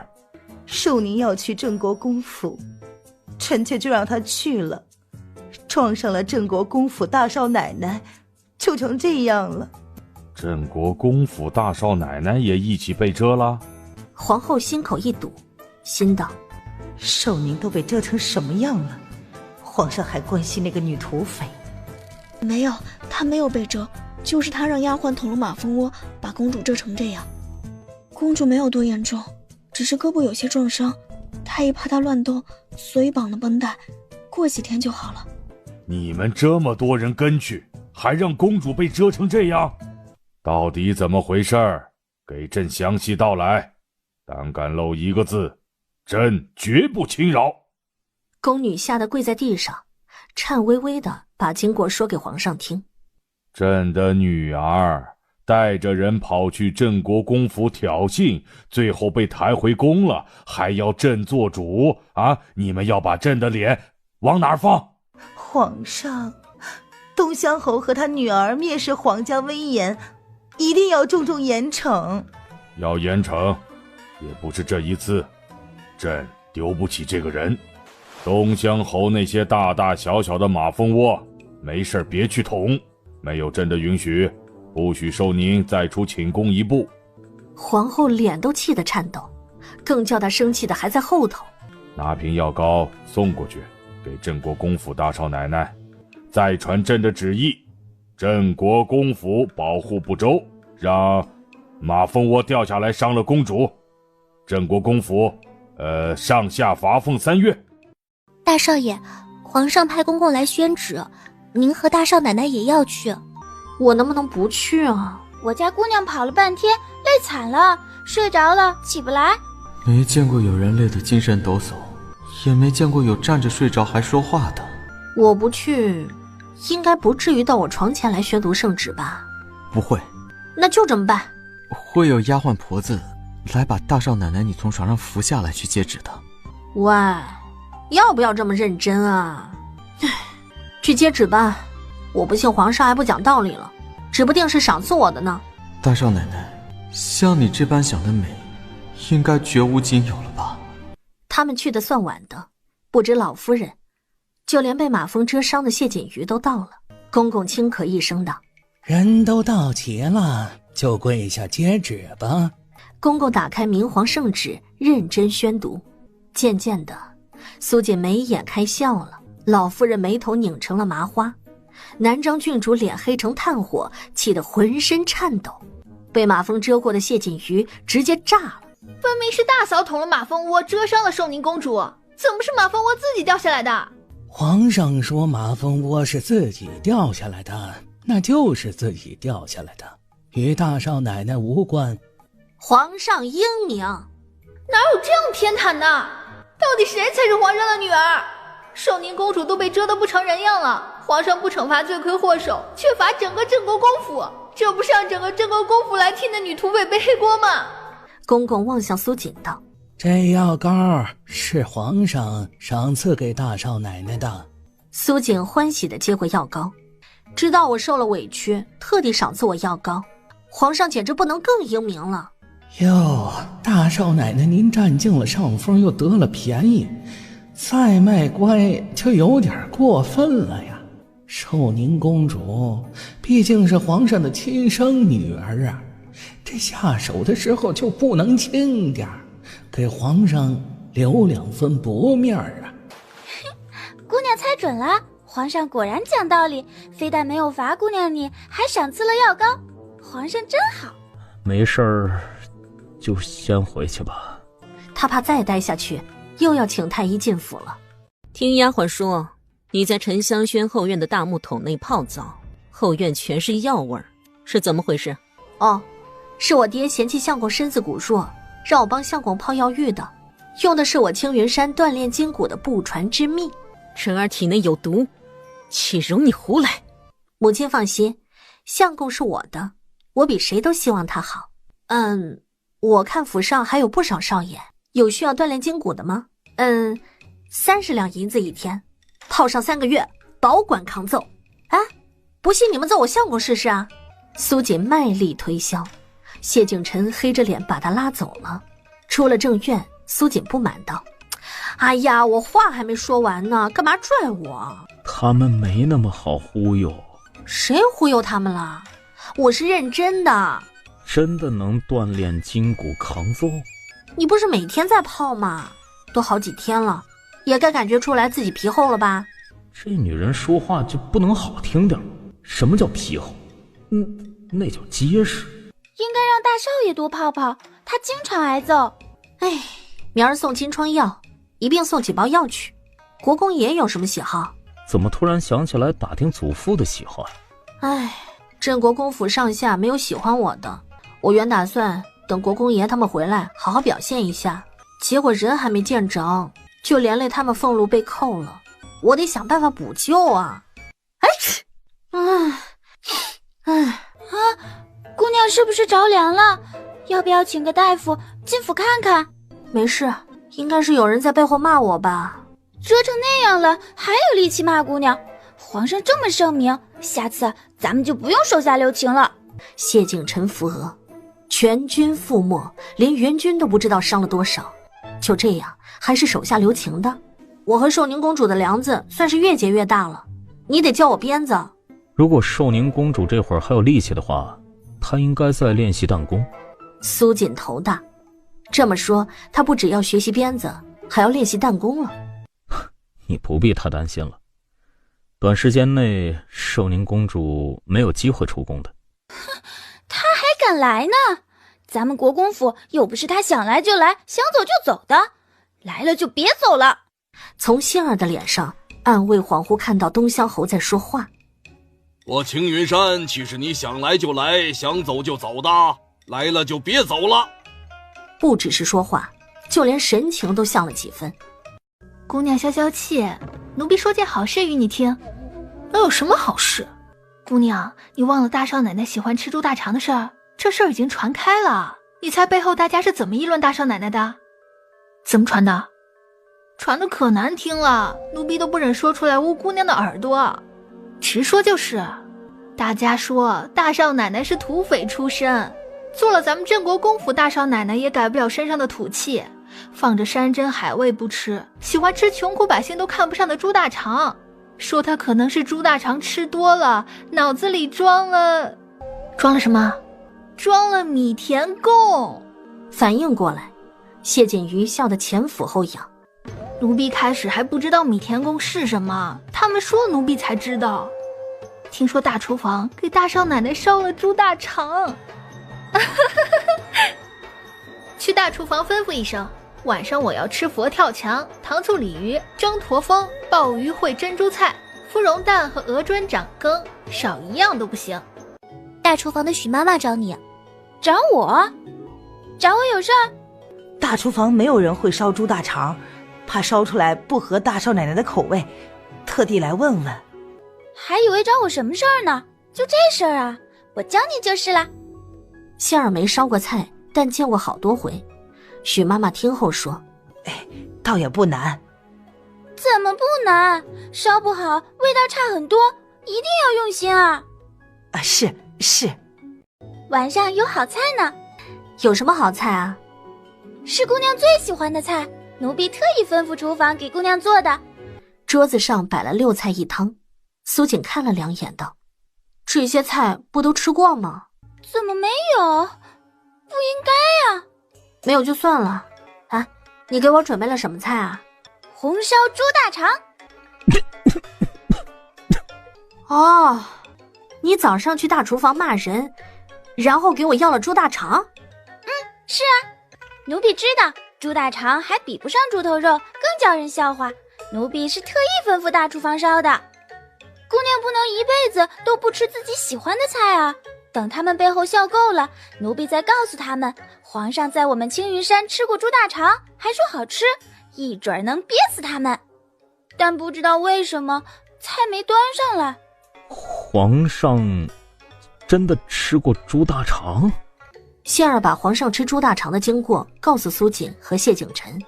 事情是这样的，苏锦救了皇上，把他们带上了青云山。东乡侯陪皇上聊了会儿，很快到了午饭的时辰了。东乡侯留他们吃饭，随行大臣便说：“皇上吃进嘴的东西要精细，青云山怕是做不出来，还是下山吃吧。”这是看不起我们飞虎寨了。然后皇上就留下来吃了顿便饭。东乡侯就是拿猪大肠招待皇上的。皇上没见过这道菜，尝了下，觉得味道不错，便问道：“这菜是你们青云山独有的？”“那是猪大肠，味道不错。哎，你们都尝尝，都尝尝。”皇上开口，那就是圣旨啊，谁敢不吃啊？一个个用一种无法描述的神情吃了猪大肠，并且道：“好吃。”“好吃，真好吃啊！”“真的好吃。”“这么喜欢，那就吃光。”一顿饭吃得很和谐，那些大臣对猪大肠赞不绝口，只是一下桌，那些大臣都吐了。这丫鬟倒是聪明，就是胆子太大，居然拿皇上做垫脚石。哎，皇上吃过猪大肠这事儿，不要对外说啊！可不说，大家会背后笑话姑娘啊！皇上面子重要，还是你家姑娘面子重要？当然是我家姑娘面子重要啊！把谢景晨噎得半晌都不知道怎么接话。苏锦在一旁憋笑：“傻了吧？他吃猪头肉被人笑话，谢儿想不到办法替他挽回颜面。想起来皇上在青云山吃过猪大肠，所以特意找大厨房要了猪大肠，让大家往死里笑话他，然后再替他把丢掉的面子捡回来。不是天老大皇帝老二你排第3吗？”东乡侯狂妄之言他还记得。侯爷后来说了，皇上经常不在排行榜上。苏锦哭笑不得，这排名排得很随意，很任性啊。排行榜皇上怎么就从排行榜上掉下来了？惹侯爷和姑娘不高兴的时候，皇上就不在榜上了，其他时候都在。皇上待我不错，这回就不提他吃过猪大肠的事了。可不说，那些讨厌的人还会笑话姑娘吃的粗糙。咱们心里知道，皇上和咱们一样就成了，其他人不用在乎。那姑娘还吃猪大肠吗？为什么不吃啊？那奴婢去给姑娘端来。杏儿一溜烟的跑远了。你应该没吃过猪大肠吧？谢景晨不说话了，那东西他怎么可能吃过呀？待会儿端来你也尝尝。都说不是一家人不进一家门，你的口味儿应该和我差不多。是你进的我镇国公府啊。皇上在不知情的情况下吃了猪大肠都说不错，你们镇国公府的人是没吃过，或许也喜欢呢。不可能。我家姑娘的猪大肠呢？不是送去了吗？没有啊，送去了，我还来做什么？不应该呀，1刻钟前春兰就送去了沉香轩了。许是没碰上，我一路来就没见到有零食盒的。再说了，1刻钟爬也该爬到沉香轩了。大厨房管事李妈妈走过来道：是静儿姑娘来了，我正要差人去和你说一声。猪大肠烧得不够好，我给倒了，明儿做好就给大少奶奶送去。又是送去沉香轩了，又是倒掉了，我都被你们弄糊涂了。是送去了，留了点在灶台上，我尝了尝，觉得难吃，怕是大少奶奶不快，就赶紧把春兰叫回来，等大厨房做出大少奶奶要的味道，往后天天给大少奶奶做都不成问题。杏儿转身离开，李妈妈松了口气。李妈妈骗大少奶奶的丫鬟做什么？别提了。杏儿站在大厨房门口，一脸凶残。你骗我！我的个妈呀，这土匪丫鬟怎么又回来了？说，你骗我什么了？幸亏他想起来，姑娘说红豆糕味道不错，他回来问问还有没有。春兰办事不靠谱啊，送猪大肠去沉香轩的路上不小心崴了脚，把猪大肠打翻了，怕大少奶奶责怪，我才撒谎说到了。哼，你直说不就行了吗？这不是害怕吗？明儿我一定找个靠谱的丫鬟送去。还有红豆糕啊，是。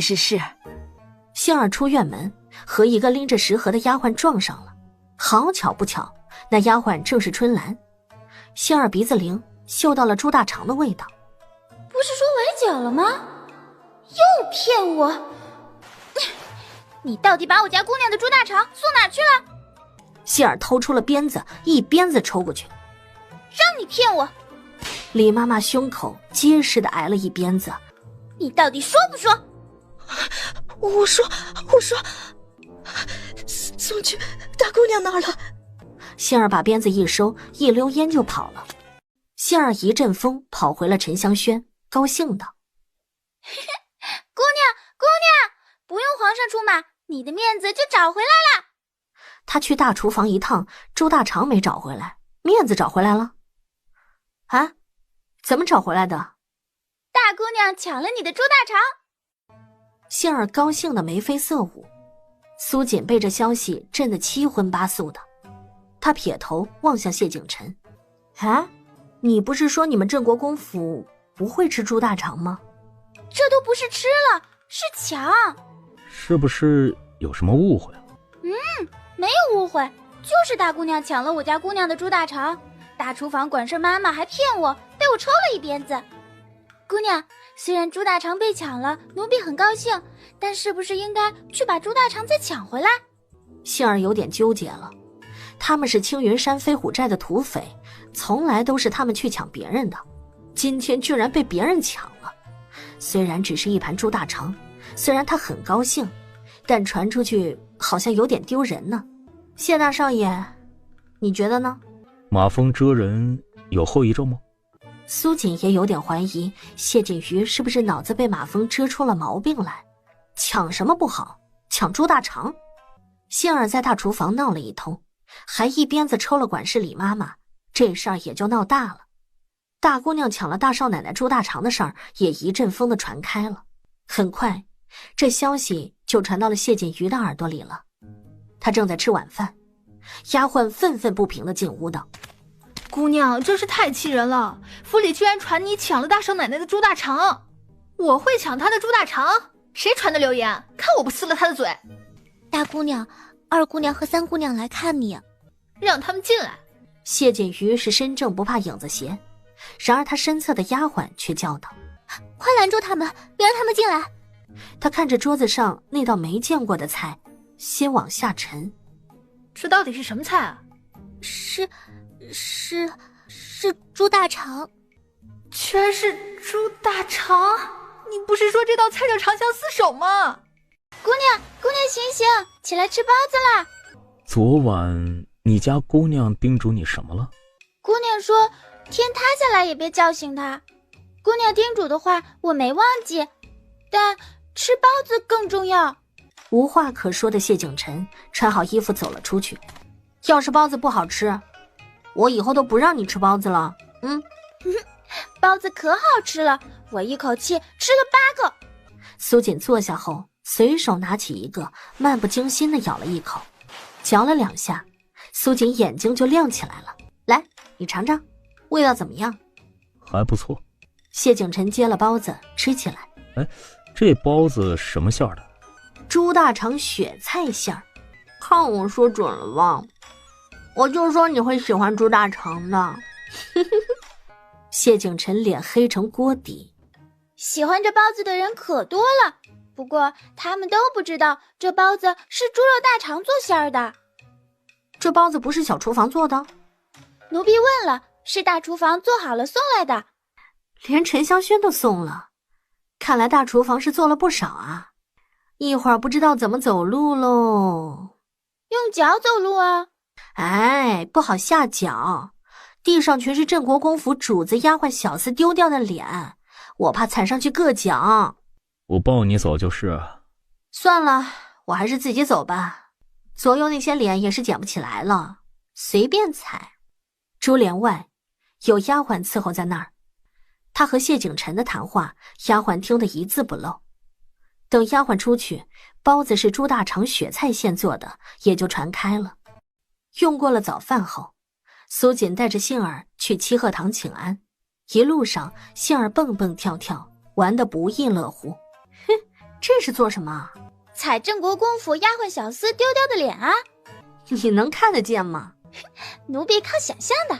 到了七鹤堂前，杏儿就乖乖地跟在苏锦身后，只是被拦在门外。老夫人身体不适，大少奶奶请回吧。怎么会身体不适呢？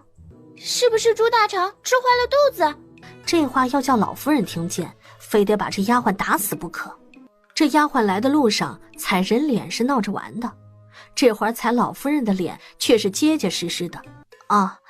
那老夫人好好歇养，我明儿再来请安。你们最好明天也别来。丫鬟心中嘀咕一声。沉香轩后院，谢景晨坐在那里喝茶。这么快就回来了，没见着老夫人。这应该是你意料之中的事吧？暗卫从竹屋内出来，苏锦说道：“那，帮我送金疮药去侯府。”桌子上还有一大坛，杏儿抱起来递给暗卫。那不是送去侯府的。不是给侯爷的，那这是给谁的？送去边关给国公爷的。送一坛子是不是太少了？青云山的兄弟说，边关用药都是一马车一马车的。边关缺药，但一坛子金疮药只能算杯水车薪。想讨好人怎么这么难呢？哎，就送一坛子吧，我再调制点别的药一起送去。另外把金疮药的方子附上，如果觉得我的金疮药更好，让军医调制便是。夫人，大少爷派人送金疮药来了。见过夫人，不知道侯爷和夫人要见我，可是有什么吩咐？你昨儿送的药膏效果极好，平常用的药2天才能去掉的淤青，1晚上就好了。不知这药是哪儿买的？不是买的，是你女儿调制的。大少奶奶会医术的事，叮嘱不要让侯爷和夫人知道。夫人又问这话，莫非东乡侯府并不知道大少奶奶医术高超的事？这不大可能吧？不便告知吗？侯爷为人粗犷，不会想太多。让大少爷去找皇上拿钱，太为难他了。能调制这么好的药膏，想来大夫医术极高。我和侯爷商量了一番，决定直接将大夫请回来，也省得麻烦你家少爷。说的是请，但他怎么听的是抢呢？大少爷好不容易才把大少奶奶娶回去，万不能让东乡侯再抢回府啊！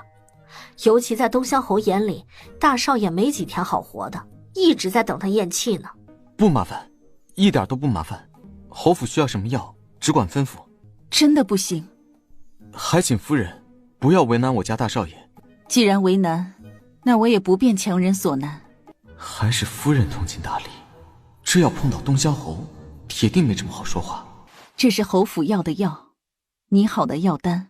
暗卫惊呆了，觉得脸有点疼，他默默地接过那张纸，暗卫把怀中带的药方递给唐氏。这么多药，怕是供应不上。这是祛淤青和金疮药的方子。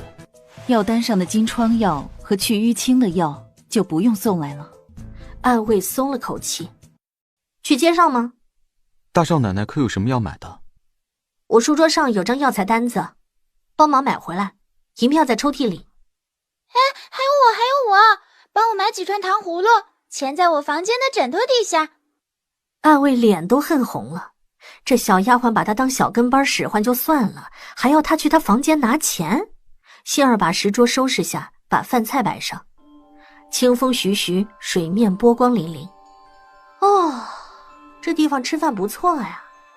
苏锦赞叹道。那姑娘和姑爷以后可以常在这里吃饭。傍晚在这里吃火锅，一定别有一番滋味。火锅？谢景琛挑眉。姑娘，什么是火锅？不是吧？连火锅都不知道，那就是没有咯。苏锦坐下，给杏儿解释什么是火锅。苏锦喜欢吃辣的，着重介绍了下麻辣火锅。姑爷好像不爱吃辣，怕是吃不了火锅。哼，吃不了辣没关系，有鸳鸯锅。鸳鸯锅是什么呀？姑娘，鸳鸯锅是什么？奴婢只听说过鸳鸯浴。苏锦眼泪没差点呛出来，这丫鬟真是什么话都敢说呀。哎，回头再告诉你，你先下去吃饭吧，一会儿还要煎药呢。那奴婢下去吃饭了。杏儿欢快地跑走了。我说的那鸳鸯浴。谢景琛望着他，苏锦拍了自己嘴一下，有点想死。他怎么这么容易就被带沟里去了？不再说话，默默地扒饭。姑娘，奴婢说的不是买几串吗？几串？那他是不是脑子不大好使？暗卫感动得差点没忍住，把扛了一路的糖葫芦干给扔了。杏儿扛着糖葫芦干，苏锦随手拿了一串道：味道酸甜，不错。可这么多，咱们也吃不完呢。夫人不让姑娘多吃，最多只许吃2串。你看着处置吧。那奴婢把它们卖了。到了前院，杏儿一嗓子吼起来：卖糖葫芦啦！敢在郑国公府这里公然叫卖的，这还是头一个，胆子真肥。你们都不喜欢吃糖葫芦吗？喜欢，但是不敢向你买。最后一个小丫鬟没忍住，上前道：多少钱一串？3文钱一串。街上都卖2文，2文钱买来的，再2文钱卖给你们，我有那么傻吗？然后丫鬟就掏钱挑了一串，有人带头，然后买的就多了。没一会儿，糖葫芦就剩一光杆了。姑娘，糖葫芦我全卖完了，还挣了45文钱，钱给你。还有许多人没买到呢，你哪天上街再给我带一糖葫芦杆回来，挣的钱呀，我和你分。暗卫一脸黑线，拎着木桶默默走了。郡主，大少奶奶的丫鬟在沉香轩里卖糖葫芦，3文钱一串。娘，你听听。人家都在你地盘上卖糖葫芦了。把他们给我叫过来。大少奶奶，郡主让你带丫鬟去芷兰院一趟。早上请安不见我，这会儿找我去做什么？因为丫鬟卖糖葫芦了。就这么点小事也要找我去一趟？家有家规。我犯家规了？那没事儿，半个月还没到呢。大少奶奶，你先退下吧，我一会儿去。大少奶奶快些，别让郡主等着急了。以后郡主有10万火急的事找我，就让郡主直接来，免得来回传话耽误事儿。一进门，苏锦就收到南张郡主的冷眼。母亲找我来，是为了丫鬟卖糖葫芦的事吗？看来你是明知故犯了。母亲免你半个月不受罚，大嫂就故意犯家规，未免太不把家规放在眼里了。虽然这一次是无意犯了家规，但大姑娘说的也不错，好不容易才免了半个月不受罚，不犯点家规，那免家规的意义何在呢？要说犯家规嘛，我倒想起来了，我在花园让丫鬟传话，一个个都当成耳旁风。我好歹是镇国公府大少奶奶呀，就这么不拿我的话当回事儿？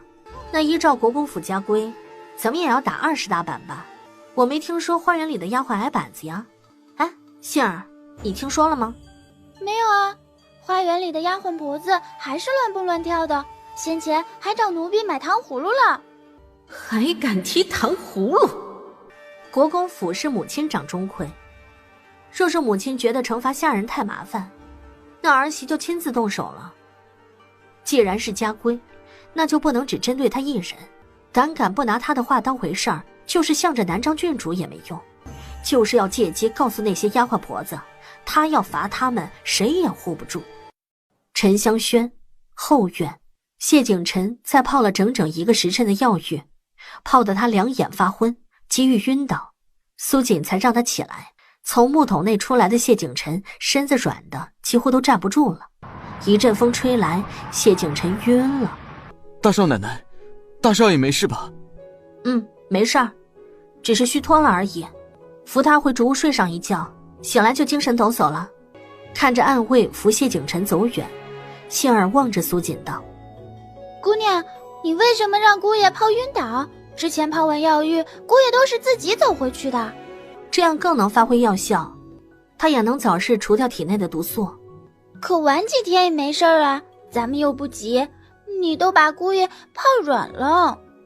3天后，他皮再厚一点，就不会泡晕了。真的能把人皮泡厚啊？是泡出老茧来了吗？老茧？呵呵。谢景晨睡了1个时辰才醒，如苏锦所言，谢景晨醒过来就精神奕奕了。现在应该感觉到泡药浴的好处了吧？一直有感觉，但这一次更为明显。苏锦伸手戳他胸前。你做什么？疼吗？不疼。果然皮厚了不少。这女人一天不说话气人，她是不是浑身不痛快啊？苏锦坐在床上郁闷，人果然不能笑别人有，乐自己无。前世的她，大姨妈在身都能又蹦又跳，闺蜜则是疼得死去活来，仿佛没了半条命。她不知道那种疼是怎样的疼，现在好了，她体会到了。姑娘，你别怕，只是来癸水了而已，不会死的。我以前来癸水都这么疼吗？是啊，一直疼，要疼3天呢，今儿不算。能不能给我拿根结实的面条来？我想上吊。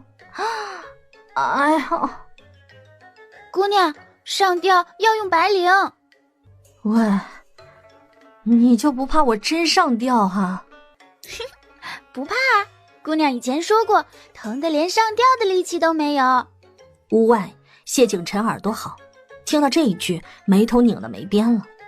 疼得连上吊的力气都没有，那得是多疼啊！我都疼成这样了，你还笑？端笔墨纸砚来。啊，姑娘肚子都疼成这样了，还要笔墨纸砚做什么？快去啊！姑爷问起来，别提鬼水2个字啊。奴婢记下了。书房内，谢景晨坐在那里皱眉，心里控制不住的想知道苏锦到底怎么了。门吱嘎一声推开，仙儿走进来说：姑爷，姑娘让我来端笔墨纸砚。姑爷，姑娘让我来端笔墨纸砚。他如何了？姑娘还在疼啊。还没好？还早呢，要疼几天，是老毛病了，姑爷别担心。老毛病？他经常这样？是啊，每个月都要疼几天。得的什么病？姑娘不让我说。我也不能告诉。姑娘特别叮嘱，不能告诉姑爷你的。一句话直接让谢景晨从心疼变成生气了。是怕我知道他有病，休了他。是不是姑娘几天没要休书，姑爷就把这事儿给忘记了？他气头上，要不要提醒他一声？有什么不能告诉大少爷的？大少奶奶病了，找太医给大少奶奶医治才是要紧事。你别说是我不听姑娘的话。再说了，看太医也没用啊。侯爷进京后还抓了个太医给姑娘看病，吃了药也没什么效果。太医虽然没治好我家姑娘，但他说姑娘嫁人了就会好。姑娘嫁了，为什么病没好？谢景晨才知道苏锦有病在身，都还不清楚是什么病呢。就是知道他也不是大夫啊，怎么治？大少爷不是大夫，没法治啊。那太医是这么说的。那太医叫什么？不知道叫什么。姑娘还等着，我先回去了。怎么这么半天呢？姑爷问姑娘得的什么病，问了半天。不过奴婢没提癸水2个字。他起身走到桌边写药方。书房内，谢景晨吩咐暗卫道：去打听一下，被东乡侯绑回府给大少奶奶看病的是哪位太医，去问问他，大少奶奶到底得的什么病，为什么我能治。暗卫领命，纵身一跃就出了书房。姑娘，药熬好了，放小鸡上，2点我再喝。奴婢去给姑娘你拿蜜饯。够贴心，去吧。仙儿拎着蜜饯跑回来，气喘吁吁的。他走上前来说：姑娘，你药喝完啦？啊，你不是上街上买的蜜饯吧？天黑了，街上宵禁，没法买，奴婢是去大厨房抢的。仙儿把蜜饯递上，苏锦嘴里苦涩还在，便拿了一颗塞进嘴里。娘，我现在连点蜜饯都吃不到嘴里了，你再不给他点教训，往后只怕我有什么他们抢什么。大少奶奶是土匪出身，改不了身上的土匪气，抢东西只怕是常有之事。娘，你看，连赵妈妈都这么觉得。让他抢。娘，这抢到手的东西不一定都是好东西，也可能是烫手山芋呢。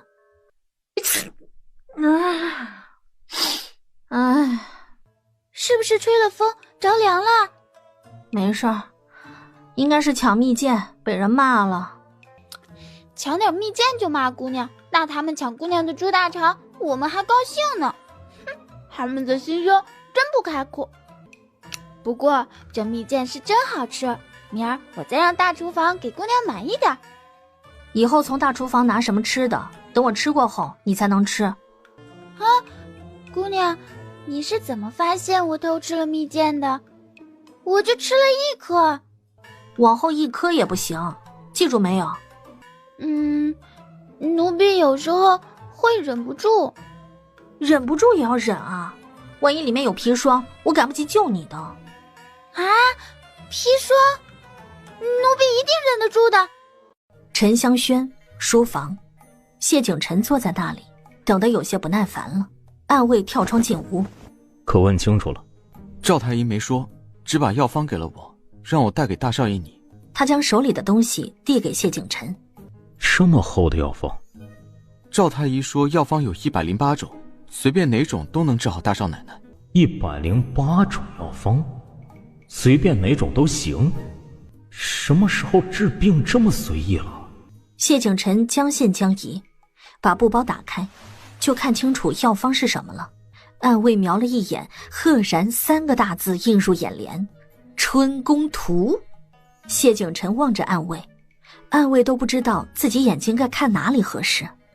他没有消遣大少爷，这书真的是赵太医给他的。大少奶奶不让丫鬟说，莫非是因为羞于启齿？谢景晨觉得暗卫说的有道理，药方是拿到手了，但这药怎么吃啊？谢景晨坐在书桌前，盯着书半晌没动。他还没脸皮厚到当着暗卫的面看春宫图能面不改色的。等把药方过了一遍，谢景晨觉得自己这味药像是煮过了一般，浑身发烫，苏锦靠在大营枕上。姑娘，你要的暖炉。苏锦接过暖炉，拿来暖小腹。姑娘，暖炉有用吗？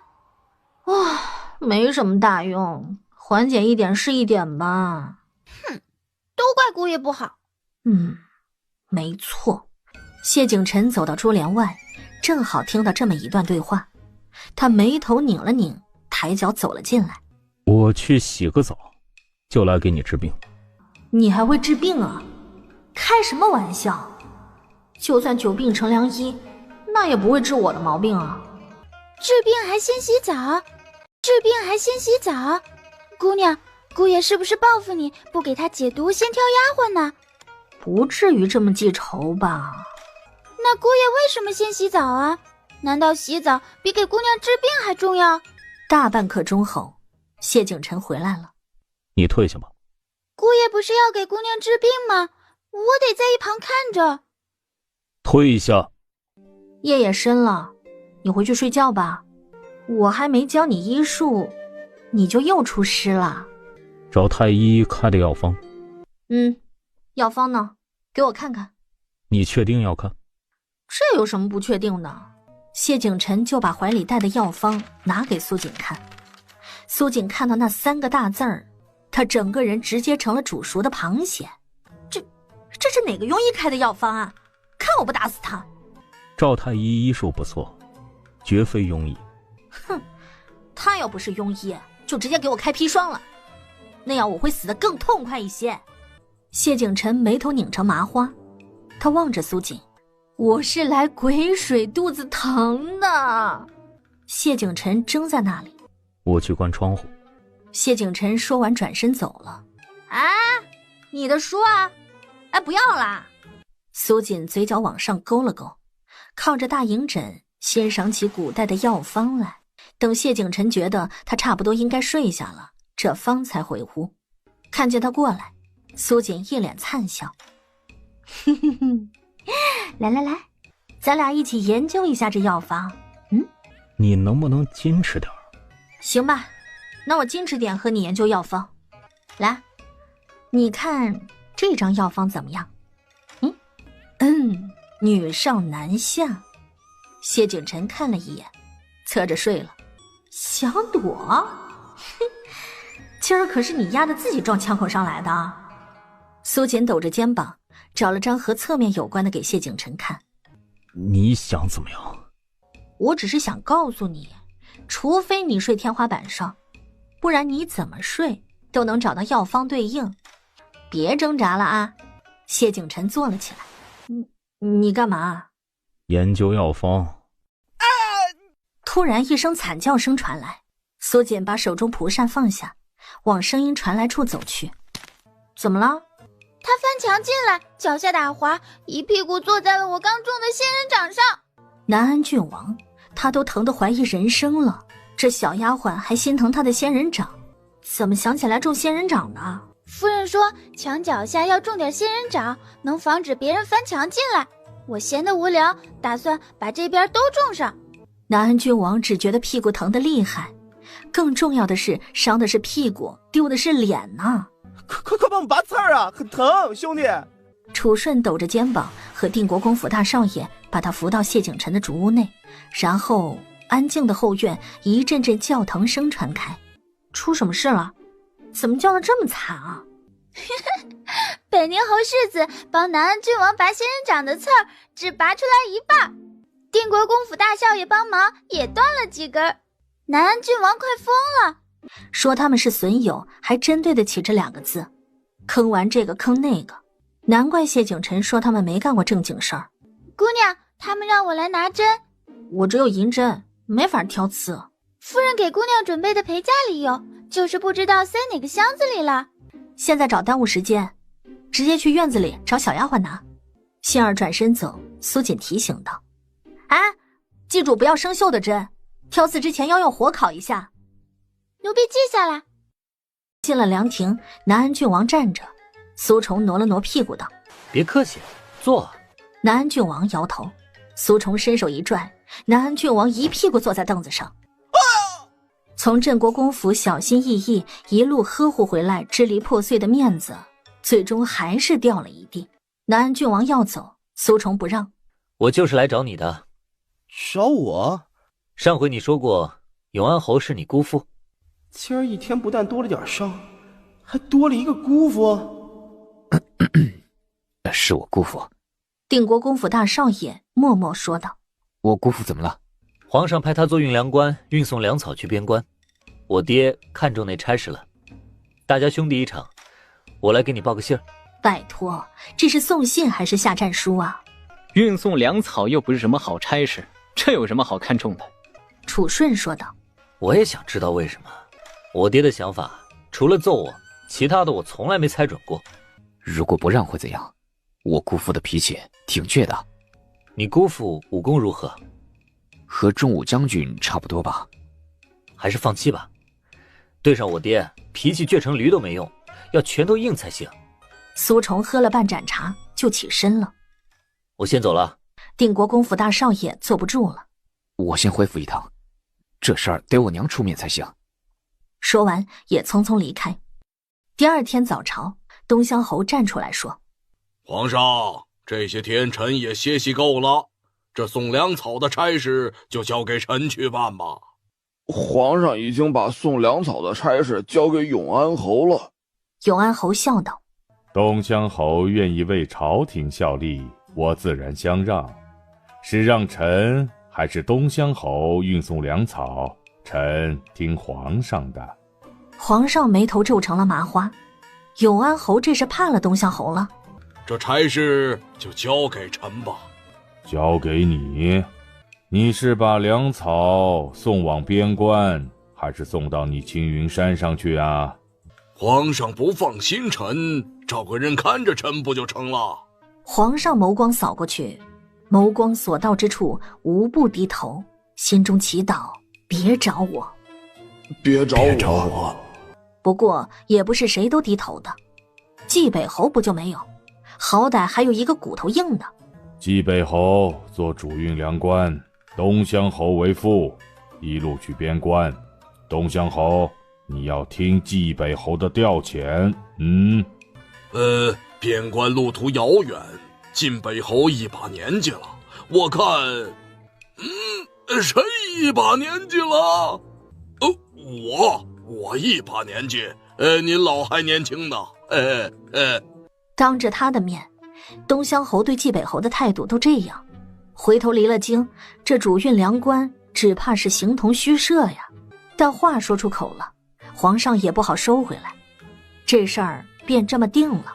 东乡侯抢了运粮官的消息传到苏锦耳朵里，苏锦眉头微皱：“我爹这是要去边关了？”“肯定啊，运粮官就是送粮草的。”“我爹为什么要去边关啊？”“肯定是青云山的兄弟们没吃的了。”“这么肯定？”“侯爷说他不做没有意义的事儿。”谢景晨也扶额，祖父和父亲在边关，就等着粮草救济。岳父大人不会真打那批粮草的主意吧？“姑娘，咱们多调制点金疮药给侯爷。”苏锦点头。东乡侯出发这一天，苏锦送了一大箱子药材去东乡侯府，去得很赶巧。唐氏他们正在门口送行。“姐，你再不回来，爹爹要去镇国公府门前让我们送行了。”“等我回京就想办法搬家，这离得太远，就是不方便呐。”“爹爹送粮草什么时候回来啊？”“不会走太久，1个月之内就回来。”谢景晨眉头狠狠皱了下，粮草送到边关就差不多要1个月了。不是真打算把粮草送到青云山就打道回京吧？侯爷，该出发了。冀北侯在城门口等你半天了。一把年纪了，做事还这么着急啊？行了，别让老侯爷等急了。你们有话边走边说。爹爹，我舍不得你。就等你这句话呢，跟我一起去边关吧。不是吧，爹？我还小，经不起颠簸啊。就你皮糙肉厚的，马车颠簸坏了，你都还好好的。说完，他一把将苏阳抱上了马背，脚一蹬，便骑马往前。娘，娘！头晕乎乎的，我回去补一觉。你去送你爹，逛逛街，正好回来吃午饭。门口出现了一道壮观景象，几百官兵穿着卸衣卸裤往城内跑，他们是负责押送粮草的官兵啊。刚出城门没多久，就被勒令把衣服脱下来，让他们回京。干这事儿的是东乡侯。消息一阵风传进宫里，皇上的眉头拧成了麻花了。所有人都遣回来了？除了冀北侯，其他所有人，包括冀北侯的随身护卫都打发了。他怎么不连冀北侯一起打发了？东乡侯让官兵给皇上您带句话，他不会打劫那批粮草，该送到边关的粮食一粒也不会少。皇上不放心，大可以派人把东乡侯府包围住。皇上心稍安，只是没安片刻，另外一道消息送进宫来，东乡侯府的人从制衣房领走了6000套衣服。多少套？6000套。6000？他不是说几套吗？想到被打劫的东珠，皇上一口气差点没提上来，难怪他答应的那么爽快。他是没打算打劫粮草上山，他打的是让那些山匪下山吃粮草吃军饷的好算盘呢。皇上，您喝杯茶消消气儿，或许这不是坏事儿。东乡侯手下的人脾气虽然不好，但武功不差呀，送去了边关，正好可以杀敌呀。只怕他们没杀敌，就先把我大齐将士给祸害没了。皇上，您别气坏了身子呀！这一起送去边关，好歹知道他们是土匪出身呢。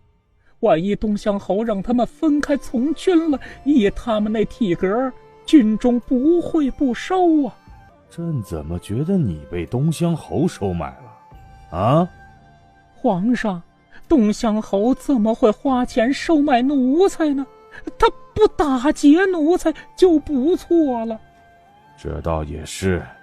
皇上，您不了解东乡侯啊，他虽然没花钱收买奴才，但他威胁奴才了。皇上要派人去追东乡侯，福公公阻拦道：这会儿派官兵去追，十有八九是给东乡侯送衣服去啊。官兵打不过土匪，被扒掉衣服，那丢人呢。皇上，依着奴才看呢，这事儿也没那么严重。东乡侯的女儿是镇国公府大少奶奶，她把手下送到了边关，有国公爷镇着，那些人肯定不敢胡来。等进了军营，让国公爷使唤他们冲锋陷阵，护卫皇上的江山，这是好事儿。难得逛街，苏锦走走逛逛，在一个卖香包的小摊子前，苏锦拿着香包清秀，那边一个8、9岁大的少年拎着几斤肉跑过来，气喘吁吁道：娘，阿奶让你今儿别做生意了，回家烧饭。啊？这是有什么好事儿吗？是天上掉馅饼的好事儿。爹爹回家了。你爹回家啦？妇人声音拔高几分。他不是送粮草去边关吗？没去，东乡侯的人把爹的衣服扒了，说是代替爹爹他们送粮草去边关，给爹爹他们放1个月的假，爹爹1个月都不用去军营。妇人喜不自胜，望向苏锦道：夫人要买吗？不买我收摊了。苏锦默默把荷包放下。我爹这是要做什么呀？他都要为那批粮草捏一把冷汗了。奴婢知道侯爷想做什么了。做什么？先斩后奏啊。啊？什么先斩后奏啊？就是之前皇上招安的时候，原先是打算封侯爷做东乡伯的，侯爷不愿意，让皇上封他个将军，他好把手底下的兄弟都收归麾下，带他们一起进京。但是皇上和他的跟班大臣都不同意，大家各退一步，皇上封侯爷做东乡侯，侯爷遣散青云山的兄弟，让他们从此洗心革面，好好做人。侯爷打算拿刀架皇上脖子，逼皇上答应的。林殊劝侯爷别冲动，遣散兄弟们也没什么，大家下山从军，在军营等侯爷便是。侯爷说兄弟们分开不行，一定要在一起。侯爷最后让兄弟们先留在山上，他先进京看看情况，总能找到机会说服皇上。实在不行就先斩后奏，等生米煮成熟饭了，皇上不答应也不行。所以我爹拿6000套衣服是给青云山的兄弟，送他们去边关打仗的。打架杀人可是我们青云山最在行的。等青云山的兄弟们立了战功，朝廷就不会说他们是乌合之众了，他们只听侯爷的。那时候皇上不封侯爷做将军都不行，侯爷想做什么，没人能拦得住。就他爹的毅力和强大的脑回路，谁能猜得着拦得住啊？不想做将军的侯爷不是好土匪啊！御书房偏殿摆了一桌子美味佳肴，但皇上食欲不振。虽然往边关送了圣旨，但皇上心里还是忧心那好不容易筹集的粮草。外面一个小公公跑进来说：皇上，不好了，出事儿了！福公公那叫一个气呀！皇上心情本来就不好，还来雪上添霜。出什么事了？崇国公派了500骑兵去追东乡侯，结果马被东乡侯抢了，还有衣服也全部被扒了。朕知道了，退下吧。只是小公公前脚转身，后脚皇上就控制不住地笑了起来，笑得肩膀直抖。皇上，您这样偷着乐真的好吗？不过崇国公也真是倒霉，东乡侯简直就是他的克星啊！前些天被打断肋骨的脸还没找回来，这又丢了一波，还不得气个半死啊！心情一好，皇上食欲大开，开始用午膳了。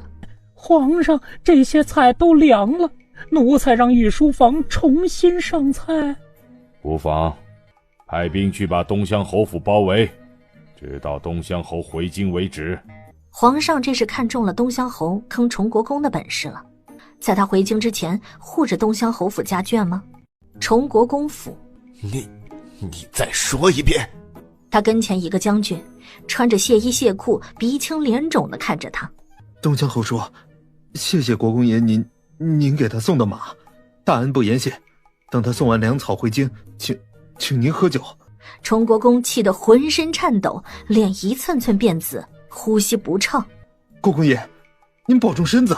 话还没说完，崇国公就气晕了过去。消息传进宫，太后知道马被抢，崇国公气晕的事，直接去御书房找皇上。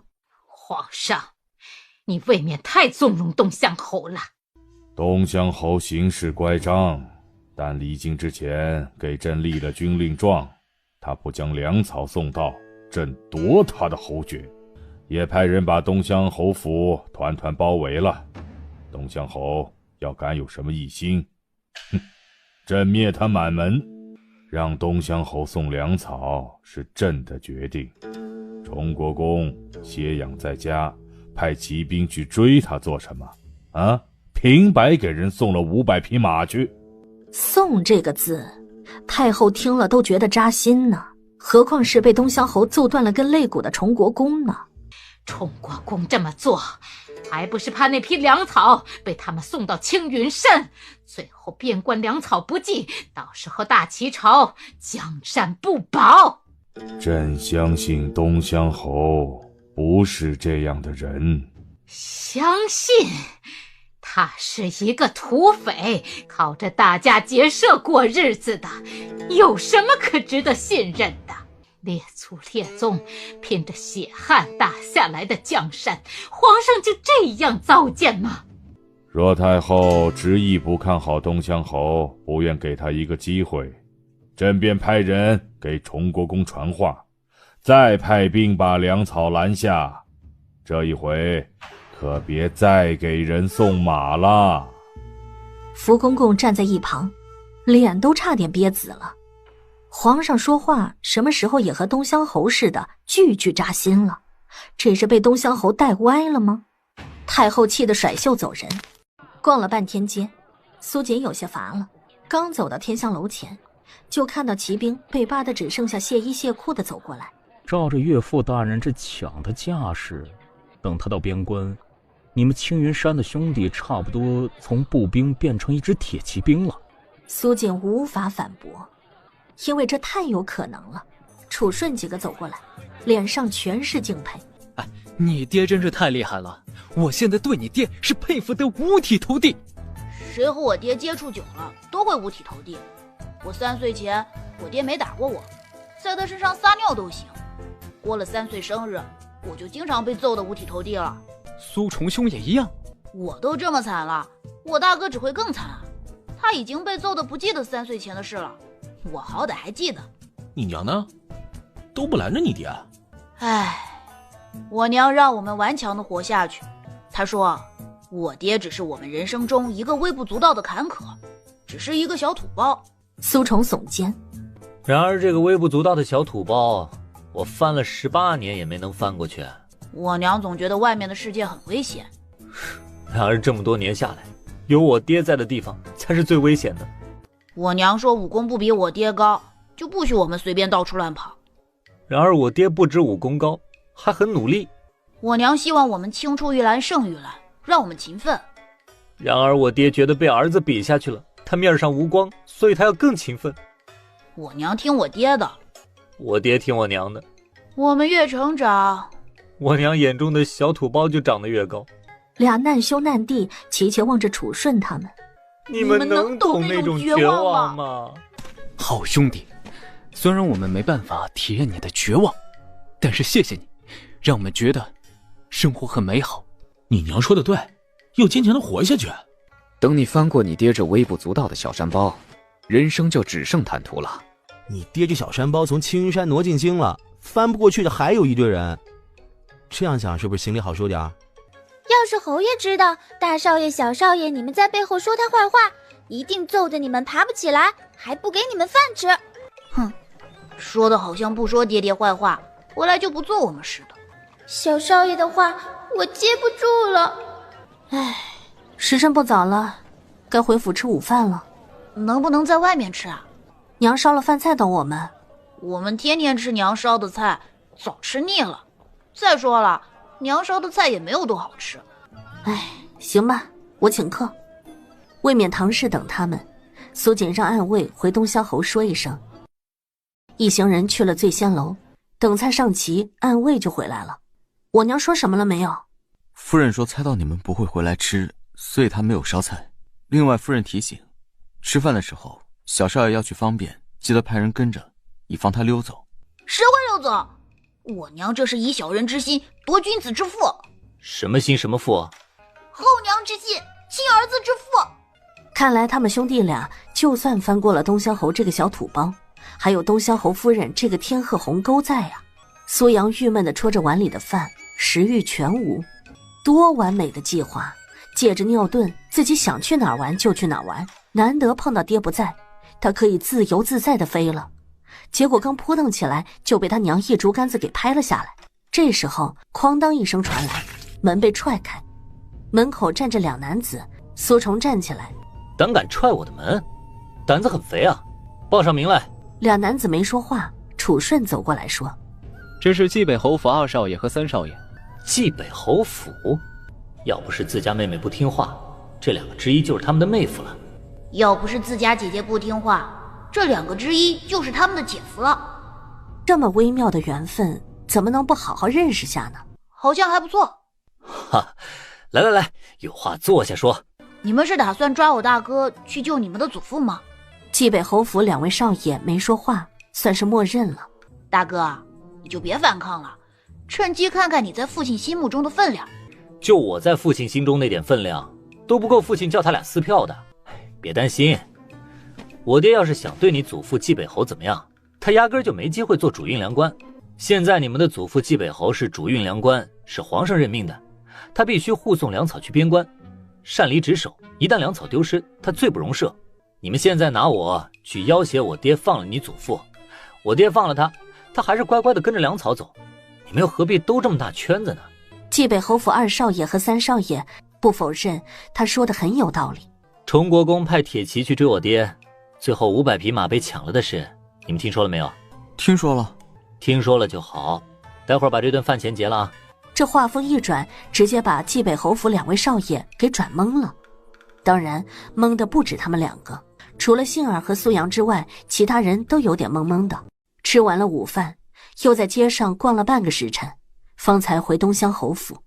刚走到东乡侯府所在的街，就看到自家被官兵包围，10步一人，站得笔直。苏小少爷的心都拔凉拔凉的。大哥，我们家已经被包围了，还要回去吗？我们在醉仙楼大吃大喝，也没人去抓我们，应该我们不重要。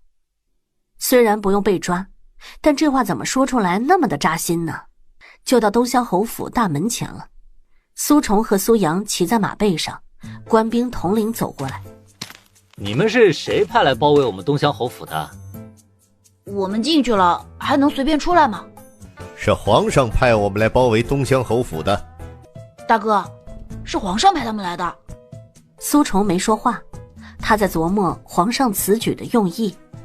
姐夫，我去你那儿住几天吧。谢景琛眉头一紧，这苏阳要从镇国公府溜走，易如反掌呢。皇上可说不许里面的人出去？这还用说吗？包围不从来都是只许进不许出的吗？这要是随便进出，这就不叫包围，那叫护卫了。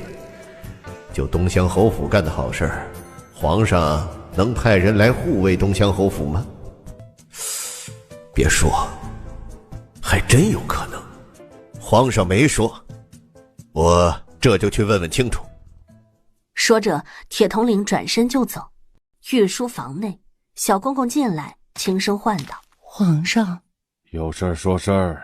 铁骑统领让来问问皇上，包围了东乡侯府，还允许东乡侯府大少爷他们出府吗？”皇上脸都绿了，福公公赶紧劝道：“哎呦，皇上啊，还是准许他们出去吧。镇国公府那大少奶奶一个就够镇国公府头疼了，再去2个，那镇国公府还不得翻天呢？”准许他们进出？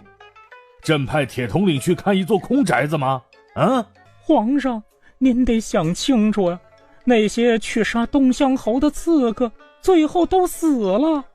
东乡侯府来硬的，铁统领的人未必拦得住啊。镇国公府要是被东乡侯府占领了，东乡侯去了边关，镇国公势必会受到影响啊。皇上，两害相权取其轻啊。皇上看着福公公，这么明显的向着东乡侯府，他岂能没察觉？皇上眸带怒色，福公公一脸凛然，然而脑子里一句话徘徊不去：我不在京都的这段时间，谁在皇上跟前说我的坏话，都给我记在小本上，我回来算账。皇上气大了就帮我劝着点啊，知道该向着谁吧？上个不听话的呢，坟头上的草都有福公公你腰这么高了。说了这么多呢，福公公啊，心里有数了吗？福公公心里能没数吗？朕是怎么吩咐的？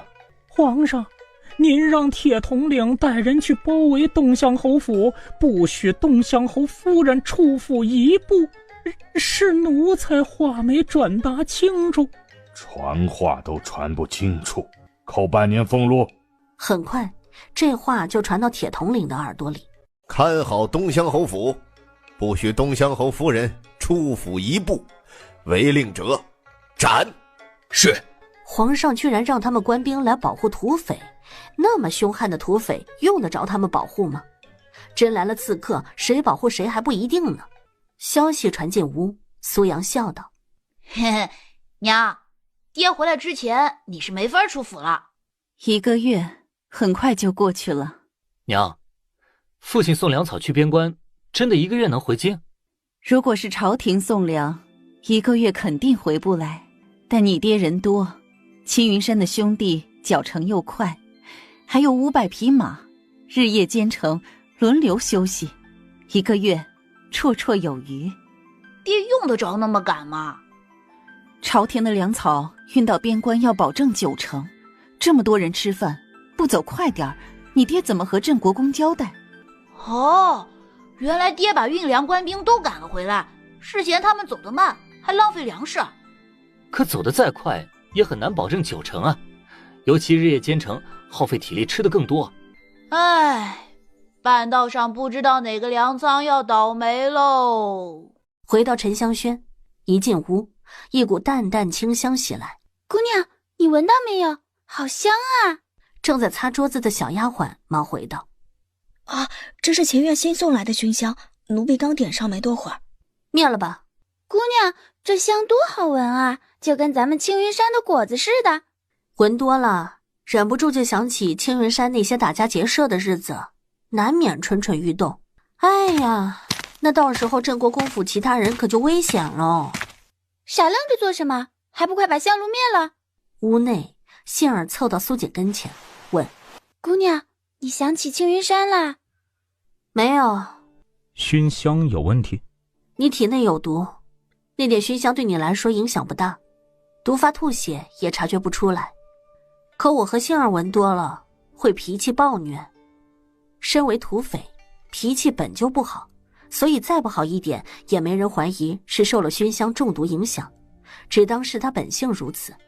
不会闻了几口，姑娘就想揍人吧？哎，我没想揍人，只是觉得这熏香不错，要下得巧妙。我是碰到对手了，控制不住，想和调制毒药的人切磋下。啊，肯定是上回在红烧鸡里下毒的人害我们的，知道姑娘吃饭会用银针试毒，所以才放熏香里。苏锦看向谢景晨，没点本事，还真不敢闯你们镇国公府的龙潭虎穴。谢景晨没说话。姑娘，早些把这龙潭虎穴霸占了，把他们训成小绵羊。你知不知道什么是龙潭虎穴啊？知道啊，别人都说咱们青云山是龙潭虎穴，镇国公府怎么能跟我们青云山比呢？最多看姑爷的面子上，算他是一个小的龙潭虎穴。苏锦往谢景晨脸上看去，得，你面子还挺大的。姑娘，今儿是镇国公府发月钱的日子，我去领钱。终于要发钱了，有钱就能买好多好吃的。杏儿小跑着去前院，前院的丫鬟小厮在排队领月钱。杏儿没有排队，她走上前问道：为什么沉香轩丫鬟婆子的月钱都送去沉香轩了，我的没有送去？杏儿找沉香轩管事妈妈拿月钱，管事妈妈告诉她，沉香轩送来的月钱和以前的一样，许是把她忘记了，她那里没有，让杏儿来前院找管事的孙妈妈。没有你的份儿。杏儿小脸一垮，她都想好买什么了，现在告诉她没有她的份。为什么没有我的份儿？没有就是没有，这是郡主吩咐的。什么郡主吩咐的？我1个月月钱才多少，他怎么会管这么点小事儿？我看就是你贪没了我的月钱。谁要敢贪没他的月钱，就揍得他满地找牙。在他家姑娘的地盘上欺负他，那是活得不耐烦了。这可是土匪，他抽过靖国侯世子，他抽过大厨房管事李妈妈，他在西鹤堂怼得三太太他们哑口无言。这就是一个天不怕地不怕的土匪丫鬟，会把我一个管事儿的妈妈放在眼里吗？是南张郡主身边的赵妈妈说的，说你叫大少爷叫姑爷，这是东乡侯府的叫法，你的月钱该东乡侯府发。杏儿小眉头扭着，她这么说好像也有道理。我拿东乡侯府的月钱，是不是国公府的家规对我没用？孙妈妈眉头机不可察地皱了下，这么说好像也没错呀。结果杏儿撂下这一句，就转身走了。杏儿一溜烟跑回去和苏锦告状：姑娘，镇国公府说我叫姑爷不是国公府的丫鬟叫法，所以不给我月钱，我的月钱要侯爷和夫人给。回头我给你。听了苏锦的话，杏儿眉开眼笑。屋外小丫鬟站得远远地喊道：大少奶奶，孙妈妈来了。她来做什么？孙妈妈陪着笑脸，手里拿着荷包道：这是大少奶奶的丫鬟月钱。苏锦有点无语，找他们拿不给，不要了吧，有爸爸送来，送来就会收吗？国公府说的对，杏儿的月钱该东乡侯府给。这怎么行的？丫鬟是住在镇国公府的，吃穿用度都该国公府负责。你刚刚可不是这么说的。刚刚是我糊涂了。杏儿望向苏锦，他都承认错了，是揍他一顿就算了，还是多揍他几顿呢？东乡侯府给杏儿的月钱是10两银子。这是打劫吗？孙妈妈觉得手里的荷包有点沉，虽然里面才1两5钱银子，孙妈妈能怎么办？她只能回去气南章郡主了。10两银子，寻常人家的姑娘都没有这么多的月钱啊。大少奶奶是这么说的。赵妈妈望着南章郡主道：给他，我倒要看看他有没有命花。见到苏锦后，孙妈妈把荷包送上。大少奶奶虽然只带了1个丫鬟进来，但这1个丫鬟就很能干，不但胆大，还聪慧机智，远胜过于其他丫鬟7、8个。1个丫鬟干7、8个丫鬟的活，领7、8个丫鬟的月钱也应当。但大少奶奶身边只有1个丫鬟伺候，总归是不行的。